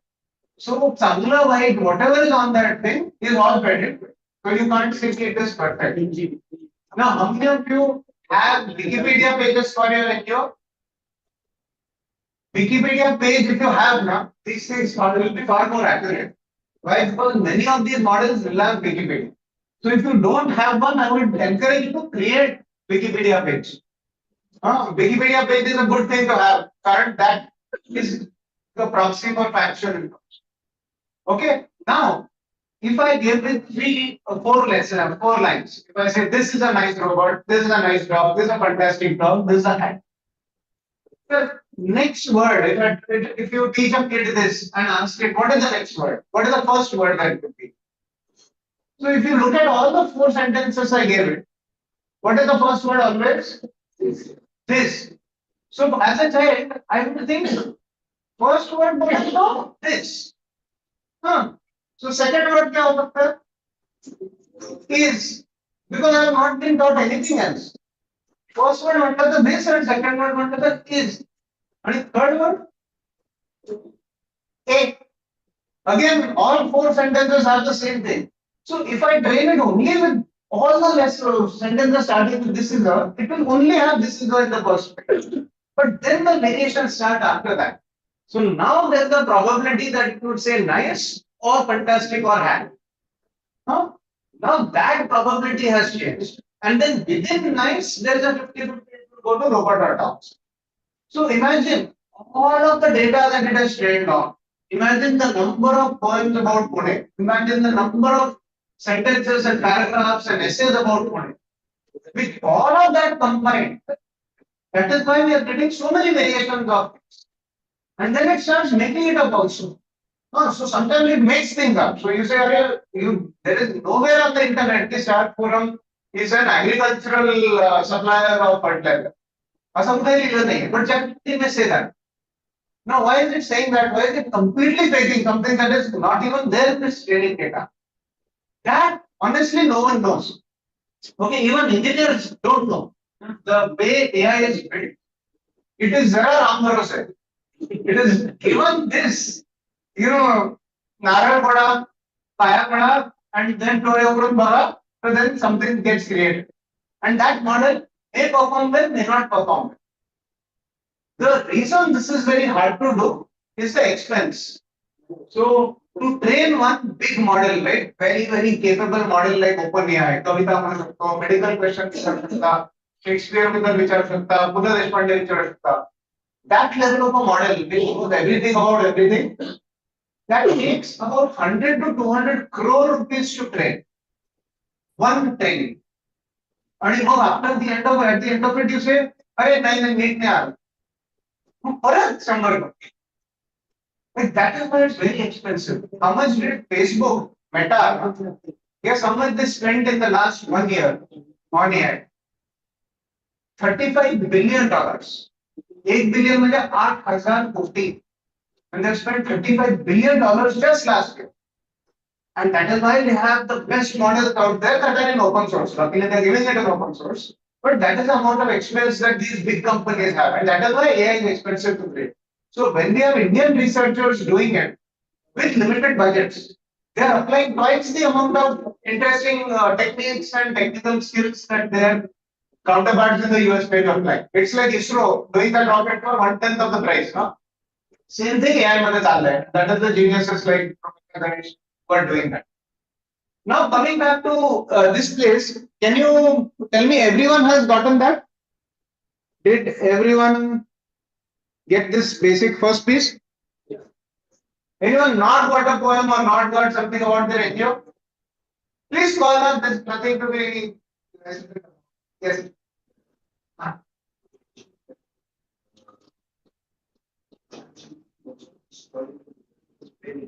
Yes, yes.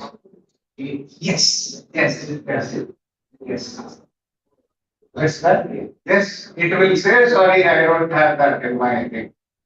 So let us do that. So great question. The question is, ChatGPT always is trained. If it's trained, then it will have a cap, right? It will have a cap on when it was trained.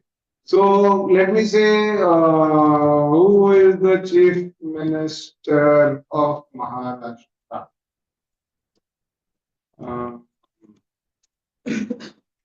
So only yesterday.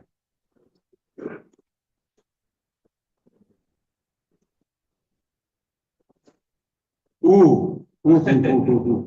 That's pretty good. So they are now constantly updating. This is new. So most AI models, now this is the internet thing that has been added to ChatGPT. Search the web thing. So they have recently added this over the last month. If you do this same thing on some other models, it may not be able to get it. But this is a big step ahead. But that's pretty good. Earlier it would give you answers like I only can reply about April 2023. So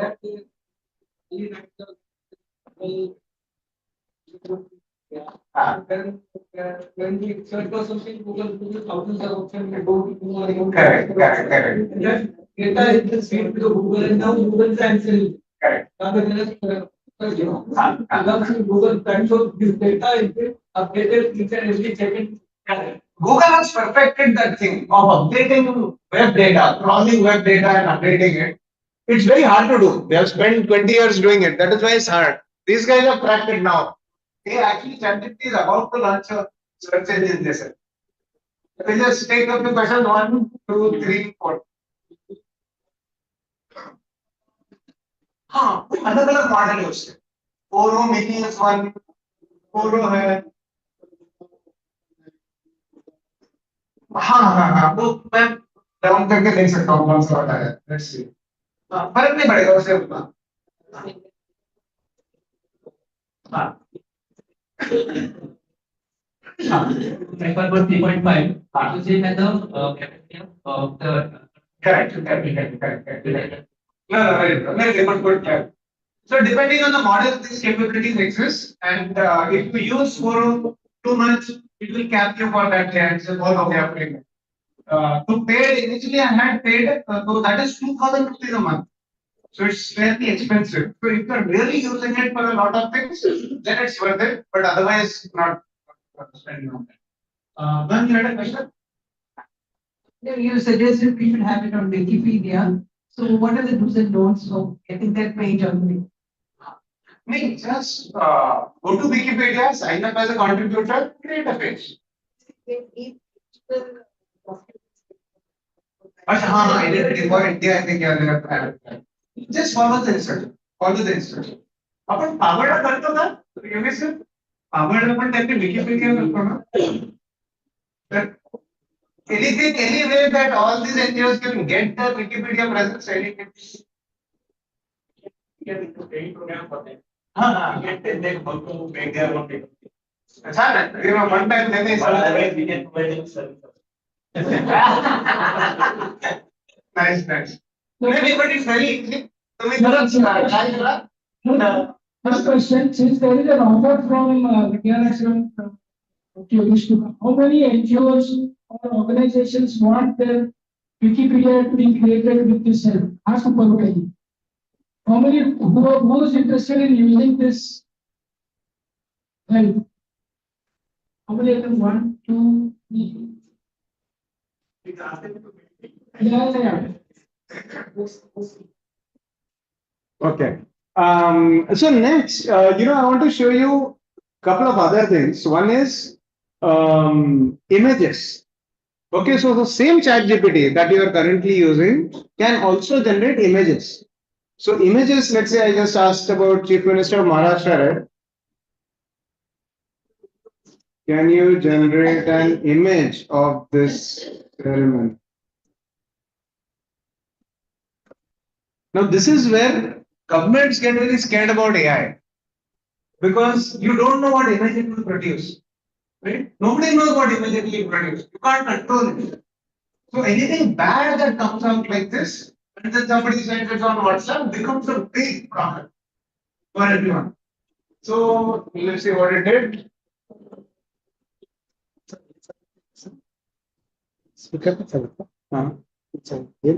नहीं ह्याची गरज नाही. ते eco होईल जास्त नाही. I'm not seeing it.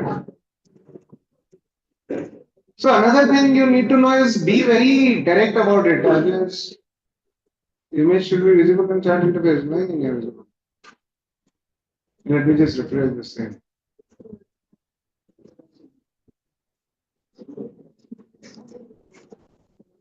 Okay, it did give me an image. Oh my god, it really gave me the real image? Anyone saw this ceremony? Is this the real image? No. No, this created. Yeah. They were all on stage, right? They're not downstairs taking out. Ah. Okay, now it's generating very scarily real images. This looks very good quality rendering, huh? He's Eknath Shinde, I just typed. Oh, so it gets these things really wrong, huh? So, okay, now another thing I did recently on the way back from the airport, earlier this week, my flight was delayed. Then the cab took about half an hour to come just to the second floor Aeromall. Very frustrating. And then he came, and then something AC was not working. So couple of things. Then I was like, "Kya kar rahe hai? Kya kar rahe ho?" So finally, he was also dukhi because he was stuck in some traffic jam and all of. He had his own sob story. I had my sob story. Then finally, to break the ice, I said, write a poem about a cab that was delayed for pickup. I was waiting at the airport, tired, and finally came Bhau, the cab driver, and made me happy by dropping me home. Write a 4-line poem. So gave him the 4-line poem. Now I said, say this in Gabbar Singh style in Hindi. I really wanted to make him laugh. He smiled when I gave him the poem. But here he said, अरे ओ भैया कितने देर तक इंतजार कराएगा विमानतल पर खड़ा खड़ा थक गया पर जब भाव आया तो दिल खुश हो गया तो एकदम खुश था I was almost like he stopped the car and he was like क्या हो गया तुम्हें कवि पढ़ा रहे हो मतलब कवि नहीं AI now then created a photograph. And I just said, take me a picture of this story. And now suddenly you see his name, how smiley guy, welcoming me, I'm not very happy. All of these emotions captured in it. So today morning, Sawant sir, all the day presentation, the images there were all AI done. They're not created. Now you can also give it styles. So this is one style, right? This is a typical style. Can you give me the same illustration but in black and white pencil sketch form? Okay. Let's see if it can do a pencil sketch. Then you could also give it style names. So there's some other products like Midjourney and all. You can give it style names. Okay, here's black and white pencil sketch. Now I say do it like paint it like Van Gogh.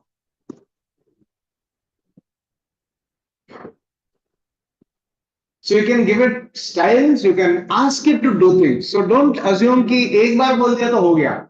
You can ask it to iterate. Okay, so if I take something like you have reached your image creation limit, मेरे को भगा दिया. Okay, अभी भगा दिया उसने. But ये Van Gogh, style, gol gol ghumte wala ye. So that's Van Gogh style. So for your NGO right now, most of the time what you see is whenever you see people generating images, like even in the morning, a lot of the images were similar looking. They had the same style. That is the same default style of it. So for your NGO, I really recommend you to give it a style. You say, I want line work. I want people in reds. I want people to wear yellow shirts. I want this. So more you can give it, more description, more opinionated description, the better images it generates. Okay, so remember that about AI. You can customize everything. उसको चिल्लाओ, उसको बोलो कि नहीं चाहिए, उसको बोलो कि चाहिए, and it will do that for you. This you can't do with a human. If you have somebody who is a designer, you can't say कि ऐसा है, वो बोलेगा नहीं नहीं ऐसा ही होता है. You have never interior decorated your house, and you say कि ये वाला ऐसा कलर क्यों नहीं लगा? बोले नहीं ऐसे ही अच्छा लगा. Okay. But AI को बोल सकते हो नहीं नहीं नहीं ऐसे ही देना, ऐसे ही देना. मैं बोल रहा हूँ मैं ऐसे ही देना. So it will listen. Okay, so please push back whenever you see things wrong. Whenever you even see things wrong. So sometimes when it comes to math and all, so if you say, let's try this and see if it gets it wrong or right. What is bigger, 0.9 or 0.1? Let's give it something trickier. Let me move this 0.19. or 1. Let's see. Or fix this, right? It got this very, very correct. About 3 weeks ago, it was getting this wrong, these kind of questions wrong. So one of the things OpenAI does is they're very, very fast at iterating on these things. So that is why OpenAI is probably the best model out there right now. So Xclosures is of course Llama, Meta, and also when you have to do it in open source, when you have to do it on all servers, then you have to struggle with some of these things. Now, if you think of just costs, you just want to plant that seed in your head about cost. When you think of what it costs to do things for your NGO, say I experimented with 3 different NGOs. One of them was, they were all into education. They were all checking first grade worksheets. Worksheet कैसा होता है? You have addition sums, 4 or 5 addition sums given in pencil and child is doing it. So 63 plus 5, 68. Okay, now the task was to check those. Regular paper checking for teachers or homework checking. Now when we get that to a teacher, the cost was about 1 rupee per worksheet, per A4 sheet. 1 rupee per A4 sheet. When we gave it using Cloud Vision API, this Google Cloud Vision API, it's been there for a while, that costs about 3 rupees per A4 sheet. And when we gave it to ChatGPT, images, all of these images thing, 3 images and it contain my element. Why? Because it's expensive. ChatGPT costs 5 rupees per image, per A4 sheet. So that is generally the difference. So you have to be very careful when you're really using AI because it can range from 1 rupee that a human can do versus a 5 rupees or 3 rupees that an AI can do.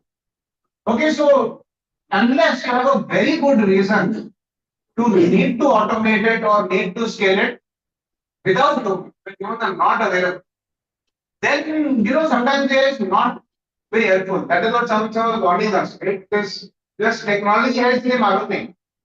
You've got to see the holistic picture there. You've got to see the overall thing. If another teacher is getting employment, it is at low cost and she's reliable. The problem क्या है? Now, often you would see a lot of funders. They want to say scale, they want to experiment with AI. So they will fund for things that are more expensive, but done with AI. So you have to make that judgment yourself. For your NGO, for the people that you're working with, what is correct. Okay, the other thing is in terms of, some of the tricky things is in terms of bias. Okay, so if you ask it certain things, it will potentially have bias against certain sections of users. it will stereotype. So what does stereotype mean? So if it is a boy, boy's favorite color will be blue. And if it is a girl, girl's favorite color will be pink. So this is stereotyping. So if you ask ChatGPT, let's try it. I've never tried it. Let's ask ChatGPT. Ram is a boy, Sita is a girl. What are their favorite colors? Oh my God, look at that. Blue and pink. Right? Why? Because the internet is filled with that information. Yeah? So internet is filled with this information, hence the bias. So this is just a gender bias I demonstrate. There is caste bias. There is race bias. So in the US, they created a tool which enabled police to decide whether to arrest an individual or not. In NYPD, they started using it. So they had body cams, all the police had some camera. Until they started using a tool which is just looking at the person. It would do face recognition, look up ki kuch pehla wala ye hai ki nahi hai, or just looking at parameters around, it will decide. Is it safe to arrest this person or jane do? Guess what? Most people it started declaring arrest were people who are African Americans. That folks in the US. Now why is that?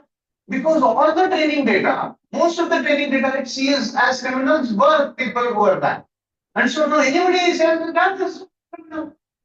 So then they started arresting more black people for no reason. Innocent started going into jail. So of course they banned the whole thing, shut down the whole operation, and now no face recognition is allowed for these kinds of incidents. So that is why we have to be very careful in terms of where we use it. One of the projects working on in judiciary, so trying to help the High Court, trying to figure out where to use AI. Now there again, you say, okay, we have a summary, we just do voice recognition, whatever is being said in court. And then instead of having somebody type it and all, the judge typing it, judge generally does a summary of that judgment and all. We said, you know what? We will do it. So AI can do it. Guess what we heard back from judges and lawyers? They said, no. When a judge does a summary, why is the judge doing a summary? Because he is recording the witness's statement. It is not verbatim. It includes the emotions in it. It includes perspective or perception that the judge has about that witness. That is why witness को stand पे बुला ले. नहीं तो वो लिख लेते ना. No, I need to see whether it is indefinite or not. I want to see whether it is genuine or not. That is a judge's judgment. That is why they are judges. That AI cannot do. So just simple transcription, simple transcribing, the bias involved, all of these make it really hard to use it in very mission critical cases. Now we say, what are other mission critical cases? You take healthcare. If you get it to ask a doctor, let's say, let me give you this, right? I'm having a heart attack.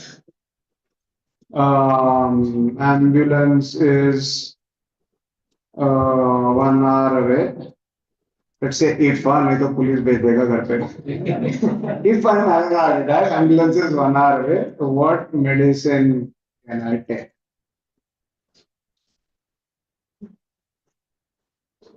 Okay, take aspirin, take nitroglycerin, even come and rest.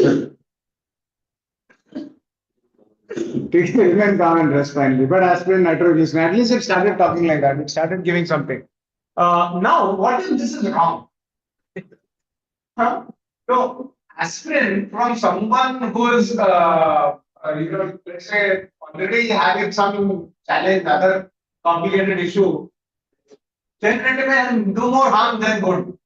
Right? So, every medicine is like that. That's why you need a doctor.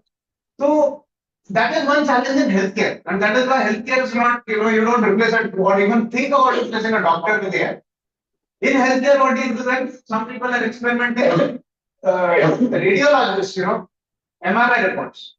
So one startup I know, that is a radiologist himself is running that startup. And I said, why would you do that? Replacing yourself, or do you really believe it's giving you more insight than you? He's like, no. It gives me about 80% of it correct. 20% is wrong. Which 20% I know? but it helps me with 80% of my work. So the drafting it does, and what the workflow that he got right was, I will give it 3 items. So if it is a fracture, right? If it is a lumbar fracture, it's a ankle fracture, the doctor will put in his language 2-3 words. Given a fracture, else normal. But from a report point of view, they have to write a big Mahabharata. Huh? So now to write that Mahabharata he is using here. He has told what the crux of the problem is. Now he is saying expand on it and give me the Mahabharata. And then you get. Okay, so that way you're creating a certain checkpoint, check and balance. Even in Odisha, one of the things that we launched was agriculture ke liye chatbot. So for farmers, which means they could ask things in Odia, we translate it into English, use a search system to search it, it's called RAP, and then the result is translated back to Odia, spoken back in voice, and the farmer listens. Beautiful, right? We were very happy, thrilled to see it. Now, when we asked farmers to use it, the challenge was farmers, there is a strong behavioral change needed to even get used to this chat interface. Like many of you tried it for one first time, right? Now imagine a farmer sitting in a village, not even an access to a phone most of the time, but data is low. So expecting them to just pick it up and start using now is not acceptable or not even feasible. So please account for behavioral change in any of these things. Behavioral change meaning what is the way we do things. So we have always gone and haggled with the driver. We have always gone and said, "Ki fruit wale ke paas paisa nahi hai, theek hai, ek lollipop de do, something of 1 rupee to get that little coffee." Huh? You know what are that 1 rupee thing that used to get medical shop now? Instead of chutta. You remember what is that? Coffee. Raval coffee, right? So Raval coffee, their sales dropped by 30% after UPI. That's a correlation. So that is what is called behavioral change. When the whole world starts using something new, it takes time. Sometimes it gets accelerated by a demonetization kind of event, but sometimes it doesn't. Okay, so now every one of you, I have lost my thing to give images. Can everyone generate at least one image? Got an image? How many of you got an image? Got an image? Huh?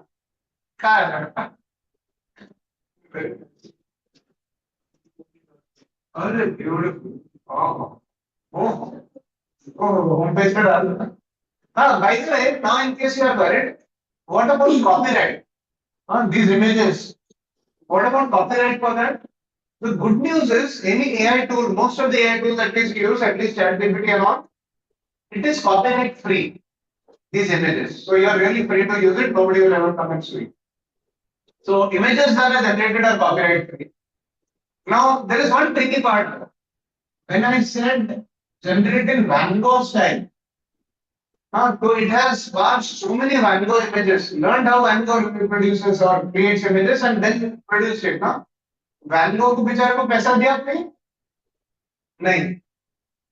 So that is the challenge with AI, which is the data that came. वो data कहाँ से लाया? चोरी करके लाया. So Google, for example, they scrape the web. I mean, Wikipedia is officially open source, Creative Commons.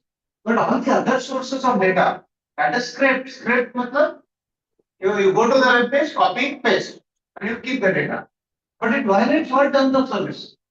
So the people who have created those blogs, अभी पुणे के इतने अपने poems सुनी, it's coming out of some people who have blogged about Pune somewhere. That's where the data is coming from. उनको पैसा दिया किसी ने? नहीं. हम ओपन एआई पे 2000 महीने के थे, but ओपन एआई पे उनको दिया? नहीं. So that is the whole concept of fairness in AI. It's not perfectly दूध से धुला. So where are you getting the data? Did they get compensated? Is the data free of bias? Then the data getting good, did you create the model right? And then is it open source or not? These are all considerations that you have to just think about. But for most of the part, if you are just generating images out of ChatGPT, assume that is copyright free. you can use it. So create fun, fancy images, put it on your website, ask for different styles, and all of that is possible. Okay, so that's an image generation. Now, if I have to go to something more interesting, there is something called Notebook LM. Huh? Notebook LM is okay. Notebook LM is the thing which basically allows you to select any source. So the sources include any file that you have. This is on Google, book.notebooklm.google.com. Now, the sources include any file that you have, PDF, text, Markdown, audio, video, anything. Or you can give it a Google Drive link, or you could give it a website link. Now, anything goes. Even a YouTube link is fine. Now, if you give it something, let's say I give it Stars Forum website.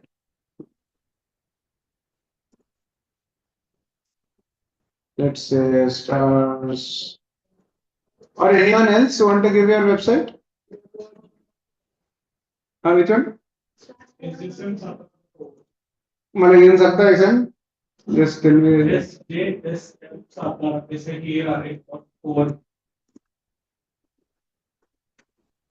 Okay, बराबर ना?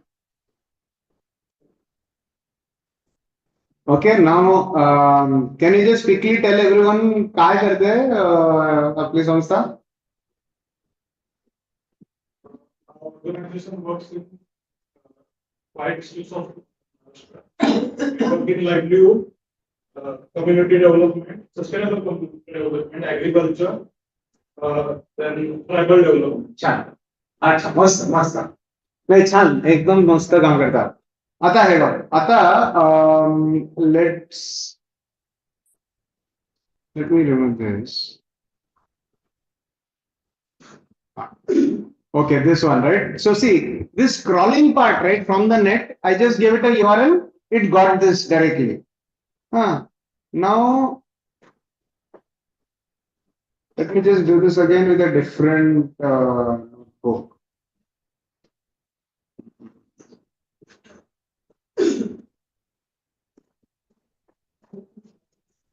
Okay, so you can create notebooks and you can add these things. So I'm going to give it website, and this was the website. So what it does is it parses that website, and now I can ask it questions about that website.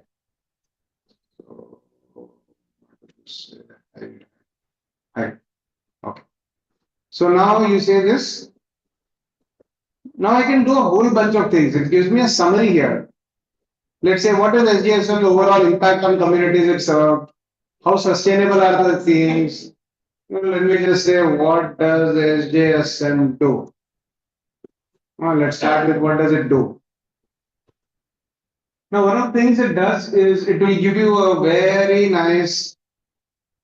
So, Shramjeevi Janata Sahayak Mandal is an organization founded in 80 by a group of young people, nomadic tribes living in Koyna Dam. Okay, so it gives you a good summary. But unlike ChatGPT, we said it was FAQ, right? This is not FAQ in the sense it will give you references for everything from your website. Everyone, please pay attention. Just 2 minutes. This is very important. Notebook LM allows you to create summaries with references from the original text. So this becomes very powerful in the way you parse documents, in the way you reference things. Current, if you are doing it in regular GPT, you have no clue कि वो कौन सा फेंका है कौन सा नहीं है. So one thing we learned: never trust it completely. You have to review it. So put the onus not on AI. कि काहीतरी चुकीचं आलं website were and then you say की अरे हे काय आलं, and then you are a question, अरे काय माहिती I use GPT आणि it gave me that.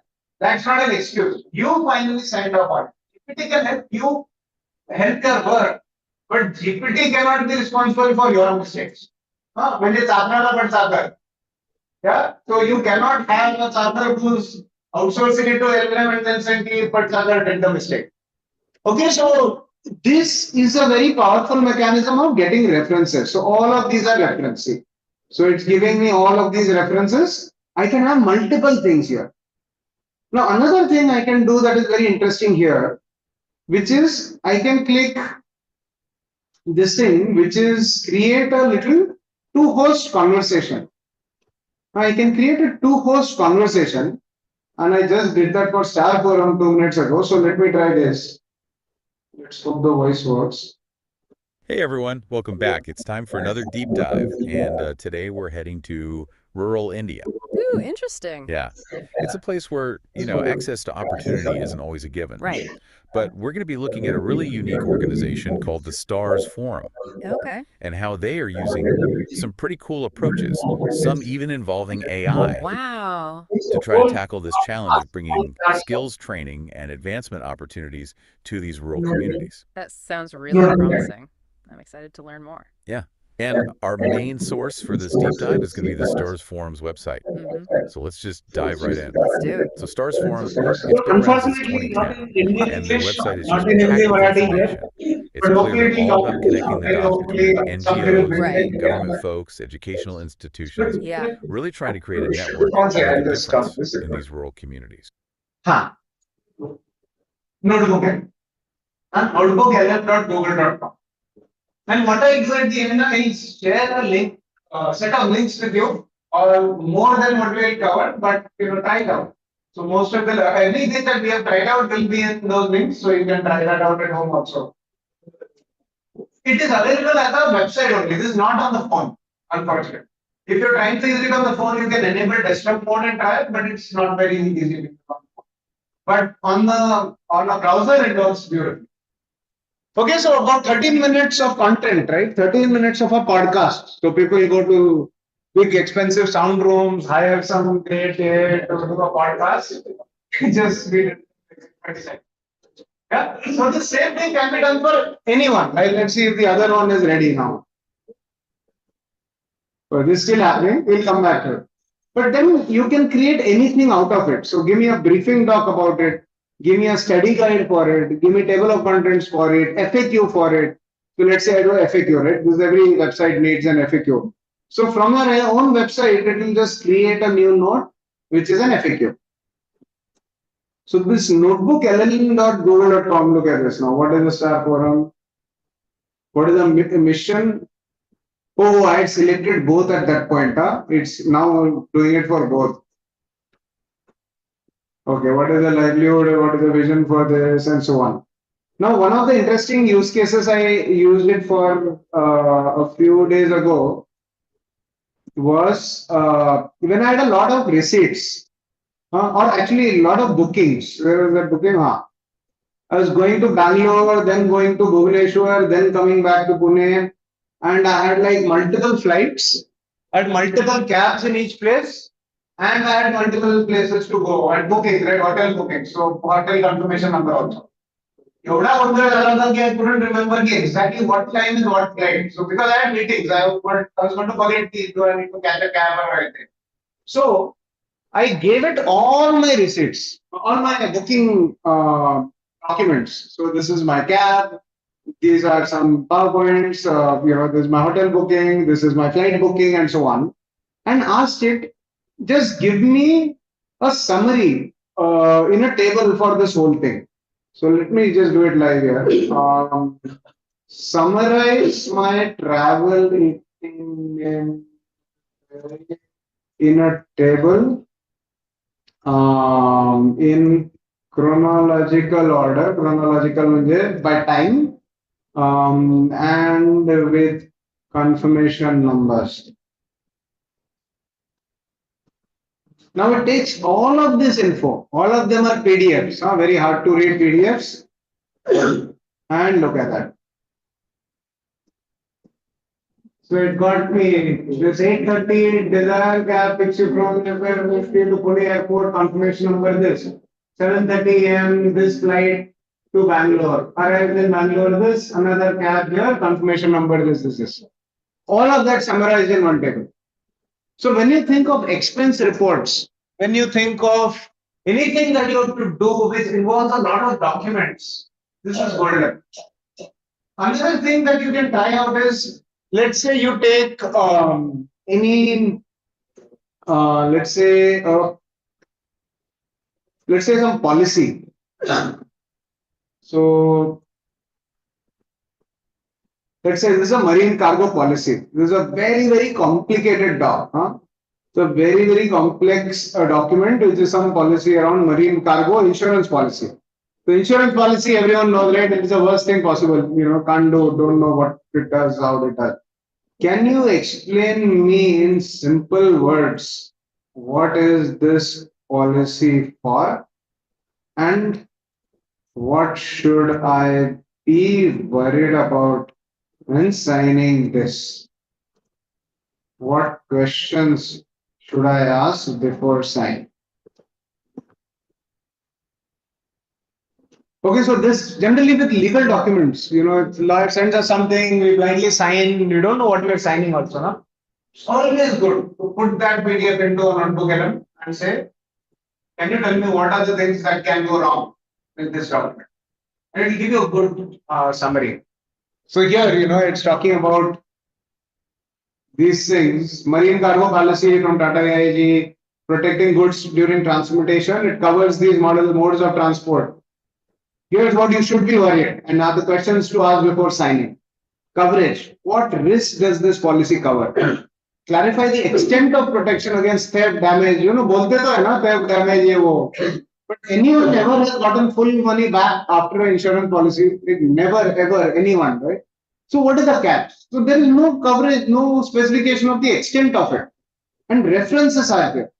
So you say references, the limits represent maximum liability will accept. And there are some things here but not quite clearly mentioned. So you can exactly point out exactly what are the things. Does it cover all types of goods? So it's not really specifying all of these things. So it's giving you a very clear understanding in the doc.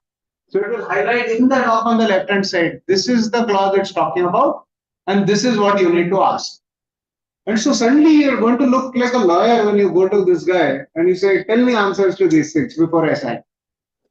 It's a godsend. It's really very helpful. Any kind of thing that you are doing with NGOs. So for example, I really love this one site called Wave App. Wave App has a privacy policy. So this is a very good example of how to use this, although these guys did it far earlier than GPT existed. But look at this. So these guys have a privacy policy, but instead of just the lawyer mumbo jumbo, they have a right-hand column which says in simple terms. What does this mean? In simple terms, if you have questions, we have someone to listen, and here is how you can get in touch. Identifying purposes. What does it mean? Any features won't work without personal information. Here's why we collected. So this simple terms, now you can say the entire policy, you can write it in simple terms. Entire document that you have with an NGO. You may have a big NDA that you signed with the institution you work with. त्यांनाही कळत नाही, आपल्यालाही कळत नाही. Because lawyers give it, it's like Narega for lawyers, Narega for accountants. Those kind of documents, for both of you to understand it well, ask GPT to summarize key points and give that to the person in addition to close the original talk. You said this is what we got as a summary. You also are clear specialty guy. They are also clear in how much thing. Okay, so this is a very powerful tool, and you can keep track of all the things that you're doing inside Notebook LM. So all of these things exist, and they will, they're all categorized well in that main link. By the way, SGSM to IQ on podcast. Welcome to the deep dive. Today, today we're going to be looking at a question that's at the heart of so much development work. Can communities truly drive their own sustainable progress? Right. To explore this, we're diving into the Shramjeevi Janata Sahayak Mandal, Okay. or SJSM for short. Interesting choice. SJSM is a grassroots organization in India founded way back in 1980. Wow. And what's really fascinating here is that it was started by a group of young people from a nomadic tribal community living near the Koyna Dam. That immediately makes me think that they have a deep understanding of the challenges in that specific region. Yeah. Their own website is our main source today. Right. And it's packed with information about their approach to community development. Lots to unpack there. Challenge. So everyone, please create your. Anyone try to create their thing? You got it? Oh yeah, sure. माहित आहे तो.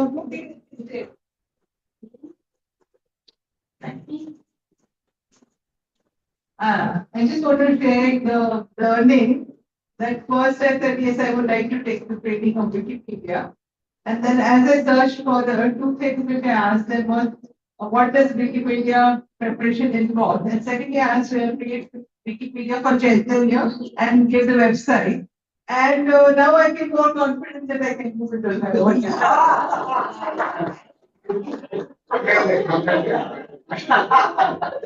Get away, Grant.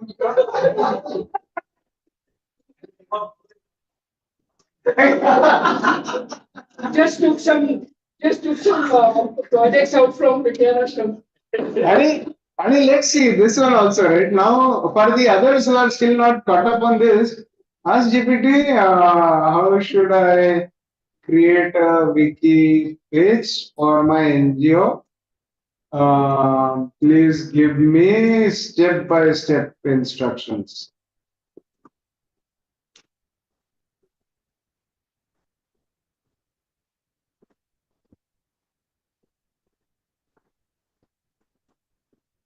Research तो आपल्याच कामाला लावतोय. Okay, create Wikipedia account, create account in the top right, practice in the sandbox, हे सगळे टाका. So it's also giving you some guidelines of what NGO, what to talk about NGO and all of that. And anything that you face problems with, now take a screenshot and feed it back to GPT. So that's what I do now for coding and all. The best use of GPT is to debug your problem. So I'm trying to install something in Linux. Right now I'm putting it in Windows, but if I put in Linux and then I have something that I'm working on, I will just take a screenshot of the screen, paste it into GPT, not even say it at me what is wrong. You know what I'm.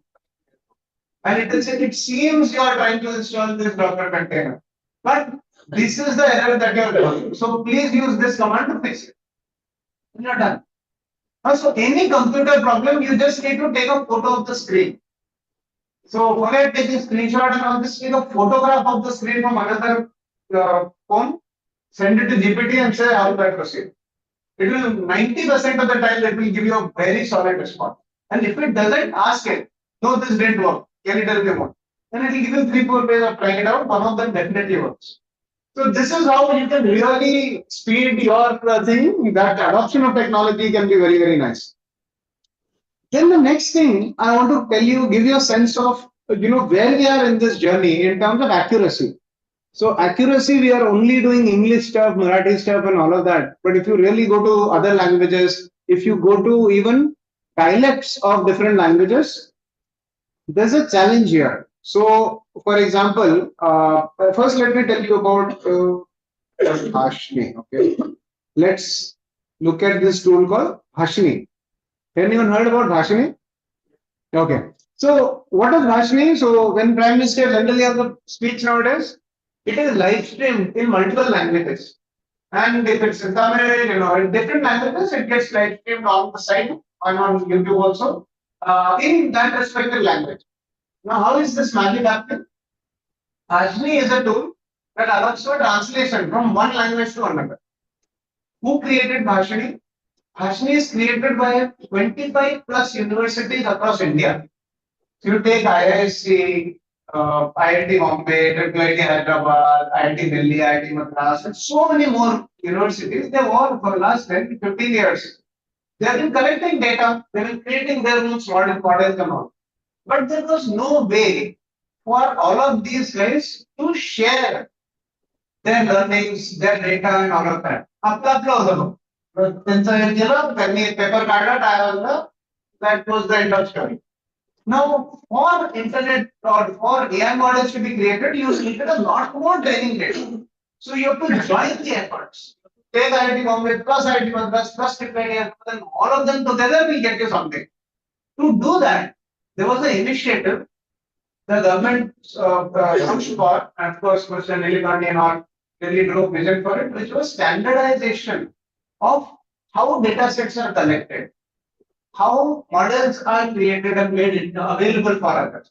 So what this did was, Bhashni as a platform, which now Meti runs, Bhashni allows you to do a couple of things. One is it has support for multiple languages, and there's something called Bhashni Model Explorer. Don't worry, I have links in that doc for you. I'll send it on that group. Okay, so here this is Bhashni Explorer. Now what this does is it means there are a whole bunch of different models. STS is speech to text or speech to speech. So you say something in speech, it will translate into another language. Translation is just translation from one language to another. You can see there are models for Konkani, Dogri. So this AI for Bharat has contributed this. Who's AI for Bharat? It's a lab in IIT Madras for AI. Now, this thing that we heard from Professor Ganesh, it is a lab in IIT Bombay that does it. And they're working with 5 other universities. So you see different, about 135 such models created by various different people across the world. So you see all of these different models. So Bhashni team created some. Look at this. Bhashni IIIT Hyderabad created Telugu to Hindi. So IIIT Hyderabad based in Hyderabad. So of course all Telugu models are coming from them. Bhashni IIIT Hyderabad also Gujarati for English and all of that. Now if I search for a model, I say Marathi. Now it's Marathi to Arabic, Marathi to Tamil, Marathi to English. It's English to Marathi. So who's done English to Marathi? Bhashni IIT Bombay. In Maharashtra, makes sense, right? So now you have something like this where you can give it any kind of translation or any kind of text. Stars Forum is based in Pune, works with entire humanity. Let's say translate this.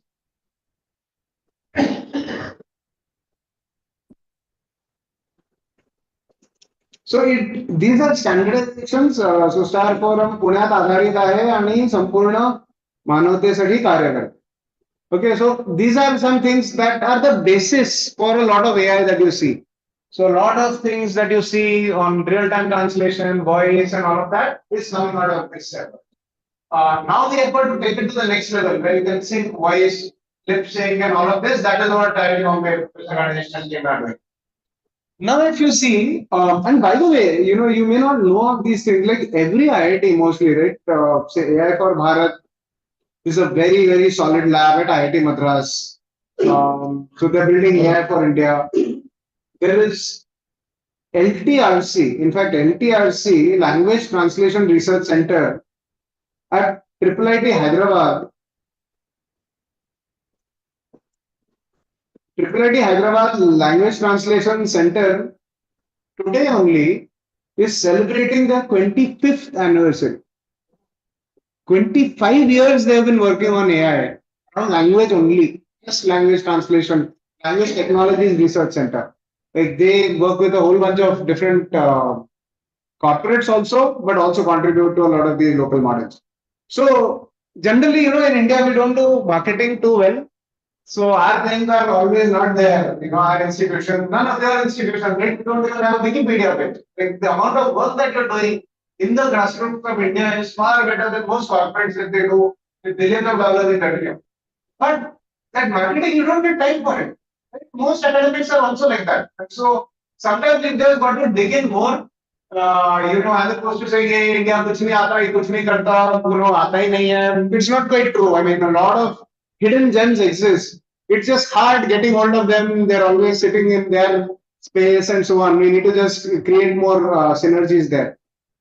But one thing I'll tell you, a lot of these folks are very open to working with NGOs.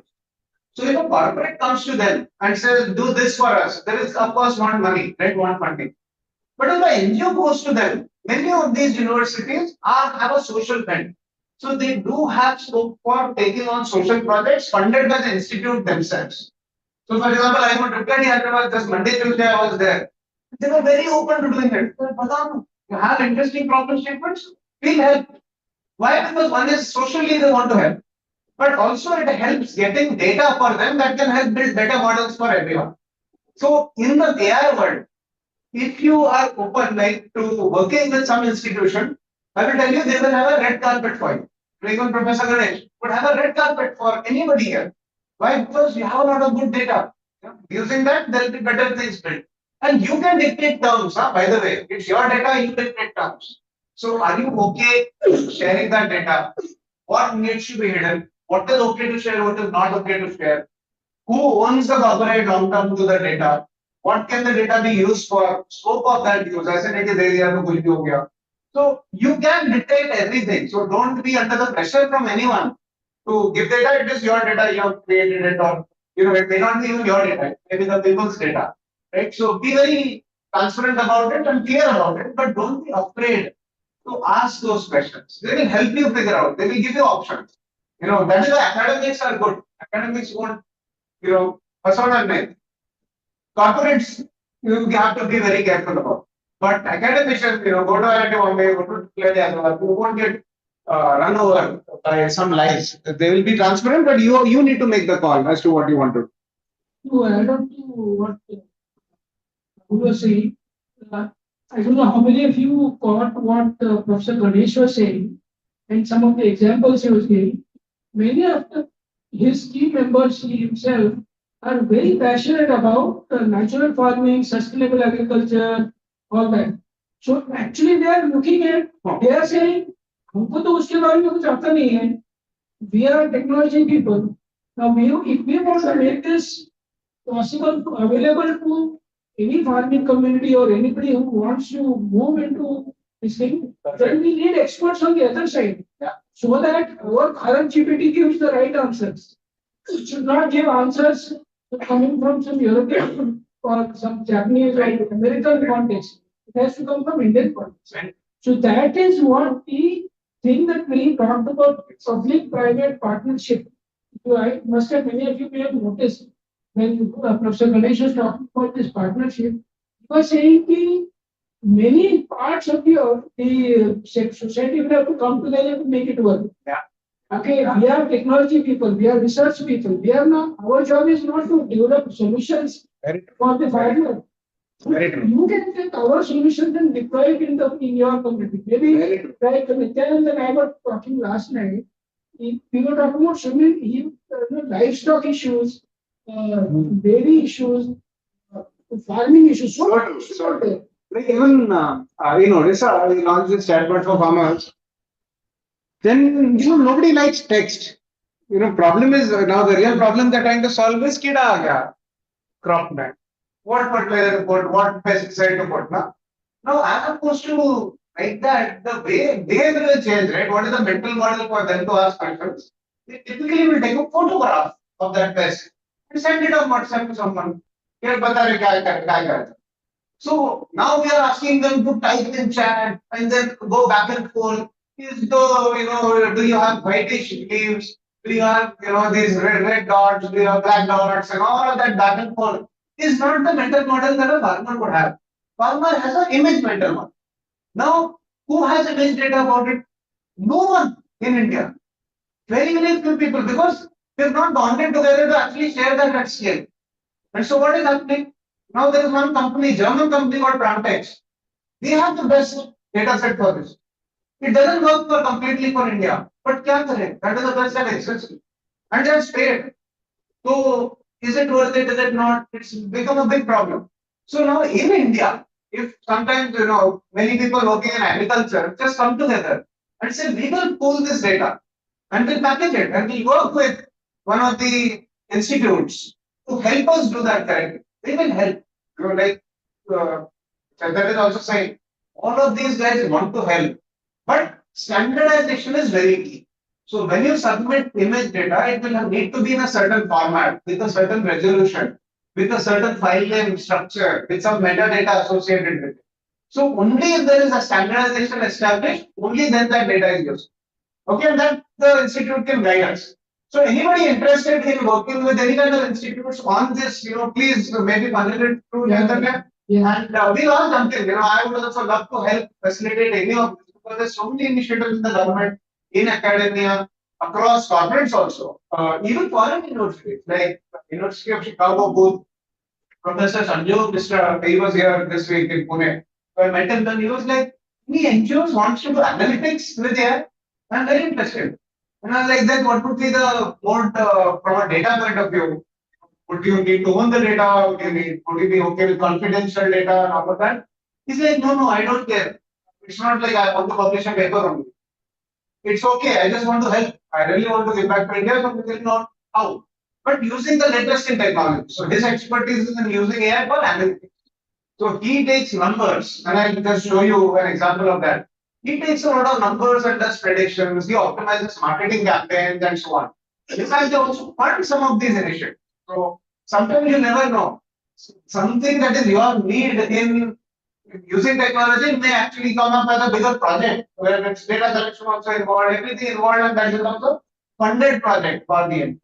So, any interest in working with any academic institution, US, India, or any of these government organizations, please let us know. Happy to connect you to the right folks. Then the other thing is around how do you know these things are good or not? So, how good is a model? When you're starting to using models, how do you know which model is good? And so, depending on the task, this multitask reasoning. So you ask it a question and it gives you a perfect answer. So here are, it tells you OpenAI O1 is the best model. GPT-4o next best, then Llama 405 billion, then 3.5 Sonnet, then GPT Turbo. Each one of them have different price ranges. That's why it's important to know which one. So the lowest one that works for you should be there. Now if you take this one, right, GPT Turbo, it's about 86% accurate. This is for English. So English, understanding a document and giving an accurate answer, 14% of the times it will get it wrong. That's the risk that you take. Okay, so be clear that it's always an assistant who is just drafting the first draft and then you have to work on it yourself. Never ever automate it. Okay, just copy paste and page the newsletter. Please, it's not at that level yet. It will make mistakes at least 10% of the time with the best of models. There is coding benchmarks, there is math benchmarks. So if you see math, this is a specifically reasoning model which does well, but all the other ones, math is at like 75%. So please don't use it for calculations too much. There are only specific models that really can do calculations. So O1 and all, there are some specific models, but still by well, it's not like really well. Basic directional sense I'll show you. So directional sense on math, right? If I have to, let's say I take some data set. Let's say this is a data set of campaigns. So I've run a marketing campaign and I'm getting clicks on Facebook, Google Ads.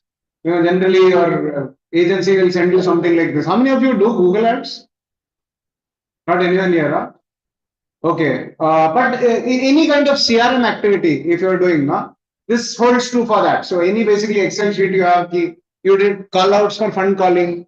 So how many of them picked up, how many of them didn't pick up, data like that. So any data like this, you can just upload it to ChatGPT, right? So you can upload a data set like this into GPT and then ask it questions about what insights can you give me based on this data? What can I change in my marketing campaign?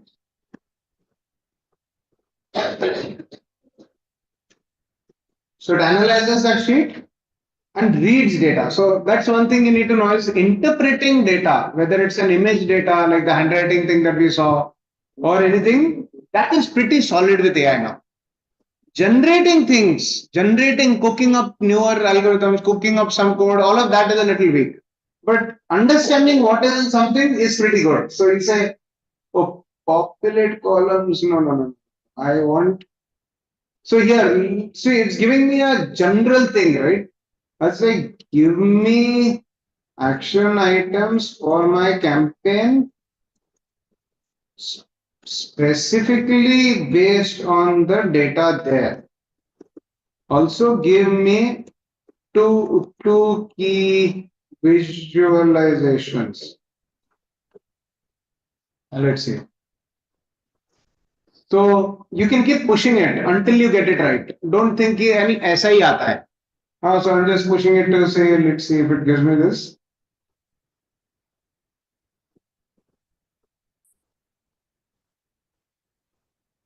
So it gave me decent things that what are all the different fields there and what are they useful for.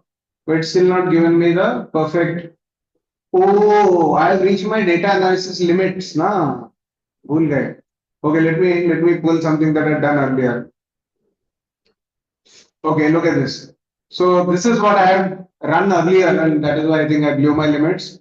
Which is, let's start by analyzing performance metrics, impression clicks, and media cost. So overall performance, average impressions, clicks, media cost, click-through rate, all of these things and insights from the analysis. So many impressions, so many clicks, media cost was this, CTR was 1.2%, and this is CTR by channel, CPCs by channel. And key takeaways, display channel is your best CTR, cost efficiency, search is the best one, mobile is the highest cost per impression, channel balance is this, and so on. So each of these things, it gives you a very, very good action item out of it. So numbers also, don't be afraid, but double check. Please double check numbers. Yeah.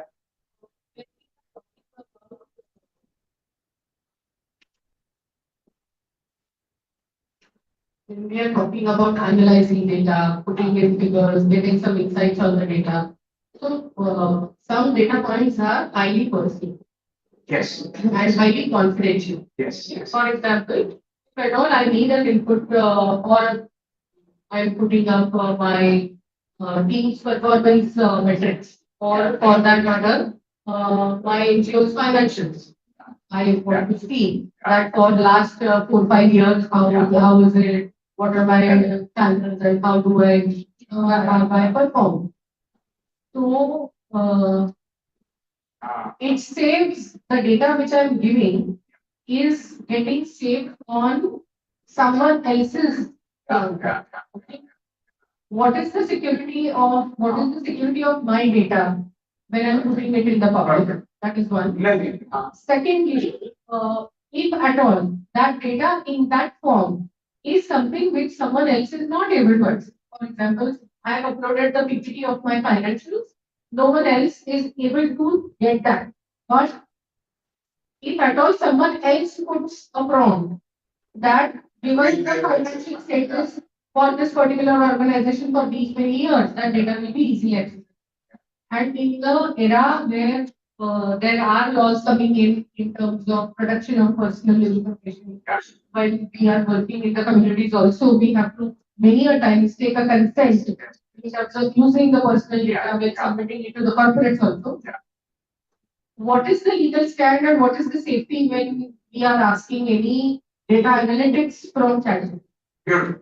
No, fantastic question. Everyone got the question? What about security? Now, security is a spectrum. It's a spectrum. I tell you all ends of the spectrum.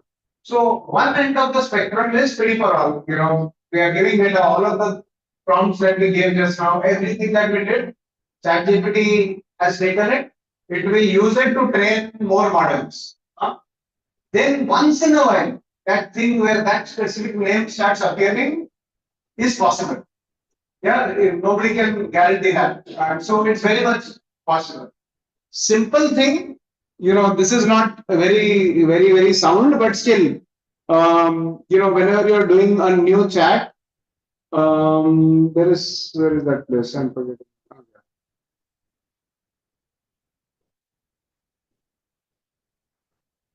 In the mobile phone, there is one that allows you to quickly say, keep this hidden.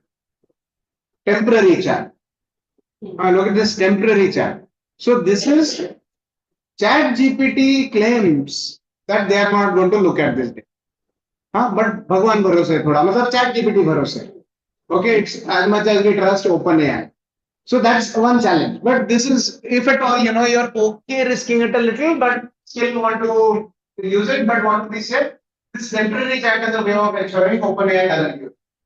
The other level is where you're signing a contract with OpenAI. So many of the paid plans, there are multiple versions of the paid plan. In the enterprise plan, they guarantee legally that they won't train data on your audience. So that's another level of protection. So I would say if there's confidential stuff, but you're okay with it going to OpenAI, you trust OpenAI's commitment that yes, they're not going to see it, then you can go for the enterprise plan that allows for it. Little more expensive, I think $20 ki jagah $60, but it at least guarantees that. Then you say higher, higher protection than that. Then you take Infosys, right? Infosys just now signed a deal with GitHub Copilot and OpenAI. You say all 2-3 lakh employees of Infosys will start using OpenAI or ChatGPT for work, for generating code. Now that is so highly confidential data, right? This is clients where they have signed confidentiality agreements. So they cannot be sure. There is I don't trust any of their engineers. How do I make sure it's safe? So OpenAI and Microsoft basically combined to say, you know what? We will set up servers owned by Infosys on their cloud that are controlled by Infosys, and there they will put ChatGPT on it. So you are sure that तुम्हारे server पे चल रहा है, nobody is able to see what हमारे पास आ ही नहीं है. So that is a level of commitment also that can be made. So these companies do that. Now you are saying, क्यों इनकी इतनी पूजा कर रहे हैं? Why only OpenAI? What else? Right now, when they're working with the government and all, government like नहीं भेजना, it needs to be on Indian soil. So it needs to be in the Indian soil for Indian data. So one thing is, how do you make it run on Indian soil? Many of these servers, OpenAI, are foreign servers. Then you get to a point where you say, okay, let us host these models ourselves. Now then OpenAI goes for a toss because ChatGPT is OpenAI. That means foreign server, so you can't trust that. Then what do? You take Llama. Llama is a meta wala thing, but it's open source. Or you take Mistra. Or there is a company called Sjsm, which is building Indic models. Company out of IIT Madras. They was the original team behind Bhashini, and then they moved on and created Sjsm as a startup. So they are also creating very nice models. There's 2.ai. So these are all some commercial companies also. Otherwise, there is Llama and Mistral, and then there are a lot of Indic models available. You have to have a GPU to be able to run that model. So everyone knows CPU. CPU होता है ना computer में. Your laptop has a CPU. तो GPU चाहिए. Now where you have heard about GPU? बच्चों के games में. So gaming laptop होता है ना. What is a gaming laptop? You must have seen ads about gaming laptop. क्या होता है gaming laptop? Gaming laptop has a GPU. इसलिए उसको gaming laptop. Now why is that interesting? Because the GPU they discovered can also run this matrix operations very well. So anybody in background in 3D geometry now, you will know वो x-axis का transformation यहाँ से यहाँ करने के लिए you have to do a matrix multiplication. So that gaming के लिए use होता है. Same technology is used for even AI. And that is why GPU चाहिए. अब GPU चाहिए तो GPU कितने का आता है? GPU आता है about $2 per hour. एक घंटे का भाड़े से लो ट्रेनिंग करने के लिए या चलाने के लिए तो $2 देने पड़ते. $2 माने 160. 160 rupees for 1 hour you have to do. Now if you leave some site out point where all of your users can get it, then you may need 2-3 such $2 things. Right? So then you're talking $10 an hour. $10 an hour मतलब 800 रुपए घंटा. Then times 12 hours or 10 hours, right? Now you're talking 8,000 rupees a day. Then you're talking a lakh, 2 lakhs a month. So that can be the expense, right? For a small kind of use case. For larger use cases, then it goes into a lot more. So then what are we thinking now? Well, let's say Odisha पे launch किया या UP पे launch किया. Now just the numbers are mind blowing. यहाँ पे 10,000 farmer use कर रहे तो पैसे डाल रहे हैं government के. How do you scale this to millions of farmers? How do you scale it to millions of teachers? So then the next thing, best thing to do is to say, क्यों चाहिए वो crowd and GPU? Phone पे नहीं चल सकता क्या? If you think about it, your phone also has 8 MB RAM. Your phone also has 128 MB hard drive. Your phone also has a decent CPU. So why can't that model work on phone? Phone में GPU नहीं है, but modern phones, right? Newer phones, all of the phones like the Samsung S24, of course, more of the expensive phones. But anything above 40,000 वाले जो phones है, they come with an AI chip built in. And very soon in the next year, we'll have 20,000 rupee phones also with the AI chip. So then, your phone only can run that AI model. Then cloud की जरूरत ही नहीं है. Then खर्चा कितना आएगा? Zero. Because it's running on your phone only, ना? किसी का भाड़ा नहीं भर रहे. We're not giving भाड़ा for the GPU. We're not giving भाड़ा for the on your phone only. And that is the ultimate privacy, which is it's running on your device. It did not leave your device.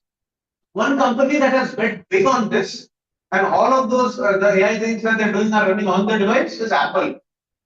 So a lot of the AI stuff that is running on iPhones, it is all running on device. They partnered with OpenAI to kind of make those models small and put them on the device. A lot of innovation is happening in making models small.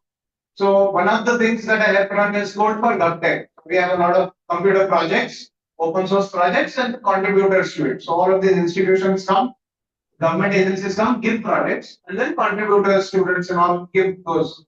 So one student from Delhi University cracked this amazing problem. He took a Bhashini model, the translate thing that I showed, and that model was about 600, 700 MB, which didn't run on the phone. Not because of the space, just because of the memory footprint and the speed that it needed. That model, he used a technique called quantization and made it into a 150 MB small model. Now suddenly that model can run on the phone, offline. So then what that means, right now we're running voice recognition and assistants for younger kids in Uttar Pradesh. Suddenly all the kids can use that without any cost from the cloud. That is huge. So these are little step functions. Then you never know कौन सा बच्चा कहाँ से आके they'll solve the problem. And it's an open thing. Nobody is an expert in this. So everyone can come and learn, contribute. But on device is what you want to push for. A lot of companies are releasing small models. Microsoft has something called Pi 3. Google has also realized that and started putting smaller models. Sarvam, all of these guys are creating smaller models out of it. Even Llama and all have 1 million equivalent models. They can run on your phone also. So if anyone is interested in figuring out small models that can run locally on your laptop, please let me know. I can answer any questions, even later, just ping me. The other thing is, what does it mean to run these models? Powerful models, right? Bigger models. There is one device that recently launched, which is Mac Mini M4. Anybody have seen this? It's so small. Thus, I am very tempted to buy it. But this one. So Mac Mini M4. It's one of the most powerful Macs out there. So if you take the same equivalent in a laptop form, that cost is 2 lakh rupees. But this thing is 55,000 rupees. So it's just this much, this small, and it has one of the most powerful GPUs and all built in. So any of these things that we did today can be done on that machine sitting on your table. So if you have very sensitive data and really need to do this, 55,000 rupees at all can cost to get started with full security. You can be sure and guaranteed that it's on your table. Oh, sorry. Raspberry Pi, great question. So can there be smaller models that can run? Not any of the useful models. So anything that can speak English and all of that, not really. Some of the very basic ones where you can do classification, some basic image recognition, those can run. So those models can run. But I think there are some smaller other devices also that come with some AI chip. So nowadays what people are doing is trying to make chips only, combining GPU, CPU, छोटा करके. So I think they'll start coming. Although at this point, Raspberry Pi 1 GB वाला RAM 1 GB पे नहीं होता है. Yeah, but that would be the real next thing that we will learn very much. Any other question about this? How to run privacy, security, very good question. From a privacy point of view, DPDP, you may have heard, Digital Personal Data Protection Bill in India. So that is a new law that has come out. It's a law now, not just a draft bill. What this law states is the data that you're collecting or using, you need to take explicit permission from the people whom you are taking that data for. And you need to tell them what purpose is that data for, that you're going to use it for. And as soon as the purpose is done, you need to get rid of the data out. So this is a very good law. It's just not enforced. So enforcement is zero right now. So Europe also had a similar law called GDPR. Now after like 5-10 years, they're starting to enforce it. So now you see lawsuits against Google, lawsuits against the big company. India, it will still take 5-10 years for the enforcement to come. But I think being aware and architecting your processes and systems to comply with it is important. So just mill data मत लो. Just Aadhaar card की copy मिल रही है मत रखो.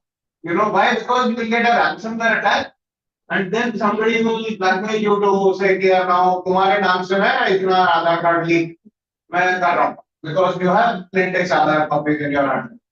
So one is going to push that knife. So these are ransomware attacks that are happening to companies. कोई ज़्यादा होता नहीं, you don't hear about it. Why? Because नाक कटती है. Companies can shut down. But as these laws start getting enforced, you will face far more enforcement and scrutiny on that front. So I would say, if you don't need some data, don't keep it. It's as simple as that. नहीं चाहिए data मत रखो. One of our NGO partners, we are working there, they are linking for various government schemes.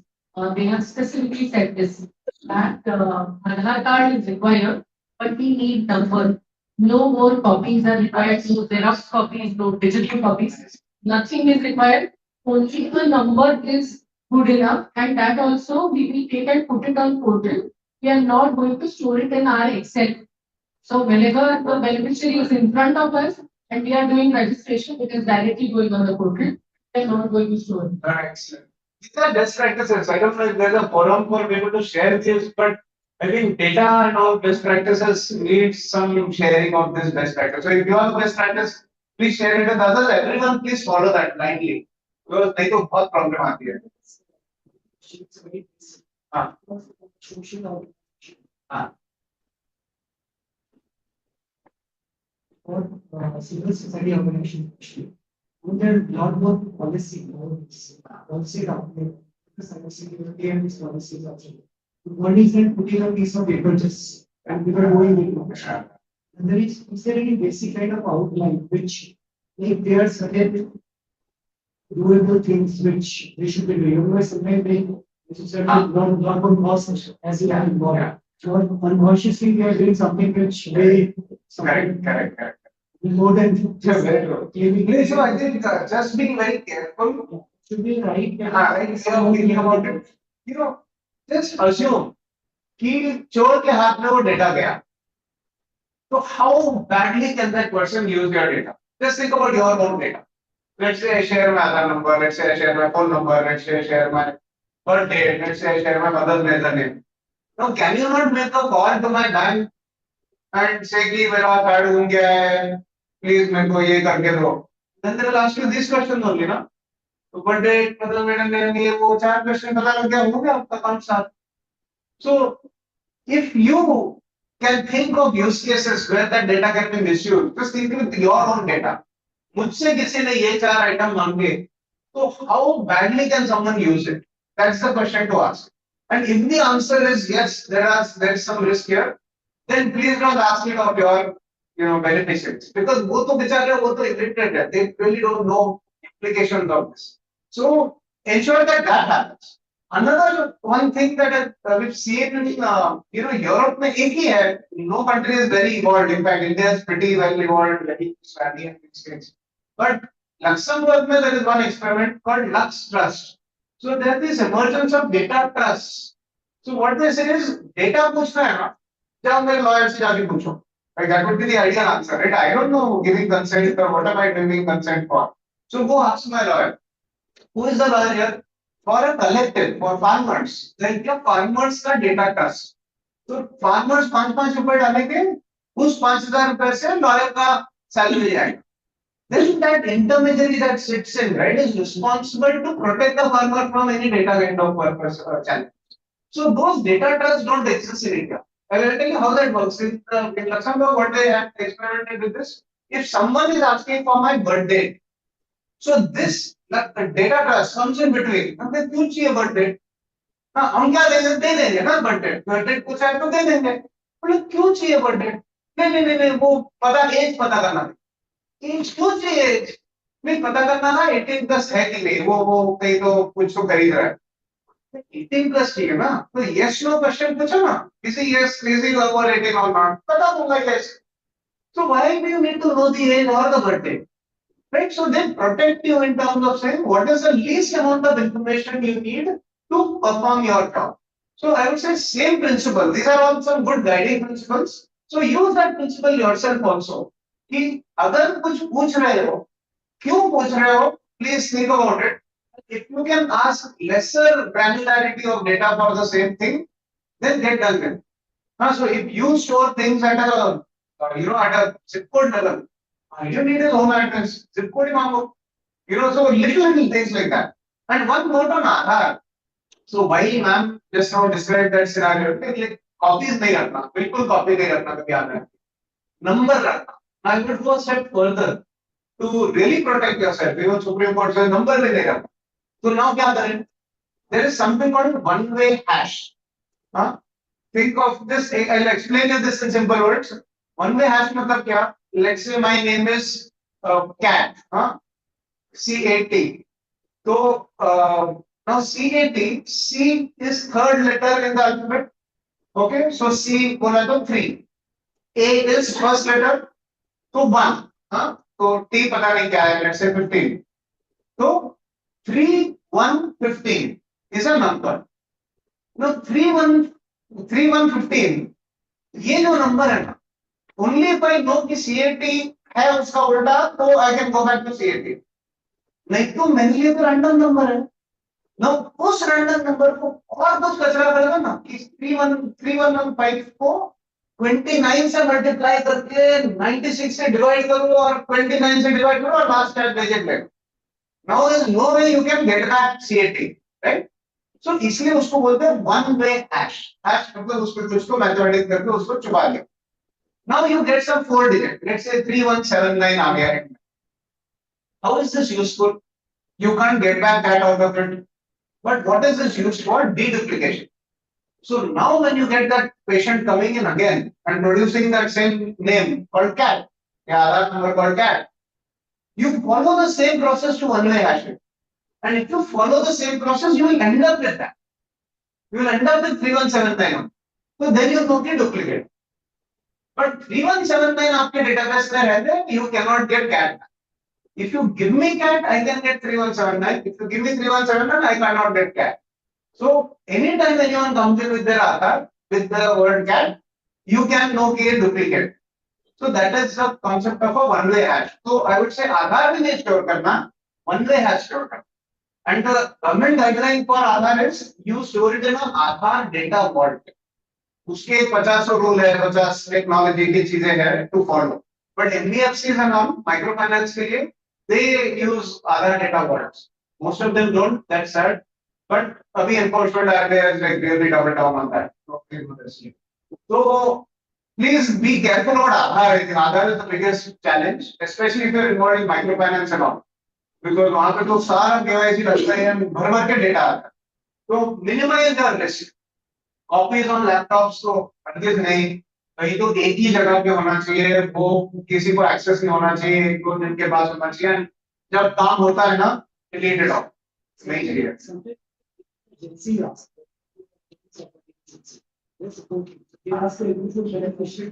हाँ, नहीं very true. For microfinance ना, for microfinance how to push back. Yeah. So one is to push back and ask them for a good ये उनके app से करो या वो करो. Problem is most of these NBFCs उनके पास भी वोट नहीं है. That process and the right thing. तो उनके पास ही खोटे in terms of following the right process. Now how do you minimize your risk in that? आपको तो काम करना ही है. You want to give them some money, your beneficiaries. So I would say minimize your risk by deleting the data as soon as आपका काम हो. So you take data from them. 2 दिन में आपकी प्रोसेस होती है, you send data to it, आपके address से शिफ्ट दिल्ली दबा के उड़ा, वो उनका उनका ना, एटलीस्ट आपका एंड्योरेंस है, नहीं तो आपका भी नाम आएगा ना उसमें। लीकेज हो गया तो why do you want risk on your side? Now this is just saving our behind. From an end user point of view, protecting their Aadhaar card could have, because the NBFC may not be following that same thing. नहीं, supporting होगी वो NBFC जो है या funder या NBFC, हाँ NBFC non banking financial institution जो है ना, ये सारे वेरी ट्रू, नहीं वेरी ट्रू, उनका भी इंटेंट सब सही है, टेक्नोलॉजी गड़बड़, तो अब क्या करें? But most of India is running like that in microfinance, very low on privacy. So keep maintain privacy yourself. आपके सर्कल में आपके एनजीओ के लिए मेंटेन करो, एंड देन उसके आगे अगर कुछ करना है तो then you keep pushing other, मतलब खुद को पहले तो खुद करो एंड देन दूसरों को ज्ञान दो।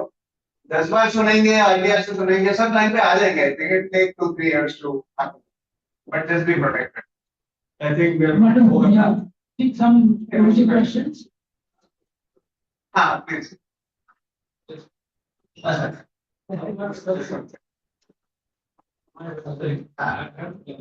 It's not turned on. It's not turned on. So, yeah, on my website, I have videos made by my channel partners. Because they don't have the series to share. So when I go to my client, they ask me who are the new players. I tell them when you go and see our videos of channel partners, very good players. So is it safe to have this video like it? क्या करें? नहीं ठीक है, मतलब नहीं, videos are fine. Anything that will hurt them financially is the risk, I would say. I mean, कहीं तो मतलब रिस्क लगाना पड़ता है ना, तो I would say anything bank से पैसा निकालना is a bad thing. Video का कोई आपका चेहरा देखे, उसका फोटो से डिफेक्ट बनाए, दैट अभी गिव अप करना पड़ता है, बिकॉज कितनी जगहों पे अपना फोटो होता है, एक फोटो देके भी डिफेक्ट बन सकता है. So protecting against deepfake, although for female participants and all, probably you want to take care of that also, you know, a little more carefully. But otherwise, I would say, if they are consenting to that, wanting the video on your site, then utna, I would say, take consent from them. Have some trace of consent from them to protect you. But in order to intentionally really protect them at the core, please advise them by the circumstance. अगर उसको job चाहिए और उनके that's perfectly fine.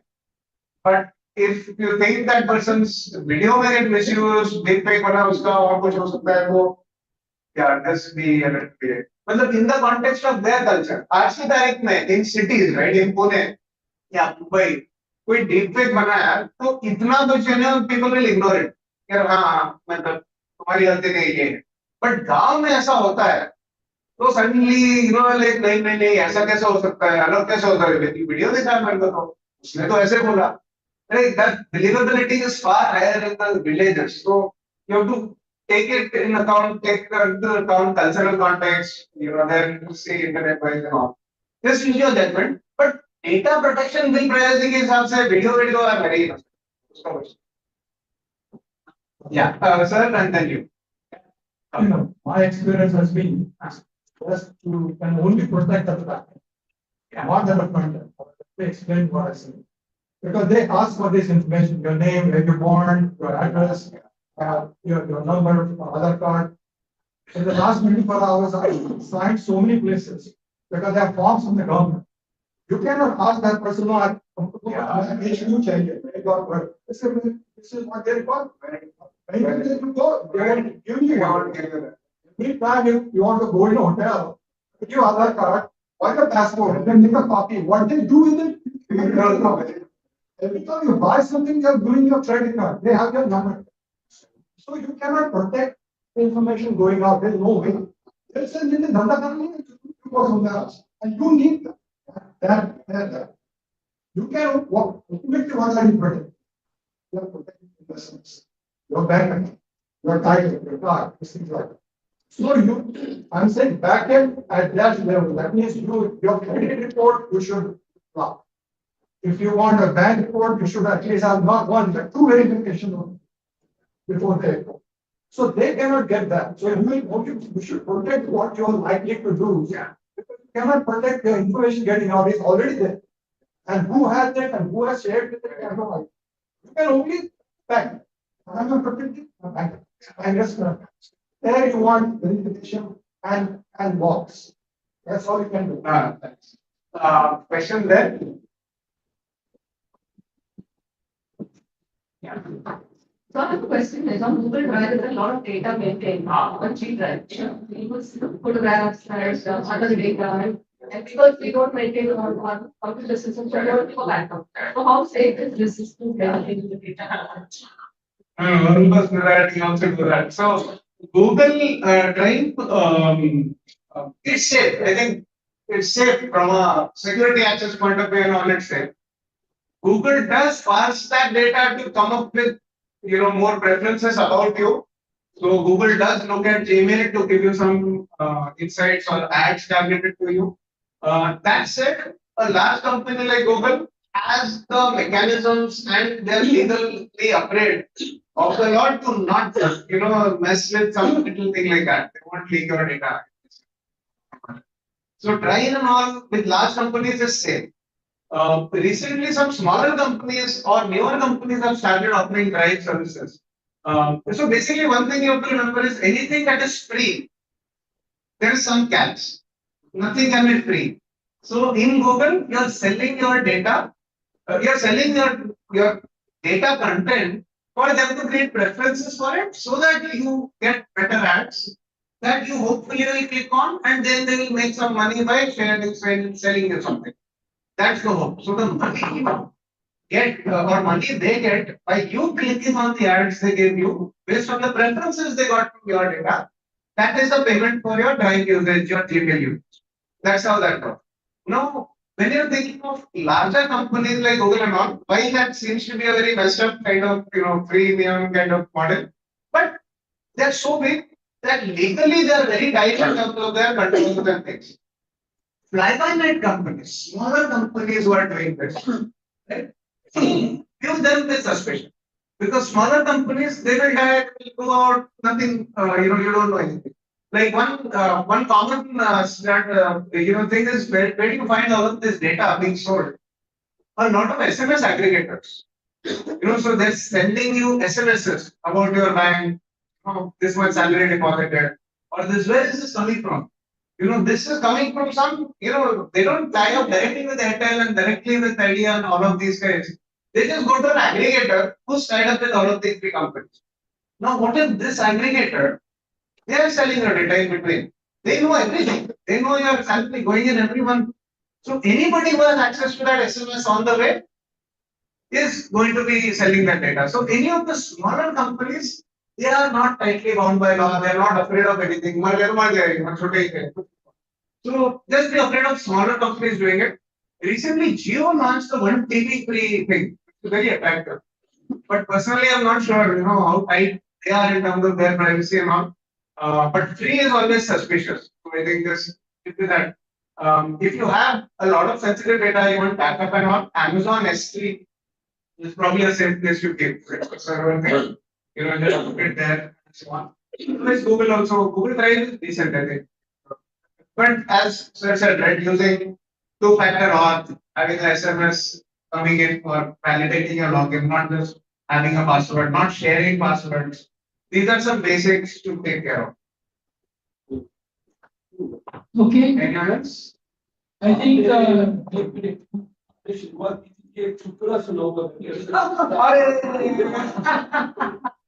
Chutkula next time. Let's Let's close with the chutkula.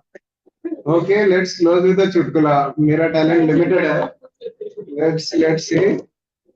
एक चुटकुला सुना दो. जरूर सुनिए. टीचर तुम स्कूल क्यों नहीं आए? पप्पू, अच्छा टीचर बोले तुम स्कूल क्यों नहीं आए? पप्पू बोला सर बुक के पन्ने खत्म हो गए थे. तो मम्मी ने कहा पढ़ पढ़ के किताब मत खत्म करो, स्कूल खत्म कर. हैं? Well, that's GPT. Okay. okay. So, GPT, but that's the state of AI. Hopefully you had fun. Hopefully you got understanding of what AI is. क्या करना है? अभी चालू करो AI. हाँ? कोई भी question है तो group में पूछा. We'll all help you. I think a big amount of applause to my Thank you. Thank you so much.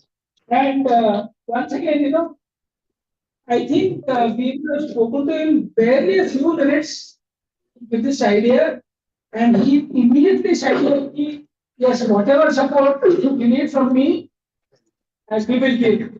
तो उन्होंने एक उंगली दे दी, हमने पूरा हाथ ले लिया. And it's अभी सिखा दो. So so really, I mean, it's almost 3 hours of what he has taught us. You have seen how much how much he does for its normal work alone, and so many different things he has shared. So big round of applause for him. And I request Dr. Prabhu to give a small gift of thanks for all of the Harsha. Thank you so much. Thank you so much. Namaste. And photo.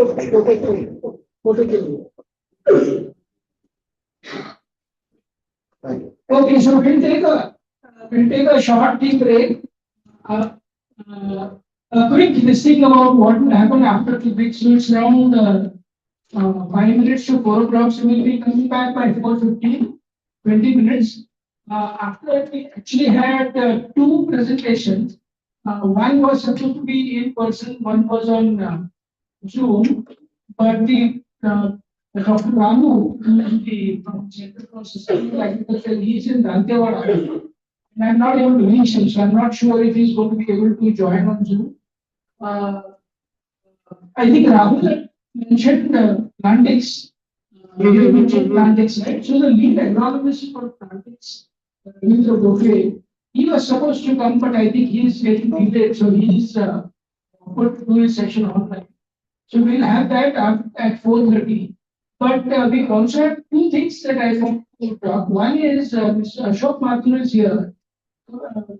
There. He has been doing some very interesting work. It's not an artificial intelligence, it's not an artificial insemination also. It is some very interesting experiments that he wants to talk about. So he's requested for about 5-10 minutes to talk about his work. And I also want to introduce Dr. Ravi Mahamuri, who's a very senior IT researcher also in service design and so on. And he has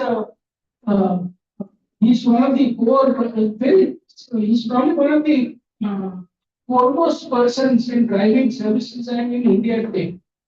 And he's giving a very large conference on service design to India, which will happen next year, October.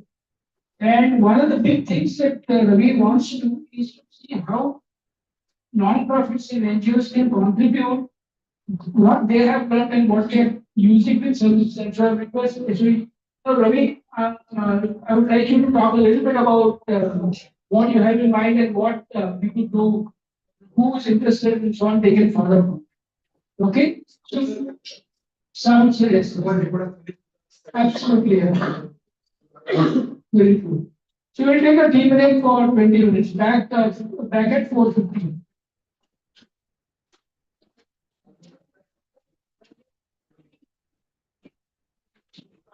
Just one thing before you leave, one homework. The ma'am has reminded me to give you. So homework is just create one tagline for your NGO, 2-line description and tagline, and some image that represents your NGO. Something that you put on your homepage. Just send it on the group. Share it on the group. Yeah, share it on the group. And any trouble that you have, please share that also. I'll help you out. I'm on that group.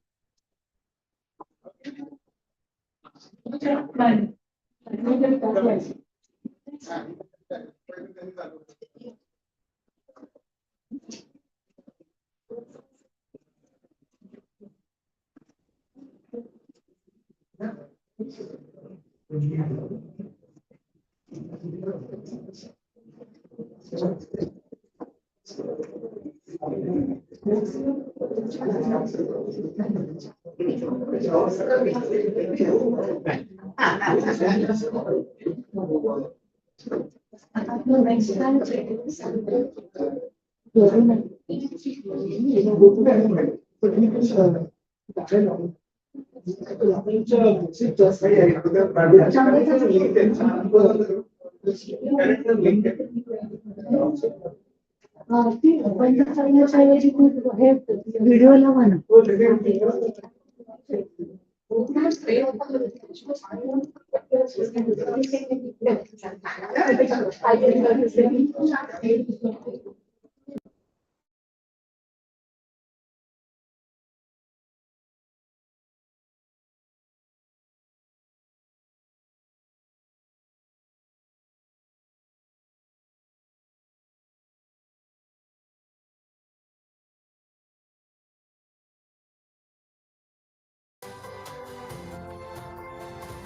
समग्र शिक्षा Uttar Pradesh, UNICEF, Lucknow एवं stars forum ने साथ मिलकर 15 जनपदों के उच्च प्राथमिक एवं कॉम्पोजिट विद्यालयों में लर्निंग बाय डूइंग पायलट कार्यक्रम शुरू किया है। लर्निंग बाय डूइंग कार्यक्रम के लिए मॉड्यूल, सामग्री एवं वीडियो विकसित की गई है। गतिविधियों को विद्यालयी पाठ्यक्रम के साथ इस प्रकार जोड़ा गया है कि गतिविधियों को करते हुए बच्चे स्वतः पाठ्यक्रम की दक्षताएं प्राप्त कर ले। लर्निंग बाय डूइंग कार्यक्रम के लिए फैब्रिकेशन, प्लम्बिंग, निर्माण, sanitation, electric wiring, solar light, soap pit, rain water harvesting, gardening जैसी कई गतिविधियों का संचालन किया जा रहा है।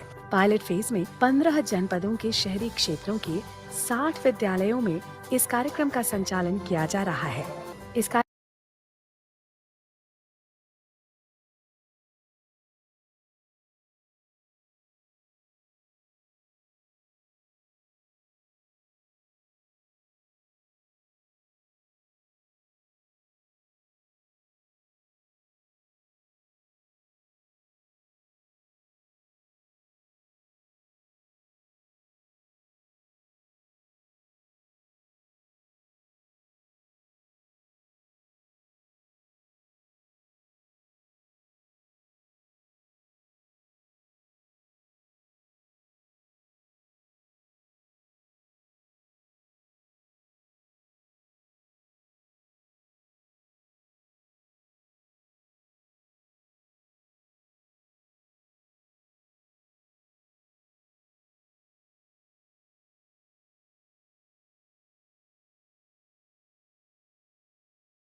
कार्यक्रम की पाठ्य सामग्री में इंजीनियरिंग, ऊर्जा, वातावरण, कृषि, गृह और स्वास्थ्य जैसे विषयों को शामिल किया गया है। इसमें शिक्षा सत्र से कक्षा 6 से 8 तक के विद्यार्थियों को कक्षानुरूप पाठ्यक्रम की दक्षता प्राप्त कराने के लिए लर्निंग बाय डूइंग कार्यक्रम प्रदेश के 1772 स्कूलों में चलाया जाएगा।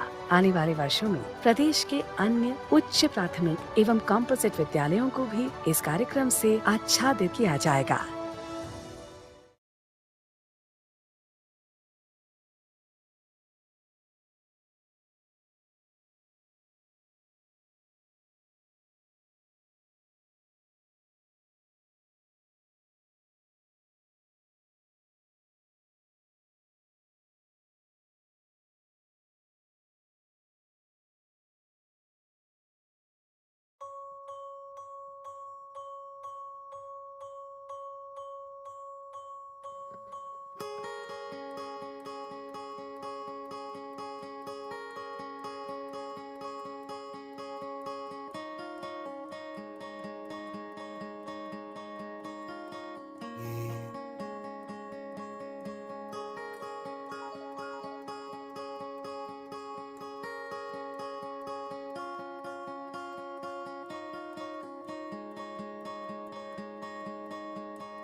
People living in different corners of the country, their individual ways, colloquial problems, and their local solutions. Even in different geographical conditions, the problem and its solutions may be the same. The question is how to share it with each other. But there is a problem which is both local and national. The serious problem of unemployment, which is rampant like an epidemic. Youth under the age of 25 constitute 40% of India's total population, and 45.8% of those youth are unemployed. That means almost half the youth population. This is a sign of calamity. To solve this problem, many organizations are working to create self-employment in rural areas. Employment does not just mean getting a job. Many organizations working on these important issues like household industry, small-scale businesses, entrepreneurship and skill training are working in every corner of the country. But there is a need to bring these scattered organizations on one platform. Even after being miles apart, stars connect with each other, and only then the Milky Way is formed. This is the concept of Stars Forum.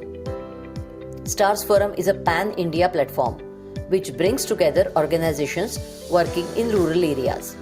Stars Forum enables them to communicate, collaborate, and share their methodology or new approaches. Effective leadership training to the youth, training of trainers, holding workshops and local conferences, advocacy are the main areas of work of Stars Forum. Stars Forum focuses its effort on how to solve the problems of different places by connecting with each other.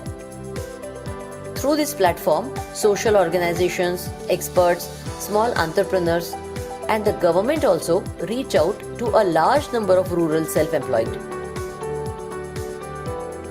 The main objective of Stars Forum is to prepare people for entrepreneurship by providing them with appropriate knowledge and skills to combat rural poverty.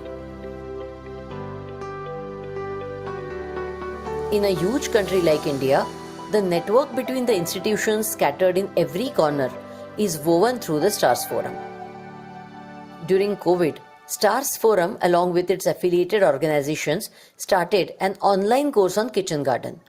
22 organizations like Rural Commons, Mavem, BIF, Vigyan Ashram, Chaitanya, Global Initiative participated in these courses. And now, more than 1,000 kitchen gardens have been set up in Himachal Pradesh by the affiliate organization CORD. To make animal feed more nutritious, Vivekanand Kendra from Kanyakumari shared their Azola technique. To preserve the feed longer, Himalayan Resource Group talked about silage technique. Kerala's Mitra Niketan's technology of processing jackfruit is also shared in Stars Forum conferences, through which these techniques reached thousands of people thousands of miles away in areas like Himachal Pradesh, Uttarakhand and Konkan.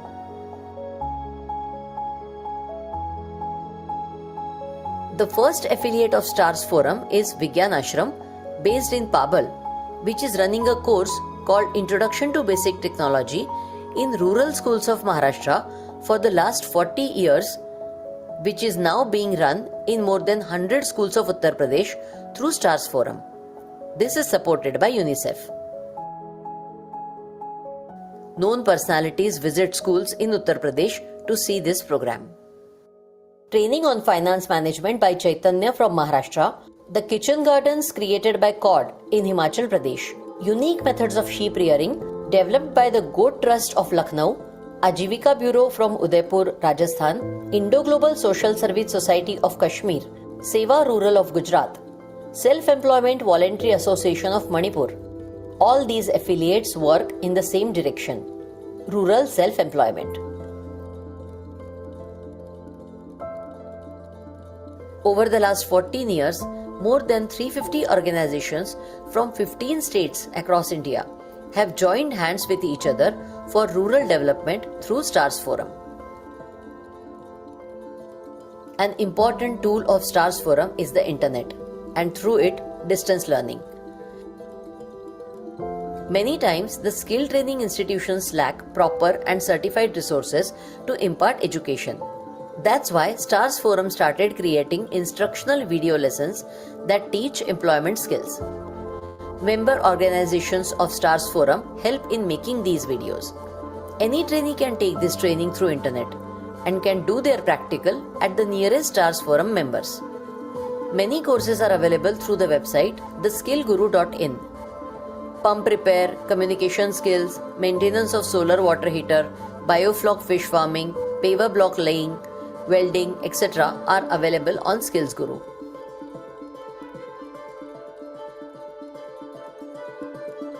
For the development of India, for the progress of our villages, for the employment of rural youth, you can also join STARS Forum on individual or an organizational level, or by becoming a donor. Please come. Let us also contribute to the development of India. Jai Hind.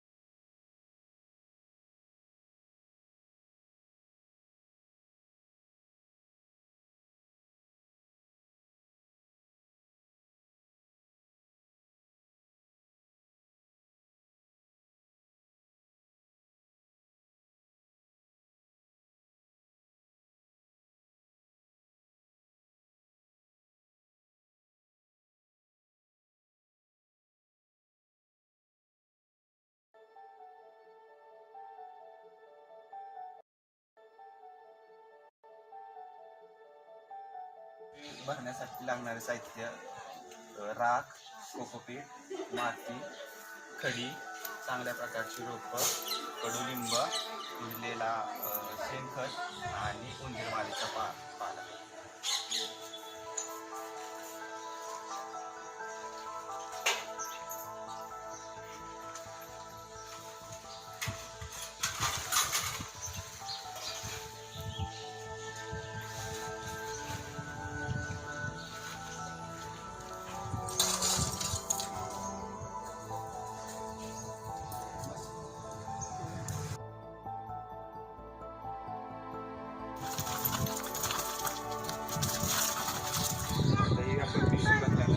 Pipe आपण अलगद वर उचलून घ्यायची.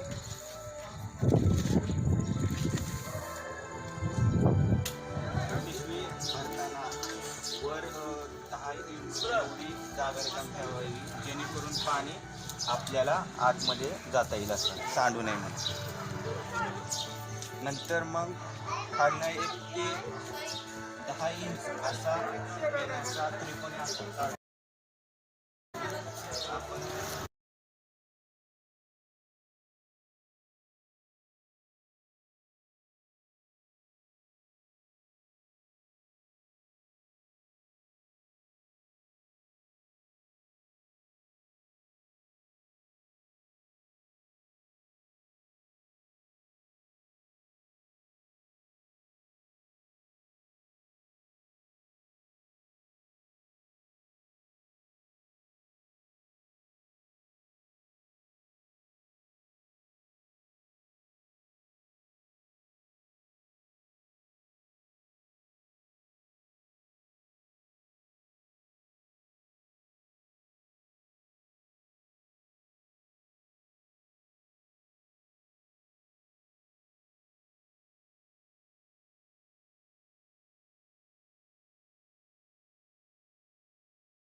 Hello.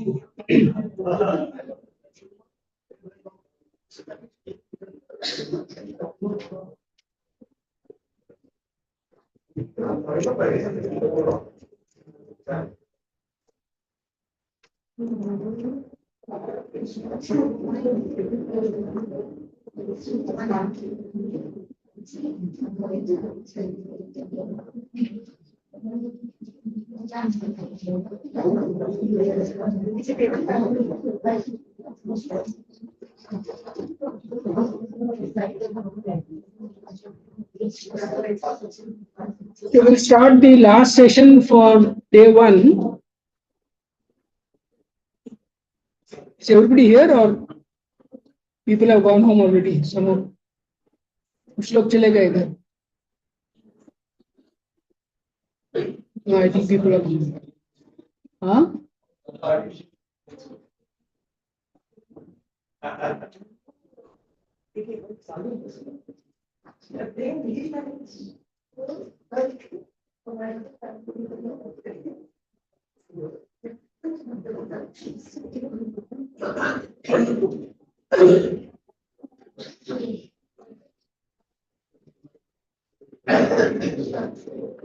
Mic तुमच्याकडे ठेवा.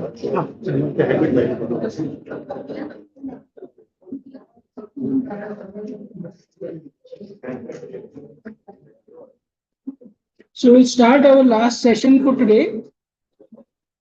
There were, like I had said before, we had planned two short presentations on how some people are already trying or have started or have created some solutions for applying artificial intelligence in the space of agriculture. So two people who we had invited. One was Dr. Ramu from Hyderabad.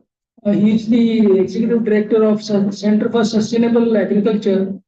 But I'm not sure if he's going to be able to join because he is traveling in Jharkhand right now, and no, Chhattisgarh, I think. So, but I'm not able to reach him on WhatsApp. Otherwise, he would have been able to join and speak on Zoom. But if he comes, we'll figure out. At 4:30, we'll have Plantix, a presentation from Ravi Potwe from Plantix on how they are using in their app, how they are using AI to help farmers detect a disease for crop disease and so on. But we have 15 minutes before that, 10 minutes before that. So I'll request, if you're ready, sir, Ashok Mathur, sir, to come and talk about his work.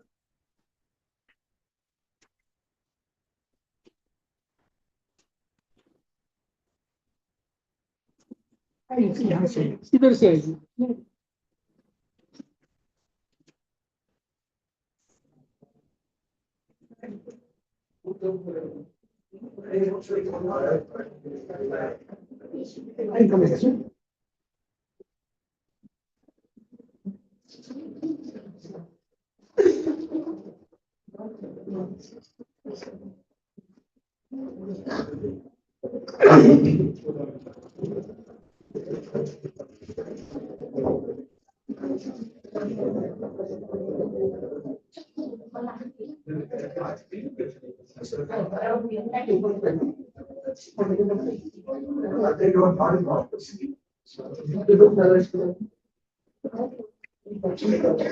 Everybody has got this sheet of paper. If anybody hasn't got, there are enough copies with me. I will distribute. Anybody who doesn't? Hello? Does everybody have Does everybody have the sheet of paper that Mr. Mathur distributed? Yeah. Anybody who does not have? You don't have? Distribute.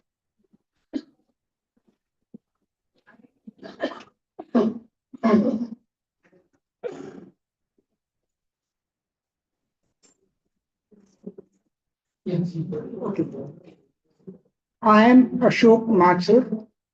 I have been associated with Vigyan Ashram for last 15 years. And I have been associated with Bayer for about half that time. I have distributed this single sheet of paper to raise your interest in a methodology called root feast. Okay, this is scientifically tried at Wagholi campus of Bayer, and it has passed.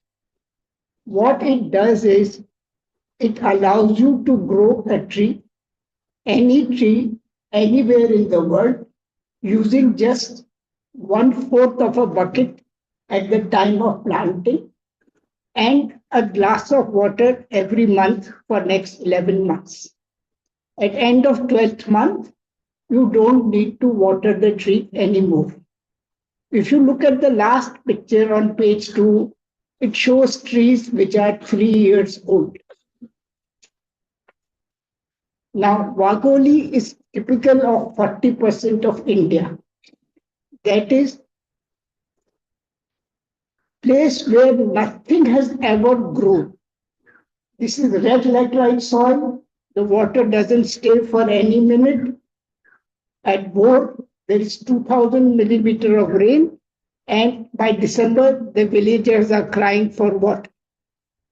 This is 40% of the land of India. Sorry, not 40, 20% of land of India, especially all along Western coast. But 40% of Indians depend on it. If they get an income of 50,000 rupees a year from 1 acre of land, they thank God. Otherwise, they resort to planting some maize, millets, or pulses, and sometimes they grow, other times they don't grow. Using this root feast methodology, we can say that we can give them an income of 3 lakhs to 11 lakhs a year. From doing what? Simply planting 1,100 guava trees in 1 acre of land. Okay, so first let me explain what is it that I have made which allows the growing of trees in this way. We start with a waste 1 liter bottle, recycled. You can use bigger ones, we can use bottles which are made of PET, etc., etc. But minimum size I want is 1 liter. This costs about 1 rupee. Second thing is we need this nada, cotton thread.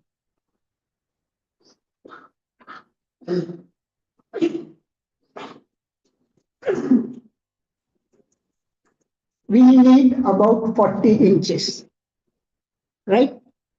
So this is the amount of nada that we need. The third component is this brown paper tape. This brown paper tape is wound around this to prevent water from seeping into the soil.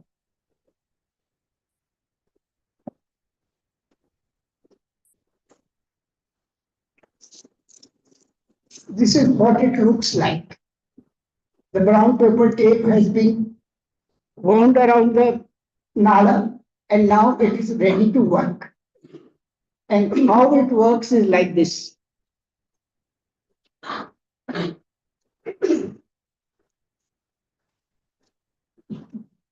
We make a hole in the cap and push one end of the nala so that it is till the very end of the bottle.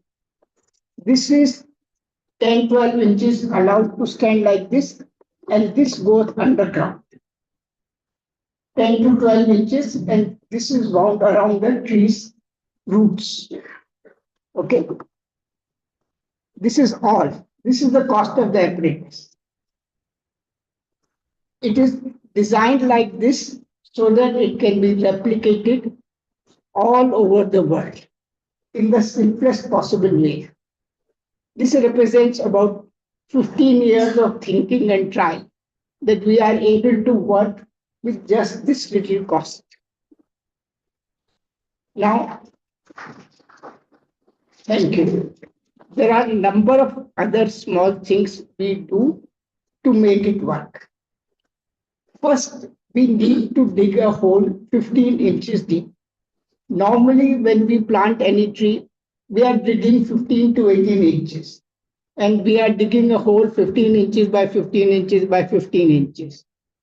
But in my method, you need to dig 15 inches and just 4 inches in diameter. So you can use a mechanical auger or you can use a pick, depending on what sort of soil you are working. But the total amount of cost spending in digging a hole is 1/3 to 1/10 of the conventional tree. We can work with trees which are just 6 weeks, 8 weeks old. Conventionally, a tree is used which is 2 years, 3 years old. I don't like working with 2 years, 3 years old. 45 days to 60 days old saplings are enough. In that hole, at the bottom, we put some amount of vermicompost and other soil amendments. If you have access to biochar, put a small amount of biochar. If you have access to coconut shell, put some shell.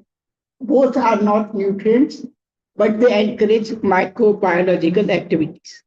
So you have put some small amount of soil, then take this and wrap it around like this. Okay.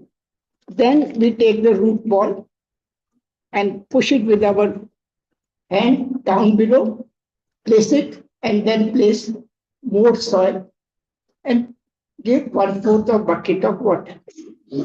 This bottle lies like this, flat. And this is gone underground. This bottle contains enough water for next 3 months. For 3 months, you don't need to do anything. There is no labor, there is nothing to be done. Okay. If you use a 1.5 liter or 1.75 liter PET bottles in which all soft drinks are sold, next 6 months, there is no amount of labor. Then there is a tremendous hard work to be done. That bottle has to be made upright like this, and somebody has to refill. That's the hard labor that is required to be done. And then you forget, 6 months will go in the second bottle. At end of 1 year, you stop watering. This is the labor cost. Now, what about the survival rate? If you are just giving 1 glass of water and are not doing anything, what will happen to the tree? At Wagholi, we got an average survival rate of 92%. Okay? I'm saying in the field, we may get about 90% survival rate. We did an experiment plantation at Shrival. The Gram Panchayat had said, we will plant 1,000 trees by your method. When I came away to Pune, they planted only 100 trees. Okay, it's perfectly right. It's their land, it's their trees, their decision to make. And they decided to do nothing after planting the trees. They never sent anybody to look after anything. And when after 14 months I went there, I found 100% of tamarind trees surviving, utterly neglected but growing and thriving. So on certain species, we get rates more than 100%. Not more than 100%, we get 100%. But let us be conservative and say 90% survival rate is what you will get. I have given a lot of thought as to how can we plant a forest. Planting a tree is not the same as planting a forest. Two conditions must be met for a forest. First, that forest must give benefits to the people living around it. India has a hopeless British legacy where forests are reserved for government and all villages are prevented from entering it or getting anything out of that forest. So we must plan our forest from the beginning that farmers and people living nearby get benefits of it. So for Shrival, I have planted only a 2 species forest. One is tamarind, which will start giving fruit after 3 years, 5 years, but give for next 100, 200 years. Second, we can plant Sjsm trees. You go to any boardroom, any corporate, you will see only plywood. Wood is so expensive. Right now in this room, there is no wood anywhere. Imagine India cannot afford wood. So Sjsm, which is a very good tree, we want to plant along with tamarind. One of the characteristics of Sjsm is that it fixes nitrogen in the soil. So it will help the tamarind tree to give more tamarinds. The third thing is this. One of the universities in Latur has made a cowpea which has a 75 to 90 days growth cycle and which can be grown only during the monsoon. It needs no irrigation. So from the second year, near the Sjsm tree, we will plant cowpea. It will fix more nitrogen, the soil will get enriched, and it sells in retail over 200 rupees a kg. At farm side, you will get 100 rupees a kg. Okay. So I have plant forests. Right now, I am trying to plant vegetables. There are 4 methods of planting vegetables which I have proposed. And when the trials come through, I will talk about it. Okay. Thank you.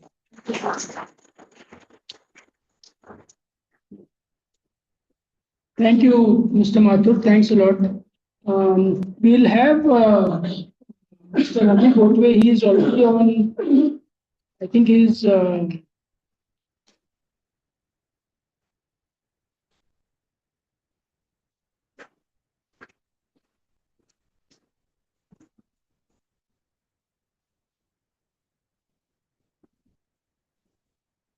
Mr. Gotwe, can you hear us?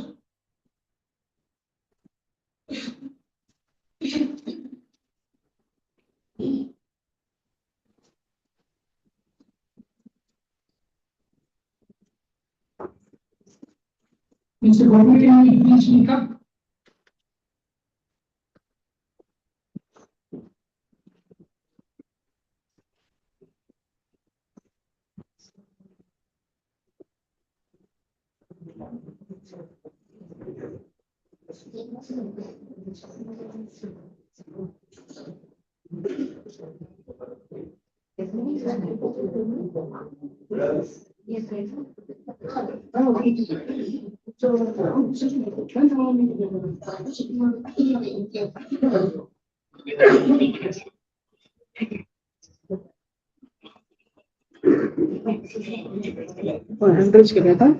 हो okay या please speak up so माझा audio चालू आहे ना हो हो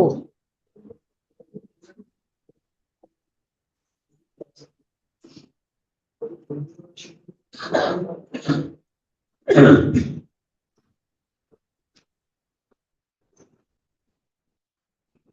Bhopay, can you hear me?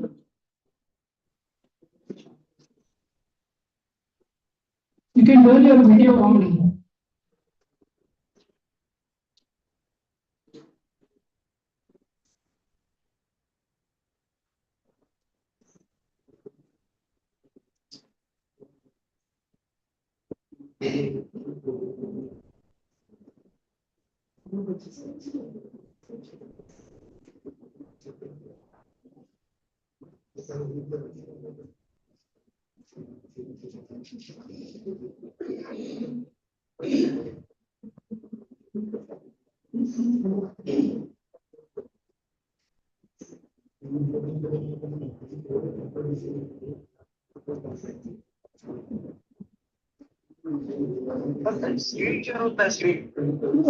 तुम्हाला काय येत आहे?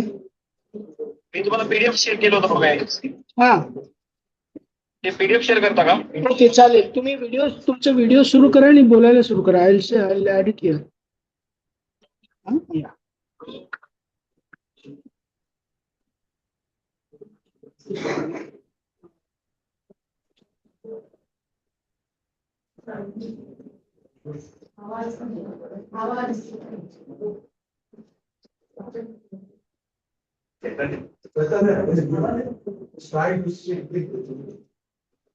Yeah, can you speak up, please? Raviji, we can hear you now. We can see you. But we can't hear you. एक minute.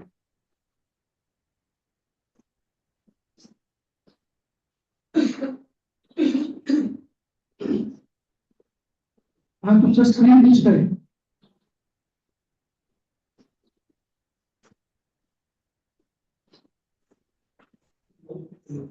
One second, we can't hear you at all. Yeah, just 1 second, ना. नहीं वो उनका आवाज ही नहीं आ रहा है. Video ठीक है.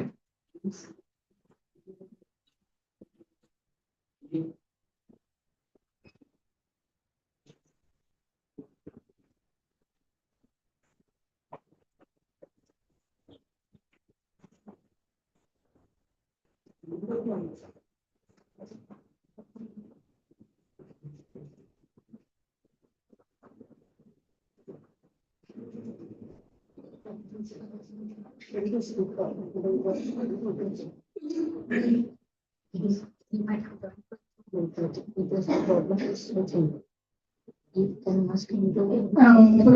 joining on Bluetooth or something, or are you on directly on your laptop?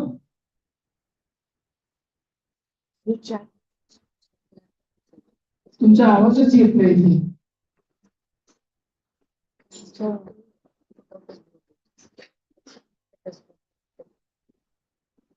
Bluetooth connection केलं का बघा. ब्लूटूथ मी बोर्ड कनेक्ट केलं. त्यांनी दुसरं कोणतं डिव्हाइस लावला असेल. लॅपटॉप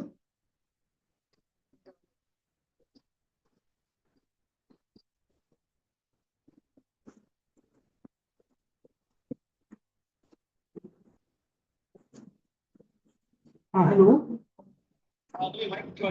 ओके चालेल ठीक आहे. या ओके. मी इथं तुम्हाला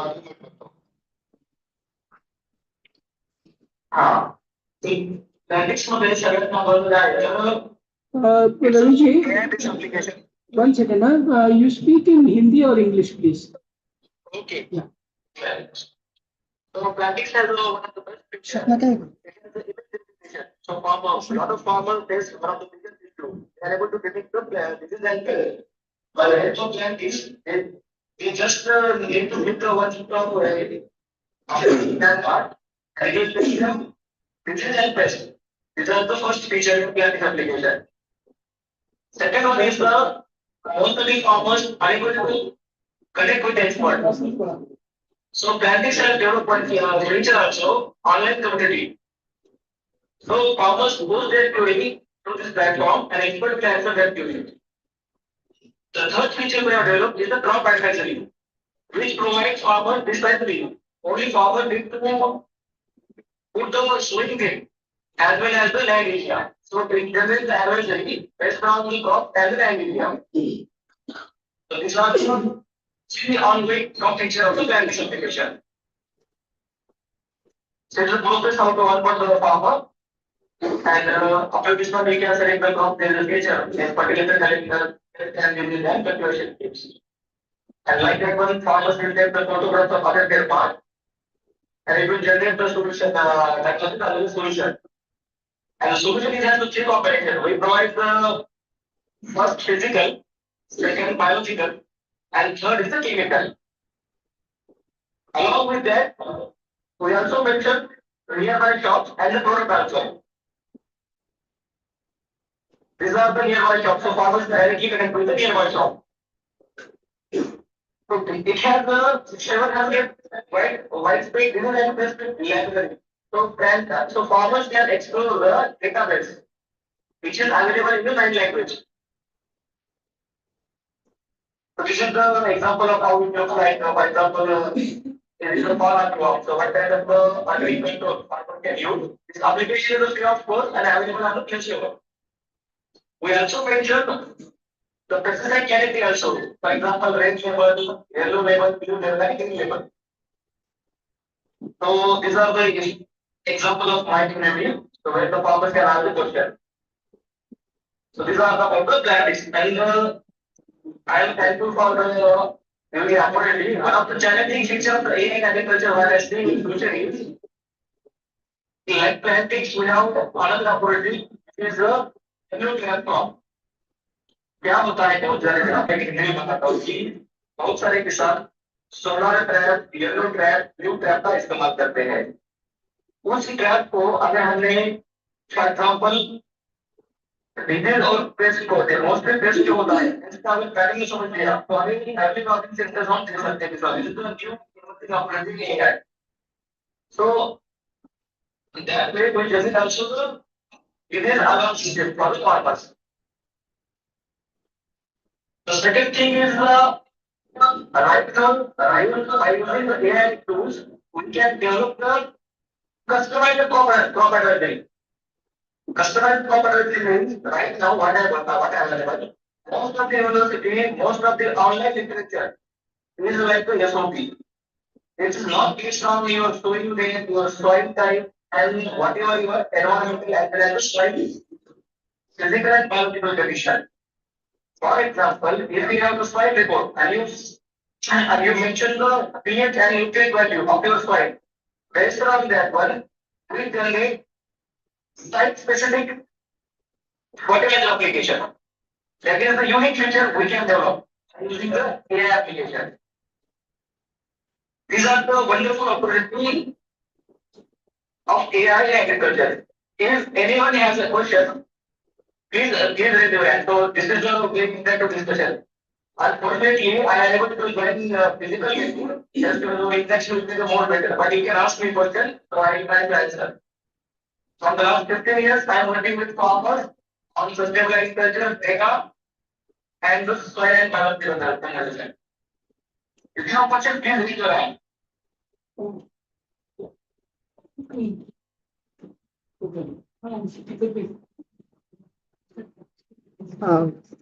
So I have a simple question. Thank you for sharing.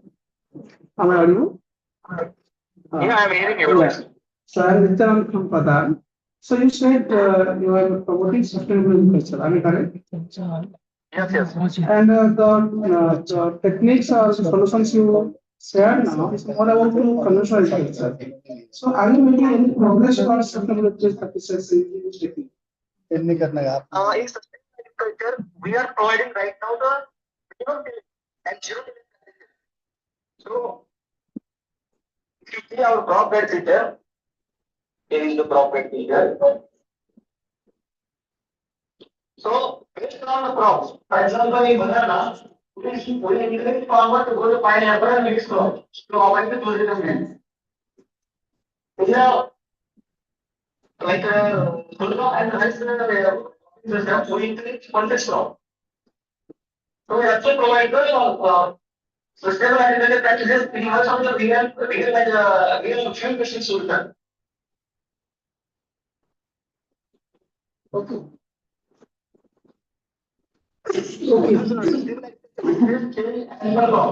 So we need to address practices based on the protein pattern of the area.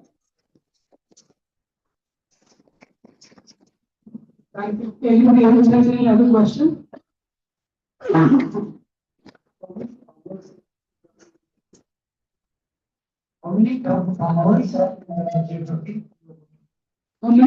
question is, how many farmers are you working with this software? Yeah. How many farmers are you?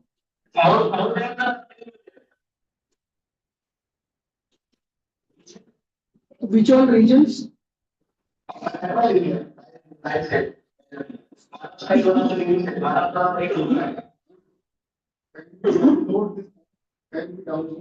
Yeah, it's on Play Store. The app is on Play Store, right? Yes, I on Play Store and Play Store. No farmer is extension agent. Because most of the time, farmers understand whether it is disease or nutrition deficiency.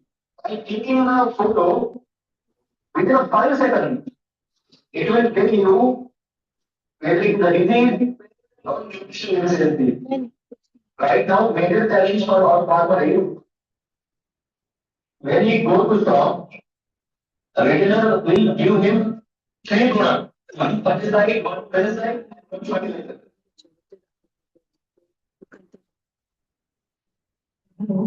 Which is a technical of environment as well as indicator post cultivation. So Rani, we've got Komal and Ranjit from Vikarashram who have done some work. So they are going to show something. So just hold on for some time till we show. Let them take for some time. Yes. जर तुम्ही पाहिलं Google Play Store were. You can use your Komal. Sorry. हाँ. तो हम लोग Google play store से app download कर सकते हैं प्लांटिक्स नाम का, बहुत लोगों ने किया भी होगा, आप अभी भी कर सकते हो अपने गूगल प्ले स्टोर से। ऐसी उसकी एक स्क्रीन दिखती है, आपको अपना ईमेल आईडी वहां पे डालना पड़ेगा ज्वाइन करने के लिए। अभी यस ज्वाइन प्लांटिक्स, आपको गूगल प्ले स्टोर पे जाना है, वहां पे प्लांटिक्स डालना और फिर आपको उसके ऊपर ज्वाइन करना है थ्रू योर ईमेल आईडी या फिर आपकी यूनिक आईडी से। आपको ऐसे स्क्रीन दिखाई देगी। यस। उसके बाद आपको तस्वीर लेना है, ठीक है।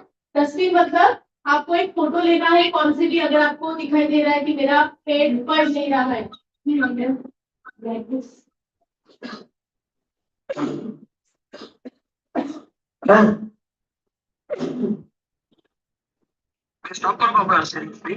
See, when you take picture of जैसे हम तस्वीर लेते हैं तो ये अपलोड हो जाता है process.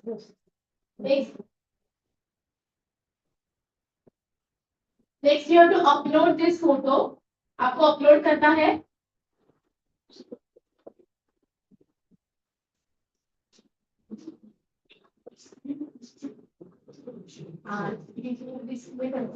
Along with that, I will do present teaching, sir. 1 minute, हाँ बोला। You can use photo.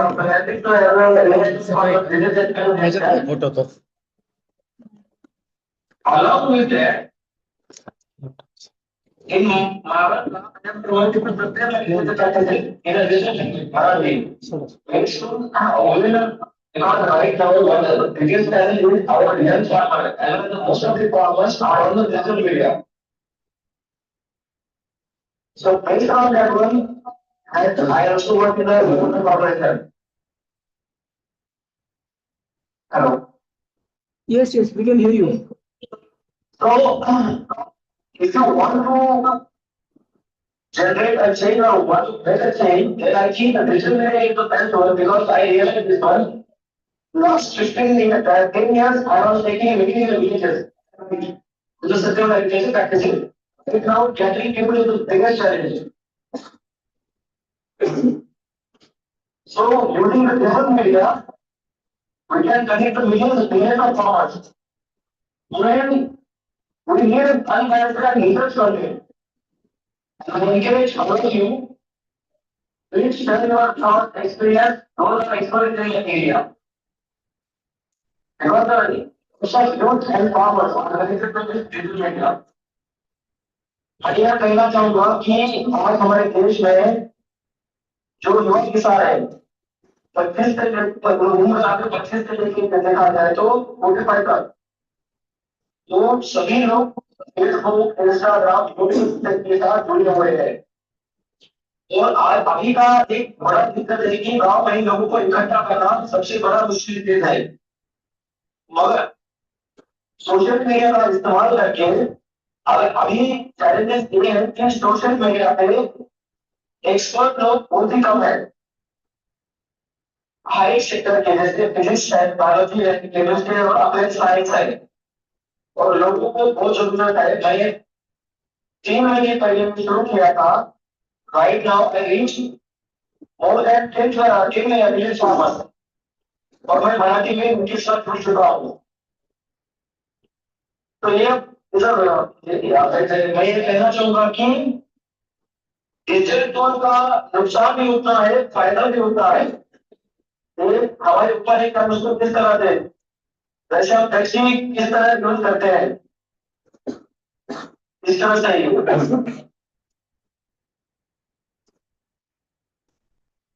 और मैं आपका धन्यवाद देना चाहता हूँ आपने 20 मिनट से एआई के ऊपर कई बात सुनी और मैं इस फोरम को भी धन्यवाद देना चाहता हूँ कि उन्होंने मुझे अपॉर्चुनिटी दी अगर किसी के सवाल है तो सब इसमें कर सकते हैं और किसी की इच्छा है कि एग्रीकल्चर में कुछ सस्टेनेबल एग्रीकल्चर में काम करने की थी तो मैं अवेलेबल हूँ I am happy to support and join your hand in the agriculture. I am very passionate. I am told also to study and do. Big job. Thank you so much, Ravi. I know it's a very difficult thing to listen to you on a phone, and Ravi is waiting at the airport. He is waiting to catch a flight, and that's the reason why he was not able to come here. You talk in person. But what we'll do, Ravi ji, is आपका email ID और जो है हम सबके साथ share तो करेंगे ही. So if anybody is interested to get in touch with him, either for the know more about Plantix or to know more about how he is working in this space of sustainable agriculture or look for any collaboration or any of that sort, you can please get in touch with Ravi. So Ravi, I'm sorry we could not meet in person. नहीं तो ये interaction और भी अच्छा होता था लेकिन thank you so much आपका टाइम देने के लिए एंड कभी अगर तो फिर से मिलेंगे and will work together thank you again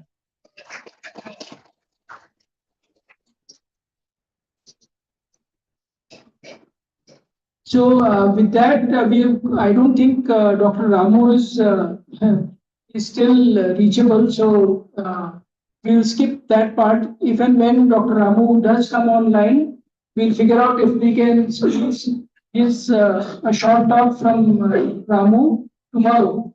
What he has done is he has actually built a conversational tool himself, which leverages all the knowledge that has been documented in his organization and probably even outside.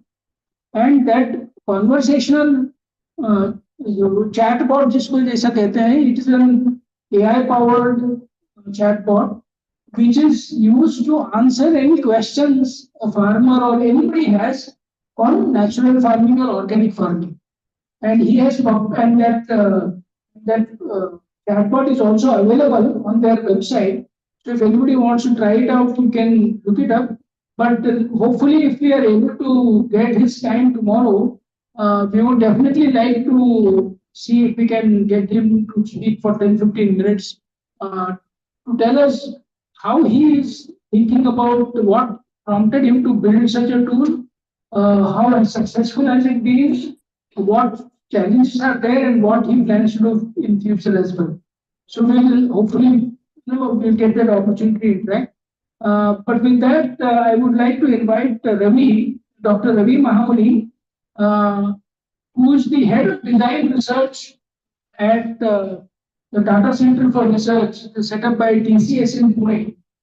He is one of India's leading experts on service design, a field that has become very important in the last 8 to 10 years. What service design means, I would ask him to introduce us in a little bit. I can give you a layman's answer, but for example, 10 years ago when I was working in a company called Ramde, where we used to do microfinance, we had invited some experts in the field of service design to come and look at what we are doing. And they made us visualize our entire service, which is from the time a loan application is made till the time the loan is actually dispersed. So that's a service we are providing to our clients.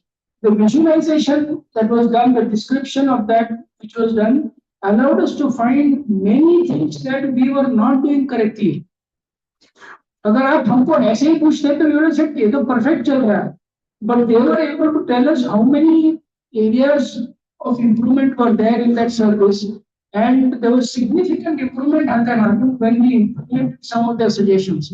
So I'll allow Ravi to elaborate on this subject, which I think would be a very useful interest to all of us in this sector.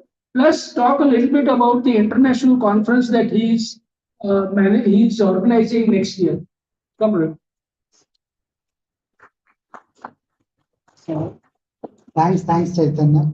So, when we talk about the service design, I think the best example I give is that if you remember 10 years back, how our passport seva kendra used to be, correct? So to get the passport, it used to take months and lot of problem. Most of the people needs to go through agents, correct? But nowadays, look at how it has happened. So look at how the change has happened, correct? So the important thing that change has happened only because of the service design. So I was also part of the government project, what we did with our external ministry.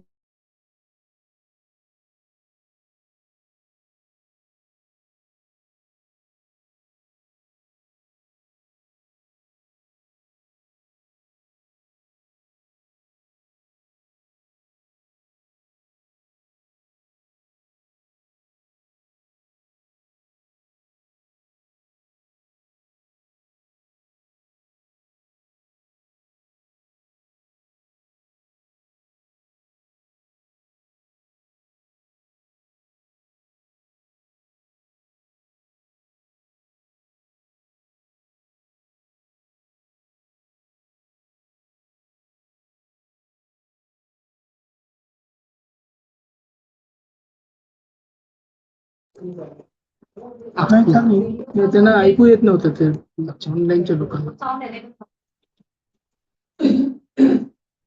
Maybe you can start again. Okay. Yeah. So I think when we want to see the power of service design, I think the best example we give it is all about the passport seva kendra. It is all about the citizen services, how it was 10 years back and now how it is.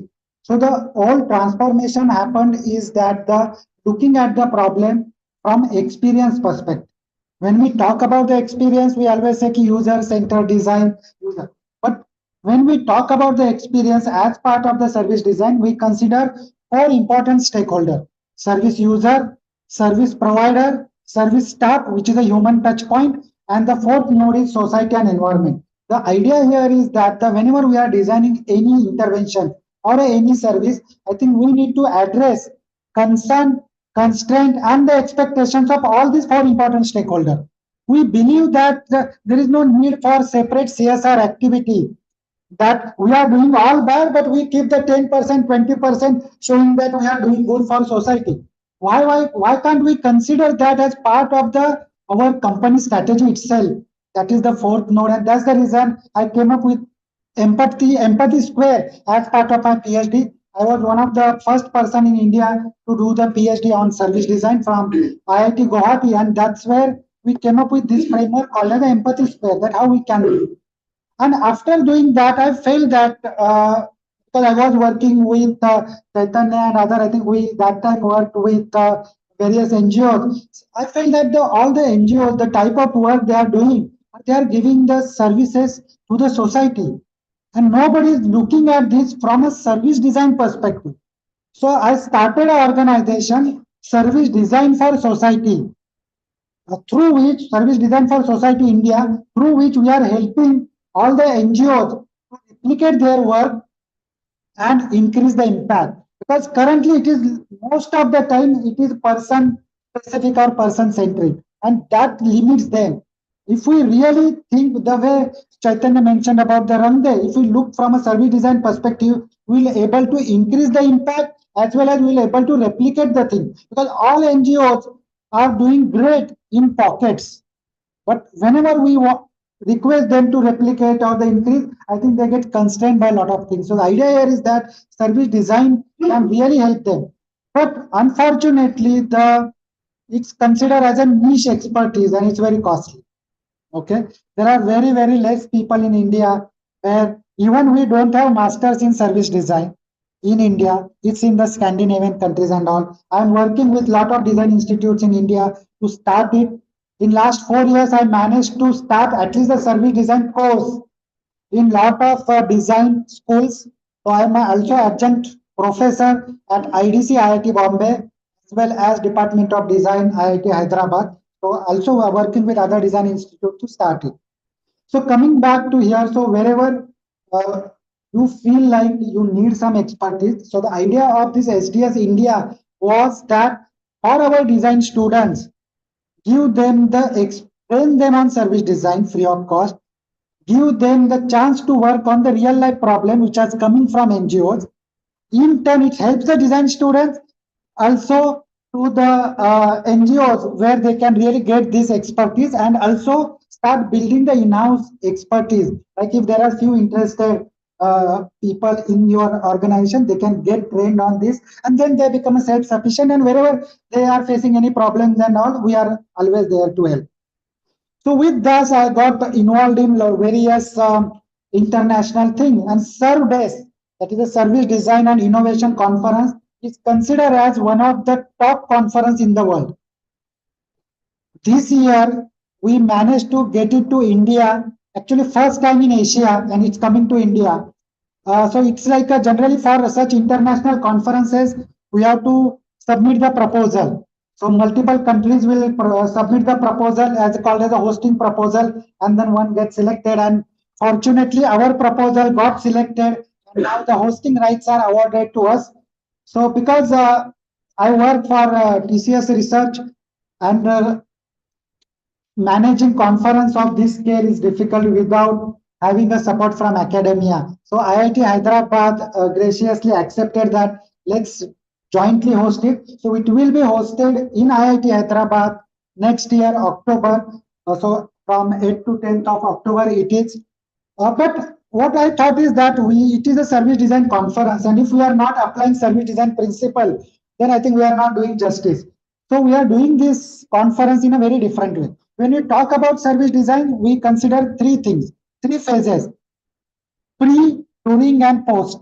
Okay, a lot of times when we are giving a service, suppose we are giving, we generally think about that phase only, not the pre-phase, what the preparation we need to do, and what happens the post.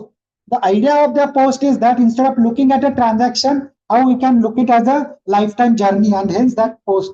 So I thought that why can't we apply it for conference also? So pre-conference, during conference, and post-conference. So the pre-conference, we are offering a service design lecture series free of cost for all international people who are really expert in this. It started from last month.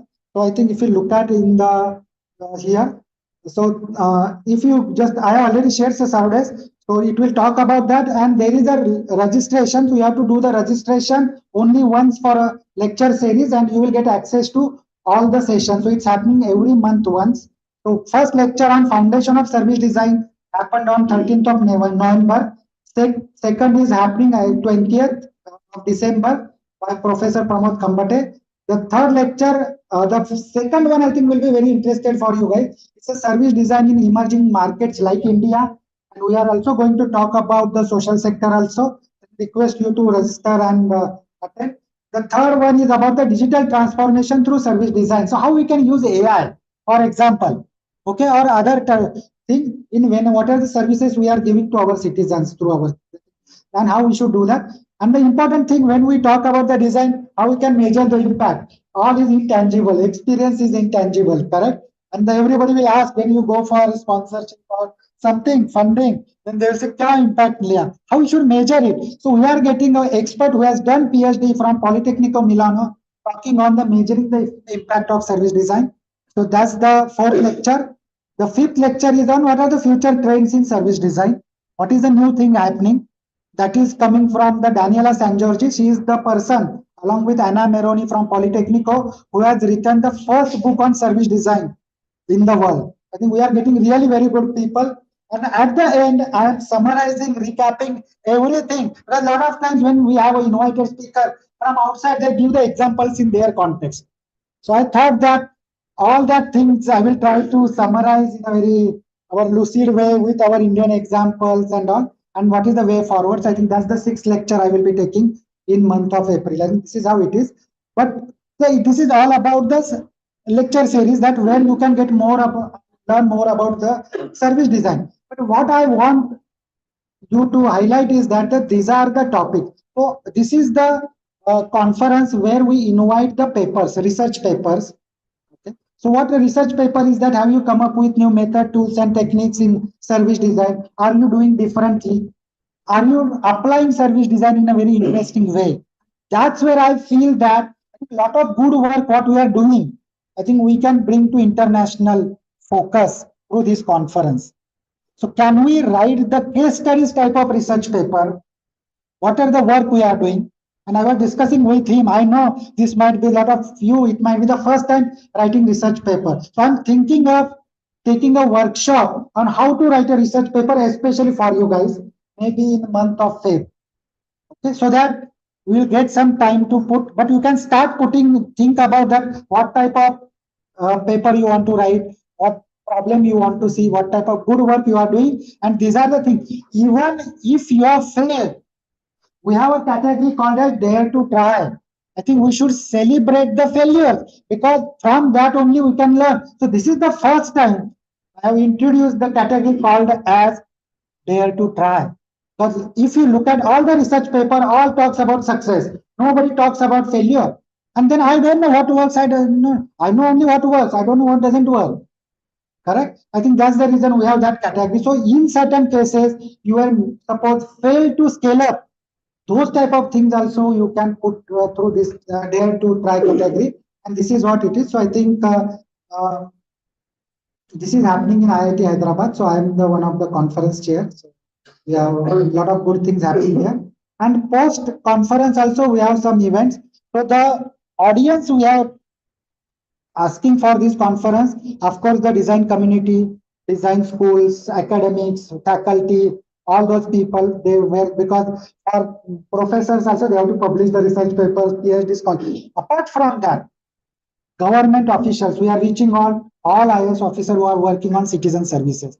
It makes, because we have done a lot of good work. And also we have to learn from others. We want to bring them. I want people from social sector to come and really have a large number of presence there. We can show that we are doing good work and also learn from others. Third thing, I also want to bring our crafts from a different parts of India, which we can showcase. So we are going to help them to take some workshop, some stalls to sell, as well as have some inputs from the international community that how we can take our craft to international market. Can we design that service itself? And of course, the business guys and like that. I think this is how this conference is. I will be really looking forward to see all of you in month of October in IIT Hyderabad participating actively in the Servdesk conference. We really want to make it a great success because this is the first time it's coming to India and we want to show that we have arrived on the international.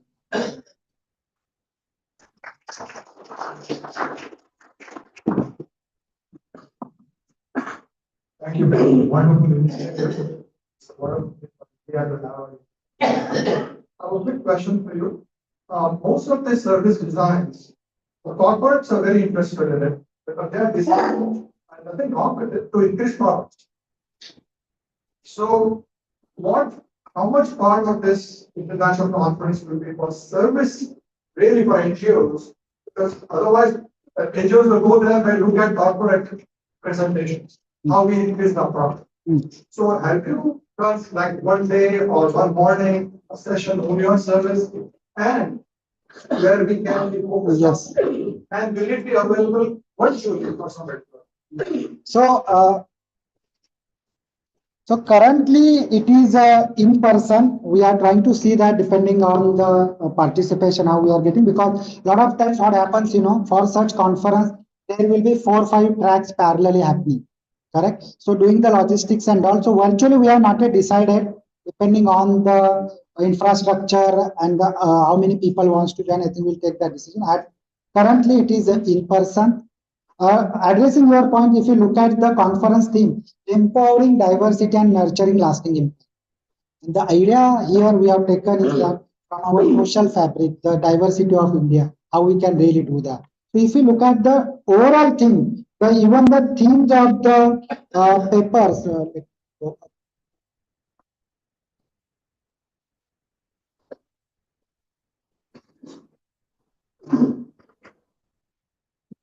yeah, so I think, see, diversity drive, then the a lot of things about the innovation intersection at the ground level, lot of things actually community projects. So the every thread we are saying that there will be, but there will be some business folks, but for such conference, because this is not the business conference, this is mostly an academic conference. And that's the difference. So you will not say somebody coming and give a business speech. No, because unless their research paper, it is the double blind review. Once the research paper gets accepted, then only they get chance to publish. So there will not be any sponsored talks per se. Okay, if they have really done good work, like for example, Passport Seva Kendra was a business project, but it is from a citizen services success perspective, they might come as and showcase something.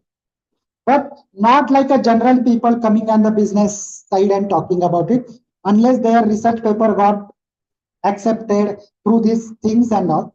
We are going to have certain things for the promotional term as the separate stalls where they will be showcasing their things also. But mostly it will be the double blinded review. So I think when you submit the paper, there is no guarantee that it will get selected and you will get chance to present.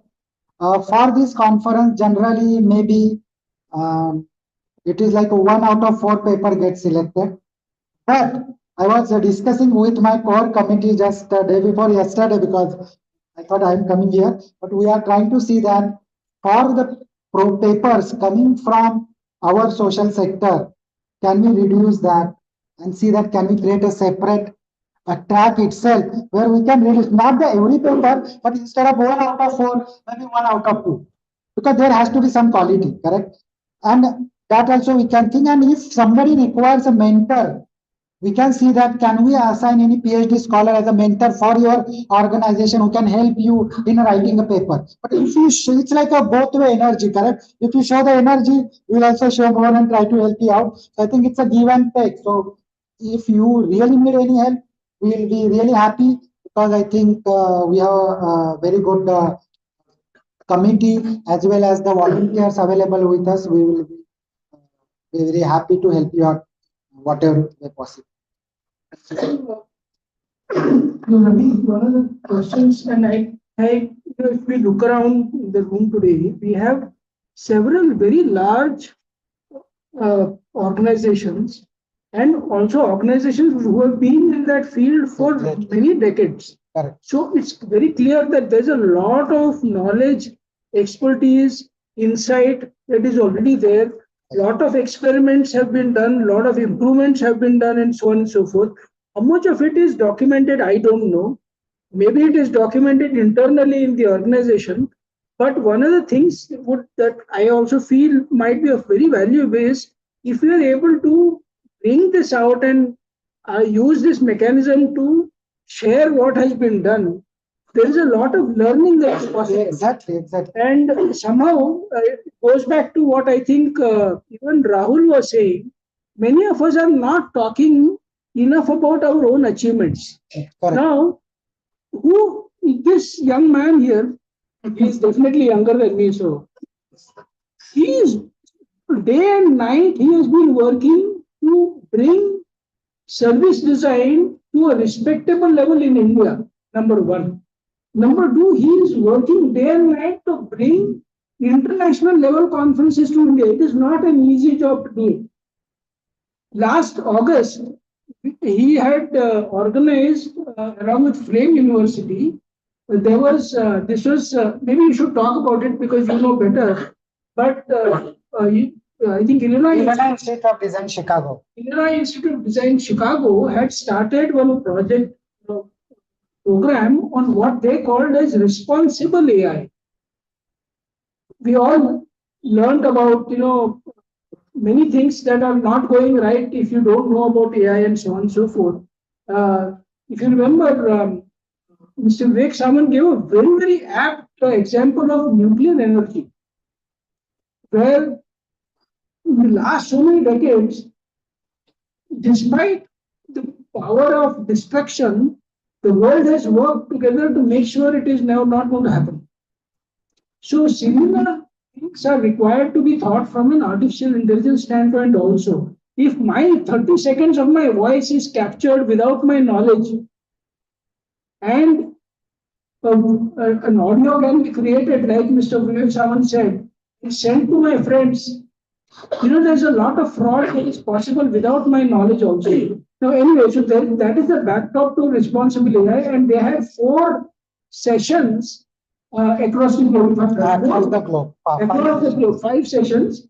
And today was one of the sessions, one of the 5 places where it happened, and all happened because of Ravi's leadership in that space. So, I think what we saw today, we had Professor Ganesh talk about the leadership that he is doing, he and many others are doing the artificial intelligence side. I think service design, Ravi has been very proactive and showing the leadership to do it.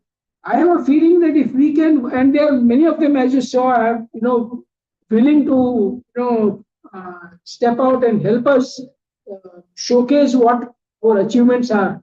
So this is an open call. He has already said that in February he is willing to do a session or set of sessions to help us write research papers. If there are interested people here, I think we can create a group and make it happen. And we can actually, if we get enough, we can publish as a book also only for the case studies coming out of India. Correct. We can do that also. Yeah.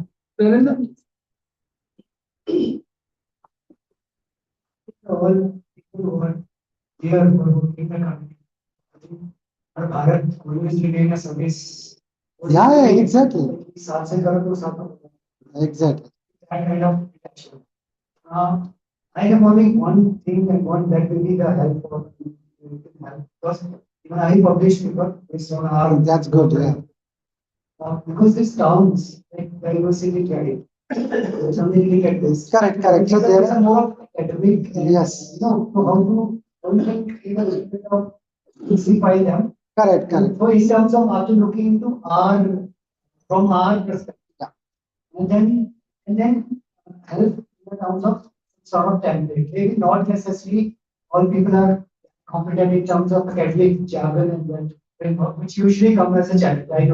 I know first paper published 79 people. I know. I said I also gone through the same process.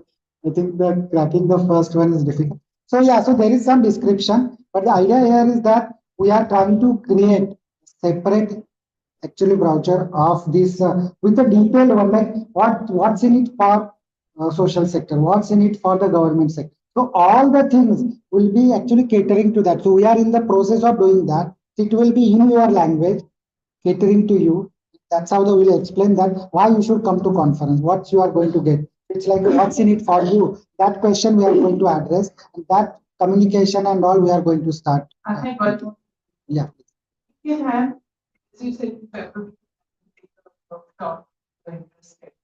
So along with that, if there are mentors, there is action research along. So what is it? And then afterwards, hand over for some time to see what change brings up in the next 6 months, and then we can also see how design helps. Yeah, we can do that also. I think that should not be a problem. I think we can plan. I think I can take Chaitanya's help. So anyway, I'm part of that group for last 2 years. So I think, yeah, I think we can try out. So I think, as I said, I am a firm believer that I think the service design, if it is going to make a major difference, is the service sector, and this is the social sector. We committed. But somewhere we are not able to make that process international. We may not be able to communicate that. Correct. I think we can really help you, and this type of thing. That's the reason we said that I think these are the four pillars of Indian service industry per se. I think we should really get them on focus, and especially citizen services also. And that's the reason I'm focusing and trying to get in touch with.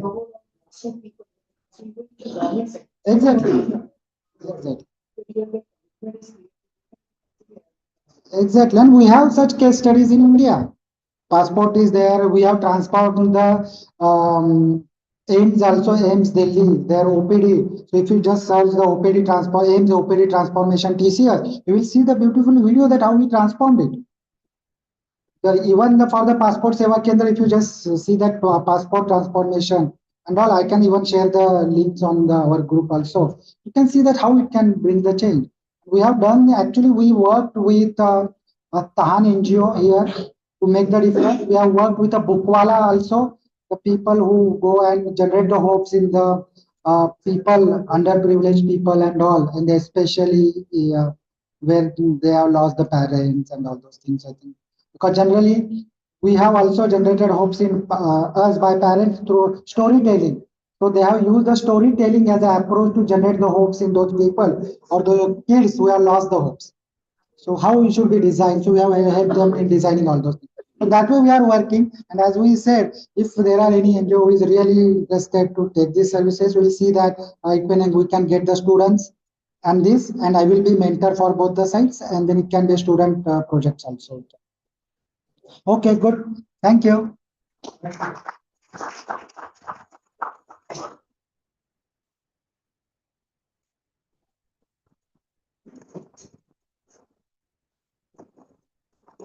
So I think with that, we can call it a day for today.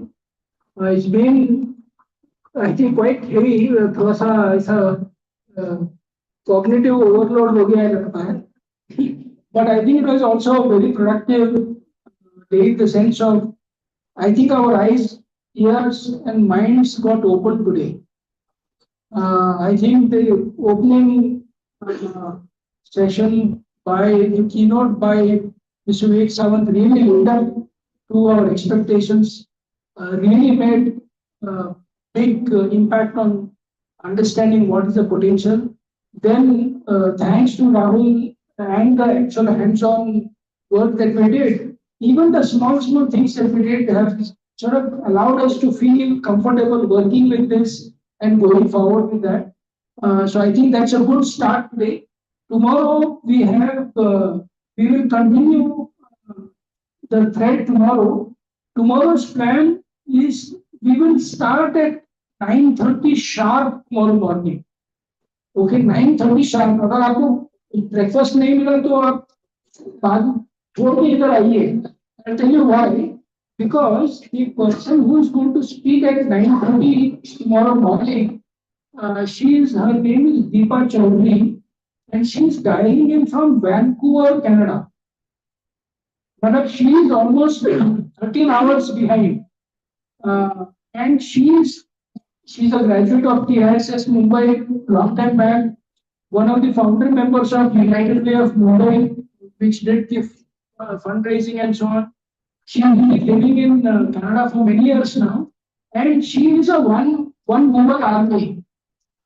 She has built a platform for non-profits to generate funding proposals very quickly using artificial intelligence. Many of you are founders and you know how much time, effort it takes to write a good quality funding proposal, the collecting the data and so on and so forth. So she has built something which uses power of AI to help you create these funding proposals in a much shorter time. So she's going to talk about that, and that may be of value and to some of you or maybe many of you. Many of you may want to try it out also. That's another thing you may want to consider. The second thing she is going to tell us is how, as a one woman social entrepreneur, she uses AI to her advantage. What various tools she uses to actually make herself super productive. So we saw today, for example, some hands-on. So tomorrow we have asked her to talk about these two things. One is, as a social entrepreneur herself, how does she use AI to power her own productivity? Number one.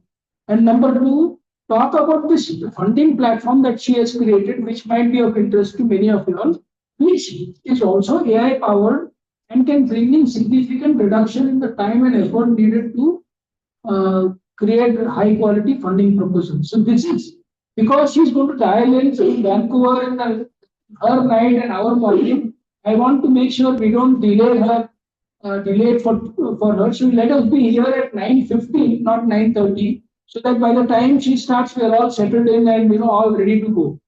After that, we have.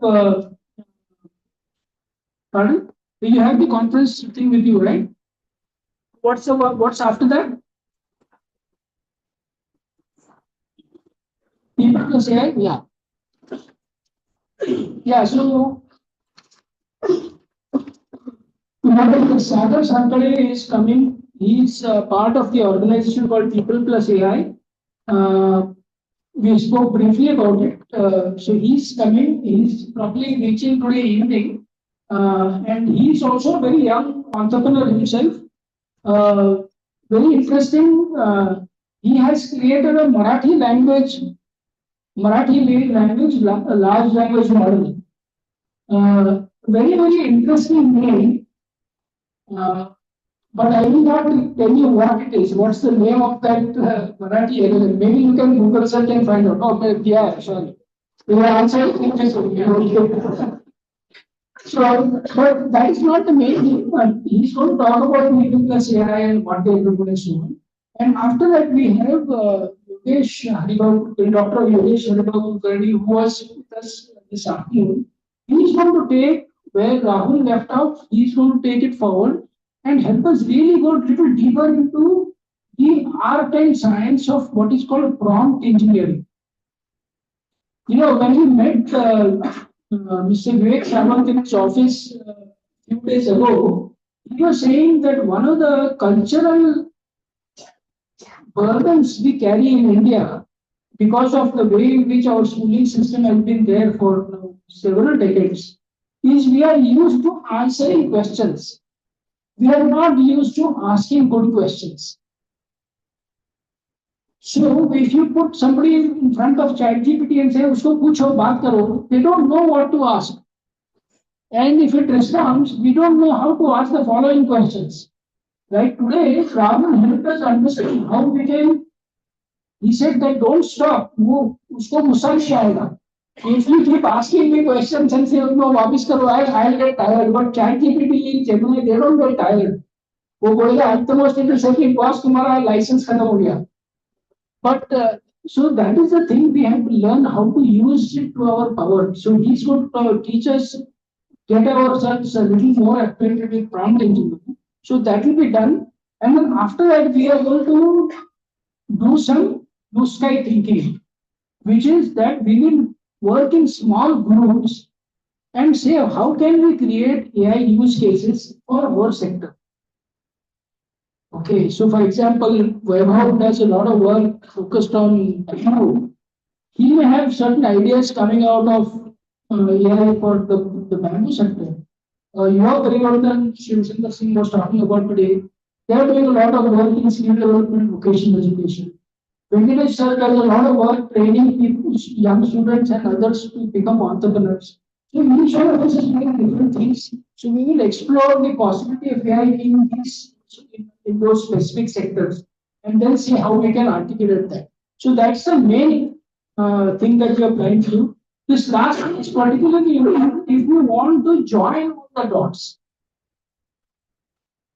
Today, tomorrow we have been अलग-अलग dots आ गए हैं. अभी हमारी for us now to join these dots and make some value-added outcomes out of it. So that is what we are going to focus on tomorrow. So with that, we will close for today, and we will see you tomorrow morning 9:15.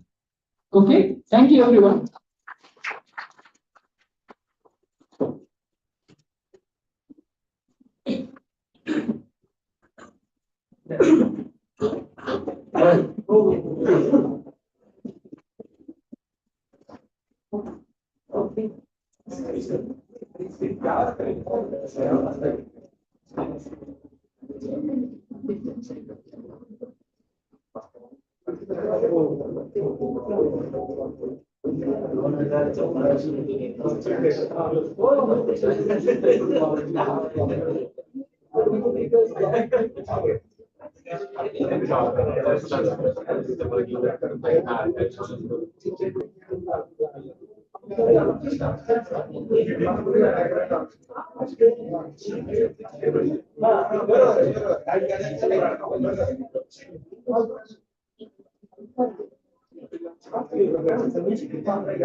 Correct, yes.